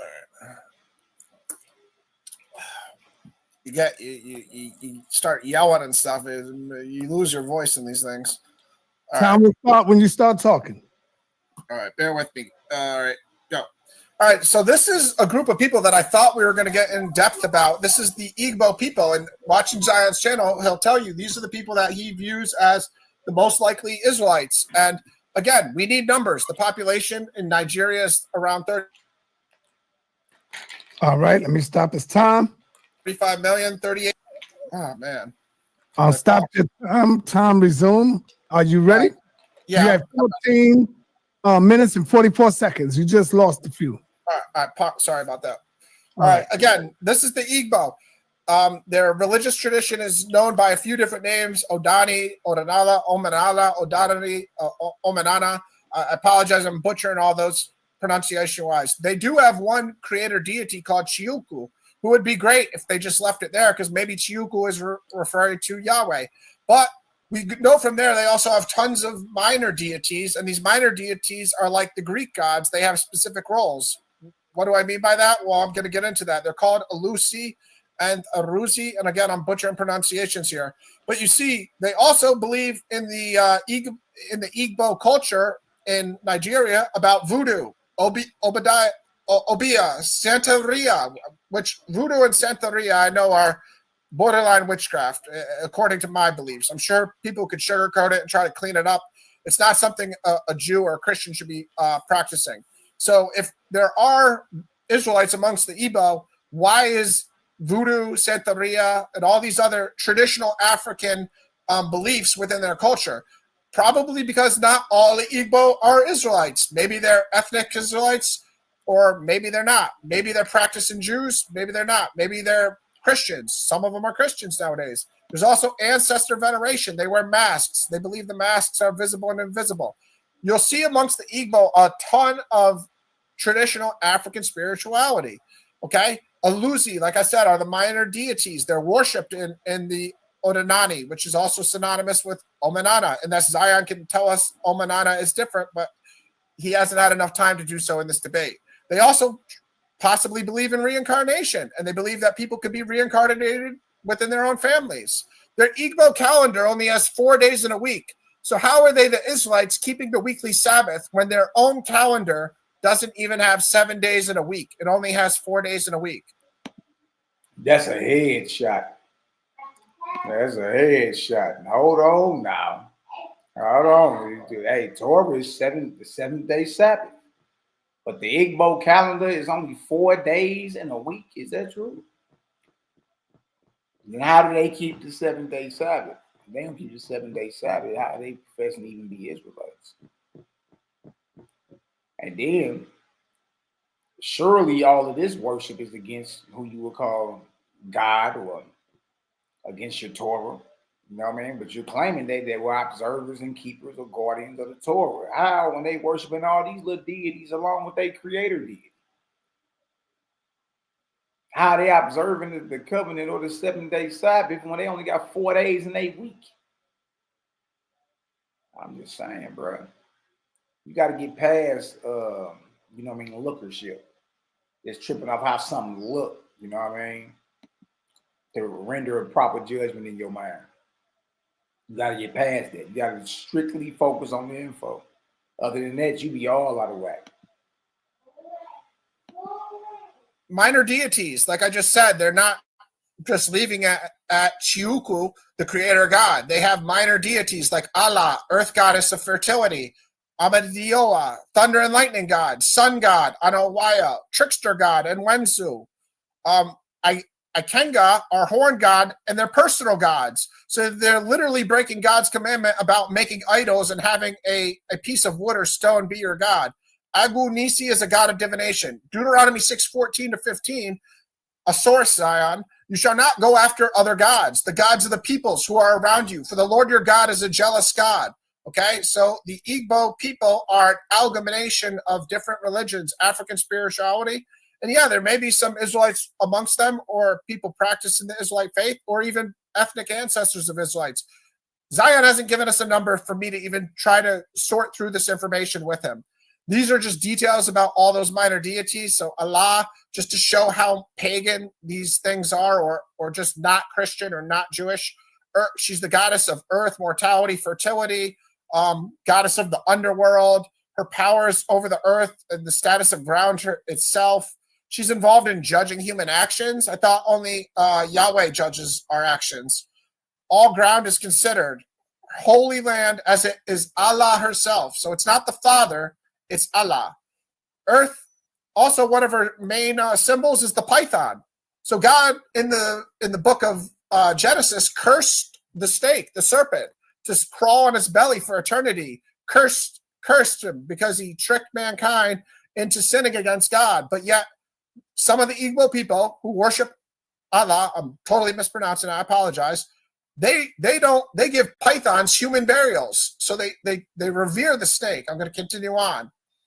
Amadio, I could spend 15 minutes on each one of these guys, so bear with me. God of thunder and lightning, his color, he has a sword. It's like Greek mythology. It's African spirituality. It's not the traditional Torah. His color is red. He has a symbol and a white ram. God of justice. He speaks through thunder and speaks through lightning. Persons are judged guilty by Amadio, are either killed by lightning. So God's not killing them. Amadio is killing them. Okay? You can swear oaths to him too.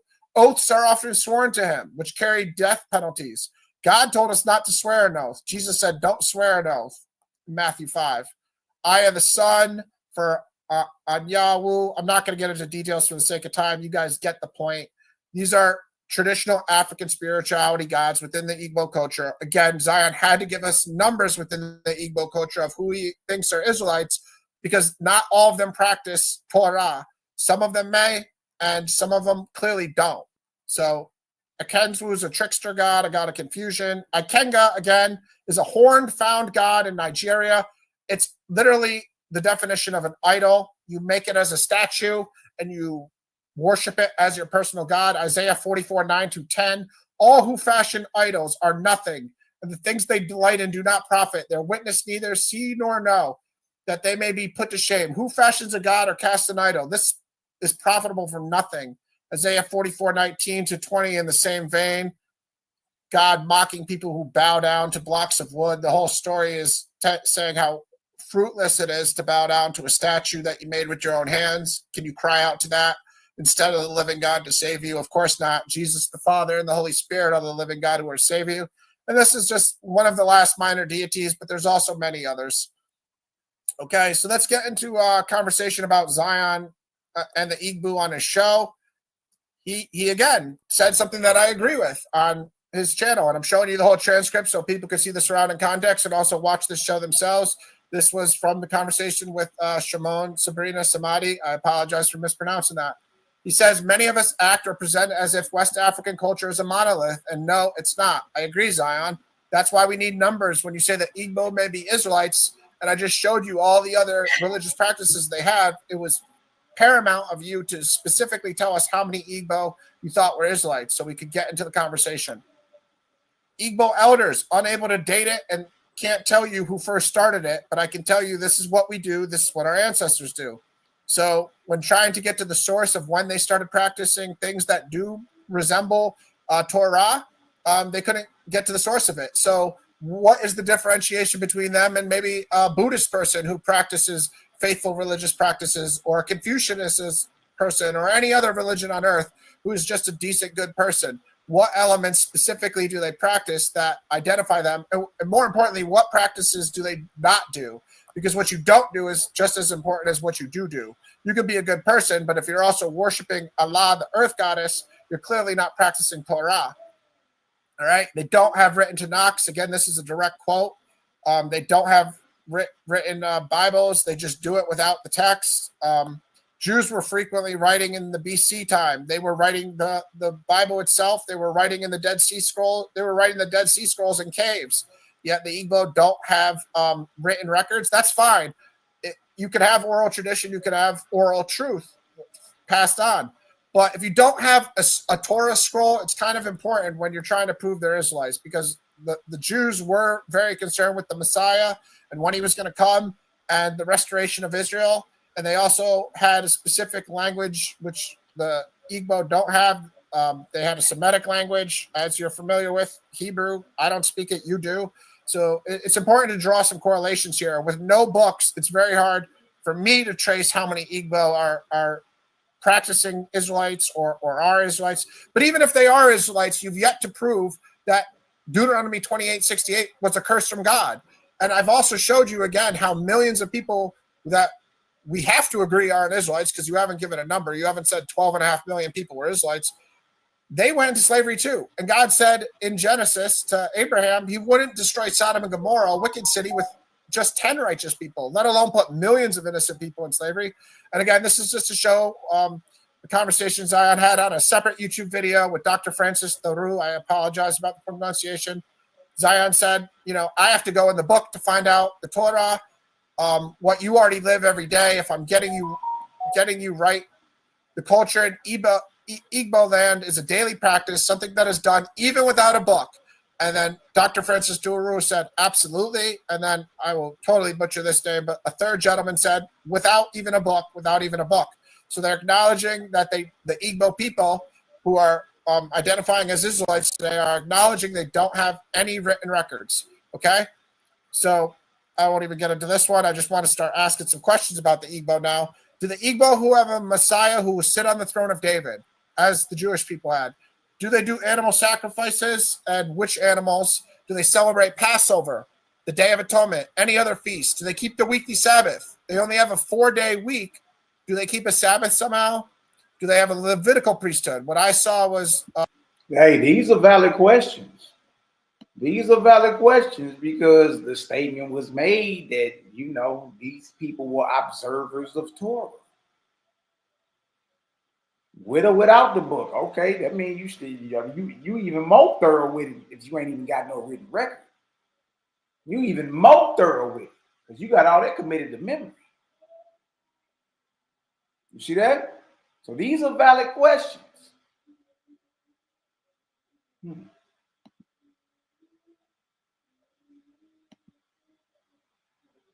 Different priesthood. Do they have a temple? Do they have any Passover tradition? Do they have an oral origin story of being slaves in Egypt? Okay. Again, I already spoke about the Jews writing, and it's fine if the Igbo don't write things, but it does kind of make it hard to trace them as Israelites. Is there a Moses figure? In an oral tradition, you would think the Moses figure who led them out of Egypt would be prominent. Do they have a Moses figure? What about the prophet of Deuteronomy 18:18, which as Christians we believe Jesus fulfilled? Do they mention any biblical prophet, Isaiah, Jeremiah, etc.? How do we know if the Igbo went through what Abraham, Isaac, and Jacob's offspring went through or not? Why do they have minor deities if the Shema is in their culture? Deuteronomy 6:4, hear, O Israel, the Lord our God, the Lord is one, or variations of that, the Lord alone is God. Do they have the 10 Commandments? That would be given to people that stayed on the eastern Jordan side of the river before the Promised Land. They had the 10 Commandments from Mount Sinai or Mount Horeb, whatever term you prefer. Do the Igbo speak of the 10 Commandments? Why isn't God's Hebrew name ever said? That's fine if it's not, because different languages have different names for God. That's fine. But is it at least referring characteristic-wise to God? If it is, why are there so many minor deities? Dietary laws, eating blood are some other things. Cities of refuge, Joseph figure. Why is the creation story? What is the creation story of the Igbo people? I understand we didn't have much time to get into all these things. The Garden of Eden, again, why is the python revered if God cursed the snake? A flood narrative. All these questions were for me out of my own intellectual curiosity to try to trace how the Igbo correlate to Israelites, and then to get into specific numbers, asking about mana, so on and so forth. Again, for time reasons, we didn't have time to get into all this stuff. But I want to go back to my very first slide that I said was very paramount in this. Israel sinned, they rebelled against God, and the curses were direct results when they sinned against God. God's way of redemption to save the scattered Israelites that were scattered to the four corners of the world was to send his Messiah. I could show many messianic prophecies in Isaiah and everywhere else that Jesus, I have them in this presentation, I just don't have time to show them all. God's redemption was to send his Messiah. So Zion hasn't even told us if he believes Jesus was the Messiah. So that's a big problem in our understanding of why he thinks these curses are still occurring. Because if you think the Messiah came, again, you have a big problem, because Galatians 3:13 tells us that Christ redeemed us from the curse of the law. But again, Zion hasn't showed us what sins occurred in the 15th century for God to send these curses. Zion hasn't told us why God killed millions of innocent people if he wouldn't kill 10 people in Sodom and Gomorrah. The lack of numbers is astounding to me. I can't believe he went 50 minutes and didn't even throw out an estimate of 10 Israelites or 20 or million or whatever. His own estimate.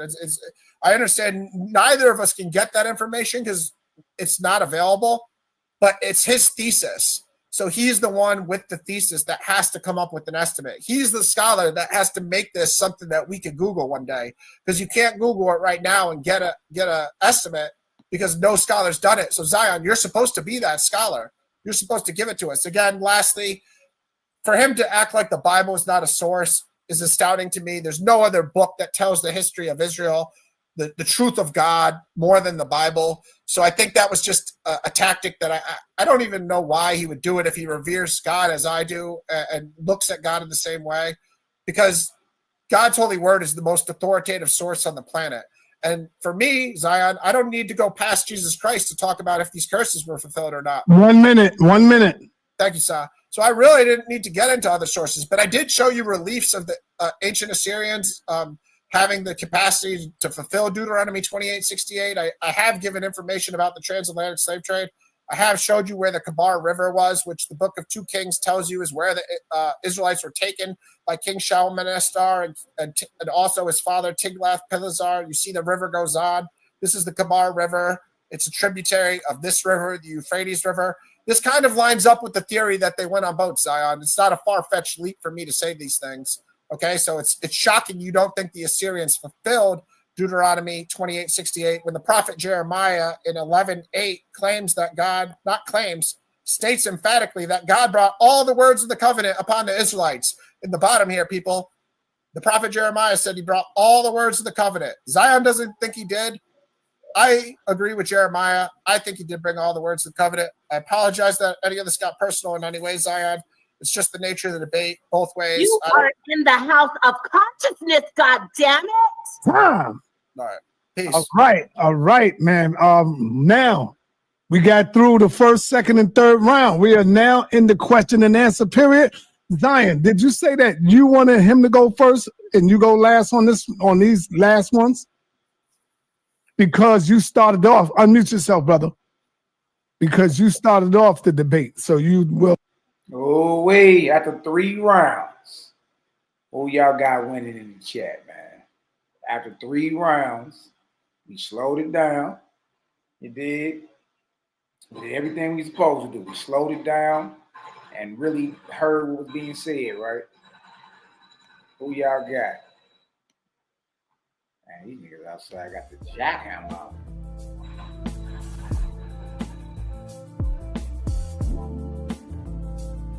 Drop in the chat who y'all got, man. How many rounds they win?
Mic check, 1, 2, 1, 2. Let me look at these comments, see what y'all got.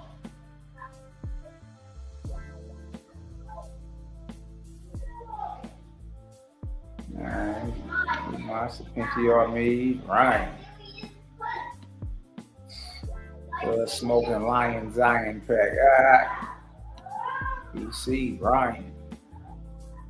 Yeah, you always start something, kid. White chocolate got my bro. All right, y'all them books Zion got behind me. They all commentaries on the Bible.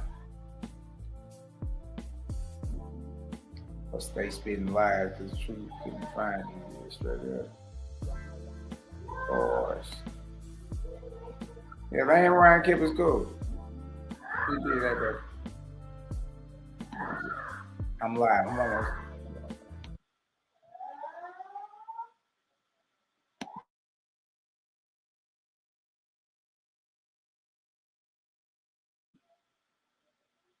Yeah. let's listen to this little quick question and answer. And then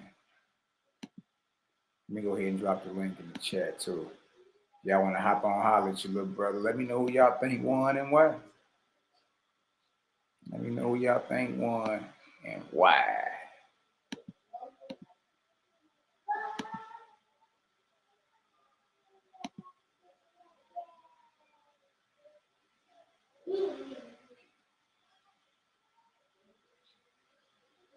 All right, let's listen.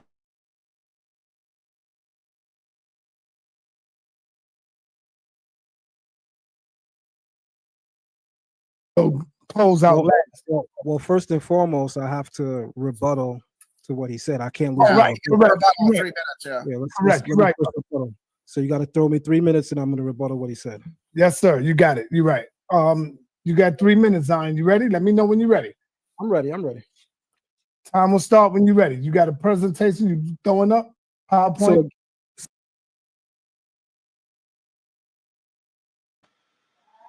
Oh yeah, 4 and on the record. Let's go ahead and get for round number 3. Zion Lex dropped 2 verses, Deuteronomy 28:50 and Deuteronomy 28:68. All 3 rounds, Zion Lex drops a total of 12 verses. 12 verses. All right. For Ryan's 3rd round, he dropped a total of 1, 2, 3, 4, 5, 6, 7, 8, 9, 10, 11, 12. A total of 13. 41 plus 13 gets you what? 54. So Zion Lex, the Bible scholar, drops a total of 12 verses. The entire debate. Ryan, the apologetic, drops a total of 54 Bible verses. 54. You know what I mean? That's crazy. And it's a biblical debate. You feel me? So again, this is the saddest debate I've ever participated in on your platform by far. And the people spoke already, by the way, in the debate. Your poll is up there. The numbers reflect who actually won the debate. I want to say this. There are some earthlings. I say earthlings because of their doctrines, and they're not even worthy of calling their name out. But there's some earthlings in the chat room that's saying that Zion said the Bible is not a source. That's silly. What I said and explained is what a source is. A source is someone that has an opinion outside of yours that validates your position. Me reading into the Bible and sharing my opinion is not a source. For people to not understand that is the reason why I don't even enter these debate arenas, because it's silly. No academic would treat such a logic seriously. It's really silly to not understand that. That's so basic. You're not your own source, period. Right? You could be innovative in a field, you could share things, but you're not your own source. Reading into the Bible, giving private interpretation, and only providing me as your only source to hold debate means you failed miserably. To what he said, I can't lose. Right, correct. About 3 minutes, yeah. Correct, right. So you got to throw me 3 minutes, and I'm going to rebuttal what he said. Yes, sir. You got it. You're right. You got 3 minutes, Zion. You ready? Let me know when you're ready. I'm ready. I'm ready. Time will start when you're ready. You got a presentation you throwing up? PowerPoint? So again, this is the saddest debate I've ever participated in on your platform by far. And the people spoke already, by the way, in the debate. Your poll is up there. He said it was the saddest debate. How do you say that? You the Bible scholar and you ain't dropped number 12 rounds. You let the apologetics show up and drop 54 rounds in the top source in the debate, from the top source in the debate, which would be the Holy Bible. Why, Malachi? Look at the title. It's the transatlantic slave trade fulfillment of what? Deuteronomy 28. This is a biblical debate. The main source you should have been firing from, Zion, is Bible. What is it? You can't prove your position or outprove your position in Bible dealing with Ryan. That's what it sounds like. Right? And you were sourcing yourself outside of some European rabbis. You were sourcing yourself the whole time. We reading off your website on Patreon. The numbers reflect who actually won the debate. I want to say this. there are some earthlings. I say earthlings because of their doctrines, and they're not even worthy of calling their name out. But there's some earthlings in the chat room that's saying that Zion said the Bible is not a source. That's silly. What I said and explained is what a source is. A source is someone that has an opinion outside of yours that validates your position. Me reading into the Bible and sharing my opinion is not a source. For people to not understand that is the reason why I don't even enter these debate arenas, because it's silly. No academic would treat. So you see how he just basically dismissed. He just dismissed the fact that dude outgunned him down. He totally dismissed it, like it ain't true. You feel me? Read into the Bible and sharing your opinion. And what the hell was you reading from the rabbis? Those were their opinions. When you read a rabbinical authority over certain biblical passages, that's them giving their opinion. You can't have that both ways. How the hell you gonna start off reading other men's opinions about the Bible and get mad when Ryan go into the Bible and share with you his perspective, regardless of where it's at? I'm just saying you was very disingenuous. Arrogant as all hell too. Arrogant as all hell. And you, outside of the other men's opinions, these famous rabbis, you sourced yourself and got mad when he sourced you. Such a logic, seriously, it's really silly to not understand that. That's so basic. You're not your own source, period. Right? You're not your own source. What was he doing this whole time? Hold on. What was he doing this whole time? He was sourcing himself. He just said, you're not your own source. Then what the hell were you doing? I've learned Torah, I learned the Hebrew Torah Academy. What was you doing? Majority of your slides up there was off your Patreon website. All you've been doing is either quoting yourself or quoting the opinions of rabbis. And then turn around and just say it's so basic and low if you don't understand that. Nah, bruh. Ryan Apologetics whooped your ass. That's what happened. And you felt it from the jump. It was man down from the jump. Because you start acting real fidgety. And skin and teeth. You could be innovative in a field, you could share things, but you're not your own source. You're not your own source, but yet you quoted yourself majority of the day. Reading into the Bible, giving private interpretation, and only providing me as your only source to hold debate means you failed miserably and horribly. Nah, it's a biblical debate. He went in the Bible, and you ain't disproved nothing he said. The debate. You did not come ready for an actual debate, and you lost by a landslide. I have some more notes that I want to share. He criticizes Omenana. Omenana, by the way, refers to, in the Igbo tongue, what is done on the land. Because I know Ryan doesn't know this, the Hebrew word for culture, which reflects a person's behavior, their thinking, that's derek eretz. What is done on the land, the way of the land. It's the same thing as Omenana. So for him to not draw that comparison or correlation means that he's out of touch with Igbo tradition. He doesn't really know. No one is denying that there are facets of Igbo tradition that incorporate other belief systems, but that is explained within our tradition within the framing of what's called Tinok Shenishpa, which is the captive servant.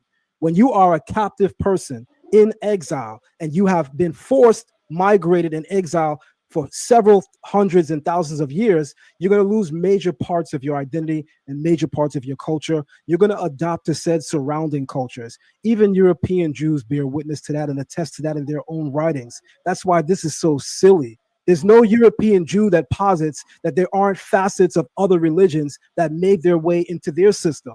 It's so silly to point out the obvious. Oh, the Igbo, they worship this and they have this that's different. Is that the best you could do along with the kindergarten, 5th grade presentation? This is really... I'm saying, like, No, but you saying that they were observers and upholders and defenders of Torah. So no, that's a kill shot when he can go into their rites and ceremonies and what it is they practice on the land, culture and belief, and how many of the things are actually anti-Torah. So which one is it? Are they known they are Israelites because of the Torah they keep, or are we just talking about similar practices that all nations keep?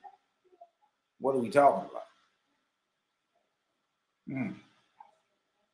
It's sad, and Sarnetta, with all due respect, never again, man. I personally will never again. Not unless it's somebody like a Jabari. Never again. This is ridiculous. And now, what you were saying, Sarnetta. Tom, this is the toughest environment to be. And then he's just real arrogant too against, but like sorry, he basically little local you on your own platform. Right? Like, come on with that. In, and we're busting pinatas. All right. Now we are in Naphtali. Just be patient. I got somebody for you. I got a powerful sister for you, Naphtali. Her name is Honey. So you just be patient, Naphtali. All right. We are in the 5-minute question and answer. Zion, you're supposed to be going last because you started off. Yes, I'm gonna go last, and he's gonna go first. Yes. And so, Ryan, you got 5 minutes to question Zion. When you feel that he have answered, remember this, y'all. When you feel that he have answered, Ryan, tell him, all right, God, I'm gonna move on. And then he got to be quiet and let you come on with the next question. Yeah, sorry to interrupt you. Is there a minimum or maximum amount of questions we're going to do in this time frame? If you can get whatever you can get out in 5 minutes. Yeah, I just don't want to interrupt any of his answers. So how long is our maximum response? No, here it is. Let me say it again. When you feel that you have got a good enough answer from him, you can move on. Because remember, you got 5 minutes. It's your time. Yeah. You don't want him to go too long and waste your time. All you got to do is say, good, I'm good. And then ask the second question. He's going to have to stop. Same with Zion. Zion will ask you questions within 5 minutes. And if Zion feel that he had enough of hearing you, he can move on to his next question and you got to stop. Are you ready? Yeah, sure. All right. So when you ask your first question, the time will start when you complete your first question. All right. With all sincerity, Zion, you didn't give this information in your presentation. So just from my own understanding of why your thesis, can you please give us an estimate of how many Israelites were involved in the transatlantic slave trade total? 12 million. Interesting. So you think within this debate, you proved decisively that every person that went on a slave trip was an Israelite? I don't hold that position, nor have I ever stated it. I never said that every... Can I answer? I mean, how does this work? So you could put it back on the regular screen, please, because I also need to see. Thank you. So I am allowed to answer. You're not just going to cut me off with 4 words in, right? Yeah, go ahead. All right, thank you. So as the numbers reflect statistically, there were 12 million captured enslaved Africans brought to the shores of North, South America, and the Caribbeans. Many of them didn't even make it past the Middle Passage. That's the response. Then your question is? Okay, I'm fine with that answer. I asked you my first question, how many of the 12 million were Israelites, and you said all of them. Did you not? No, I never said all of them were Israelites. I even said nowhere did I ever posit the position that everyone that boarded the boat must be an Israelite. I never said that. Even in the source, which is me that you quoted, I said that right there. I said, I'm not the Israelite that believes that this is a monolith, that the culture is a monolith, or that all Israelites were captured. I never said that. There's no video you could pull that in. There's no source material. I don't believe that. I do believe that a great majority of the people that came through were Israelites. I don't believe everybody on the ship was an Israelite. All right, maybe I misheard your answer to my first question when I said how many of the 12.5 million. Anyways, the next question would be, like you just said in your own quote, you said, I don't believe the people in the transatlantic slave trade were intentionally looking for Israelites. They were looking for slave labor. That's a verbatim quote from you. Absolutely. How would God orchestrate his curses in such a negligent or inefficient manner? Why would you think God would not even have these slave traders looking for Israelites? Okay, so that's a very silly question, and here's my answer. Your question actually is suggestive also that in the Egyptian enslavement, that because the Pharaoh knew he was inflicting harm on the Hebrews, that he had to go that much head honcho. No, there were many enslaved people. There were many captive people. The people that were brought to the shores of the North Americas, the South Americas, and the Caribbean were not sought out because they were Israelites by the people. The Creator can use at any given time anyone throughout history to judge and punish anyone, be it his children, his people, or be it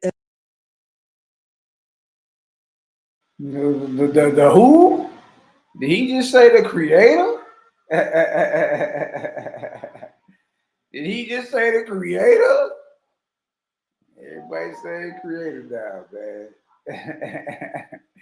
Love and light. Everybody's saying Creator, even our enemies.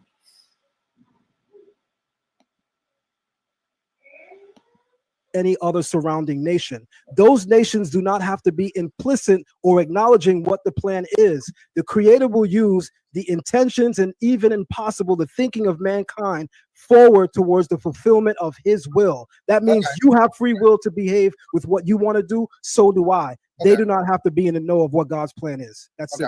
Well, I deduced from that you didn't answer if it was effective or not.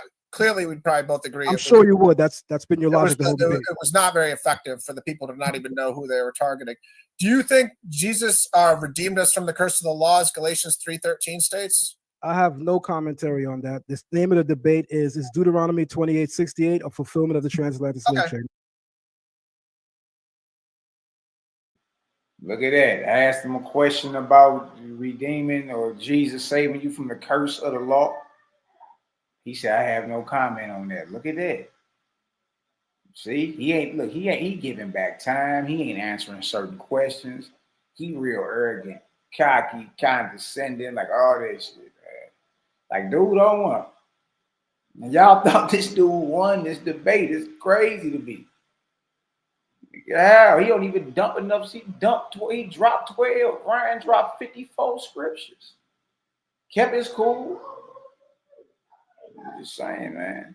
And went to the main source in the debate. It's a biblical debate. That's crazy. Let me ask you another question then, if you don't want to take a stance on Jesus. Did God, in all the messianic prophecies, promise to curse his people once he sent his Messiah? State that again.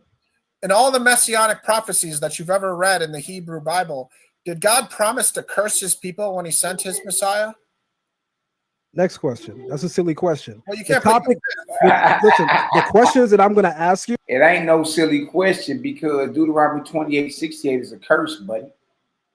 It's a curse. And if Jesus canceled out all the curses, then how is the slave trade popping up 1,500 years after the death and bloodshed of Jesus, according to the biblical narrative?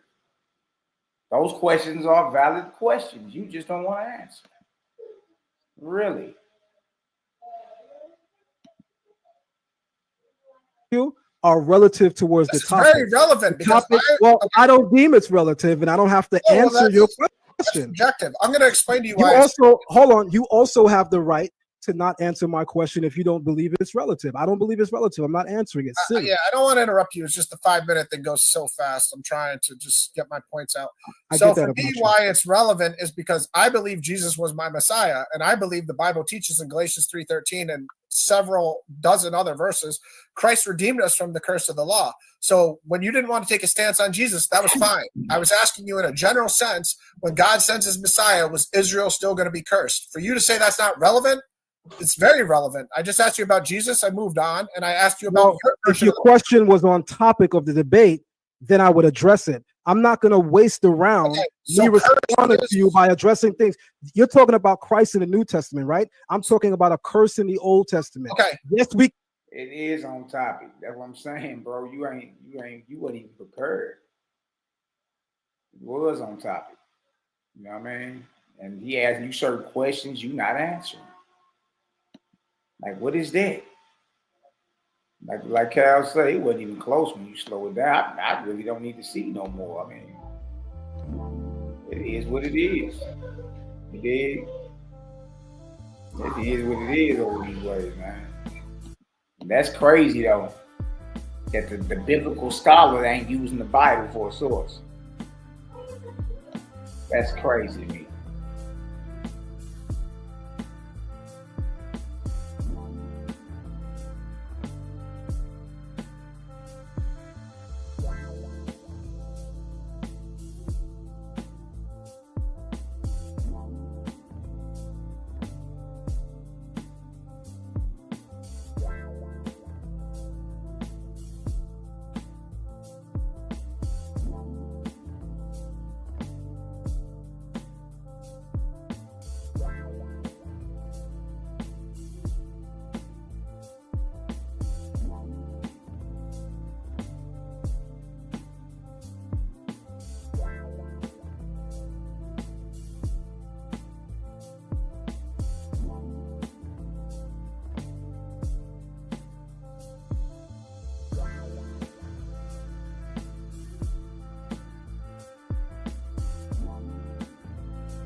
Mic check, can I be heard? Dang, I'm over here bubble by chops. Drop a 3,000 if I can be heard, man. What y'all think? I mean, just based off it being a Bible debate, the fact that Ryan went into the scriptures 54 times and Zion Lex went to 12. And then just that alone, dude, lose. But then when you get to everything else, like the ad homs and all that, like Ryan kept his cool. He ain't even talked sideways to Zion. Zion was talking sideways to him all the whole night. They told him he was doing horribly great. Sonnet, this is a waste of time. All Zion Lex did was just quote himself off his own Patreon website. Then he quoted famous European rabbis. Early went to the scripture. You know what I mean? Ryan, on the other hand, went to the scripture like 54 times. You know what I mean? Went to the script like 54 times.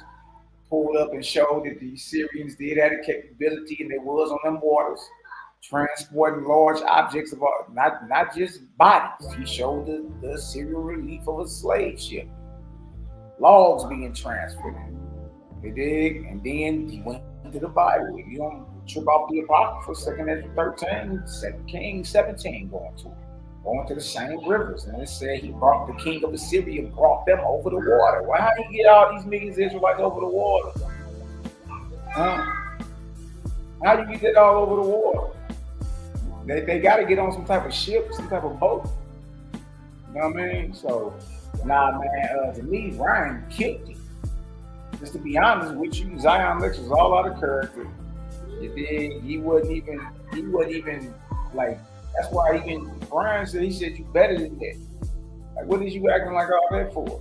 You feel me? He was trying to play on the biasness of the crowd. This is a black power platform. You know what I mean? But nah, dude kept his cool. He had more scriptures. I mean, he broke certain things down that made more sense than dude. And then dude was disingenuous because he kept saying that he ain't bring no source. It's a biblical debate. The main source, both of y'all supposed to be firing out of his Bible. You know what I mean?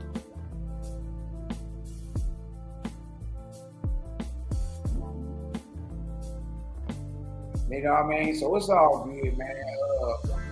Yeah. I got Ryan for the win. He really baby, dirty. Zion talked the whole time. That's all he did. That's the second debate we see before lately. He just getting punched on. We ain't forgot about that Sirach Shalom debate. You know what I mean? But I'm about to get up out of here, fam. I gotta chop it up with the short leggers. We've been on here about 5 hours going on. Gotta chop it up with the short leggers. Inmates about running the asylum, and we can't have that. But until the next time, family, love, light, balance to the whole fam. We're gonna ride out. You dig? And use this day to do something good for somebody, man. Yeah, this one needs to slow. When you slow it down, it's something different. CGG.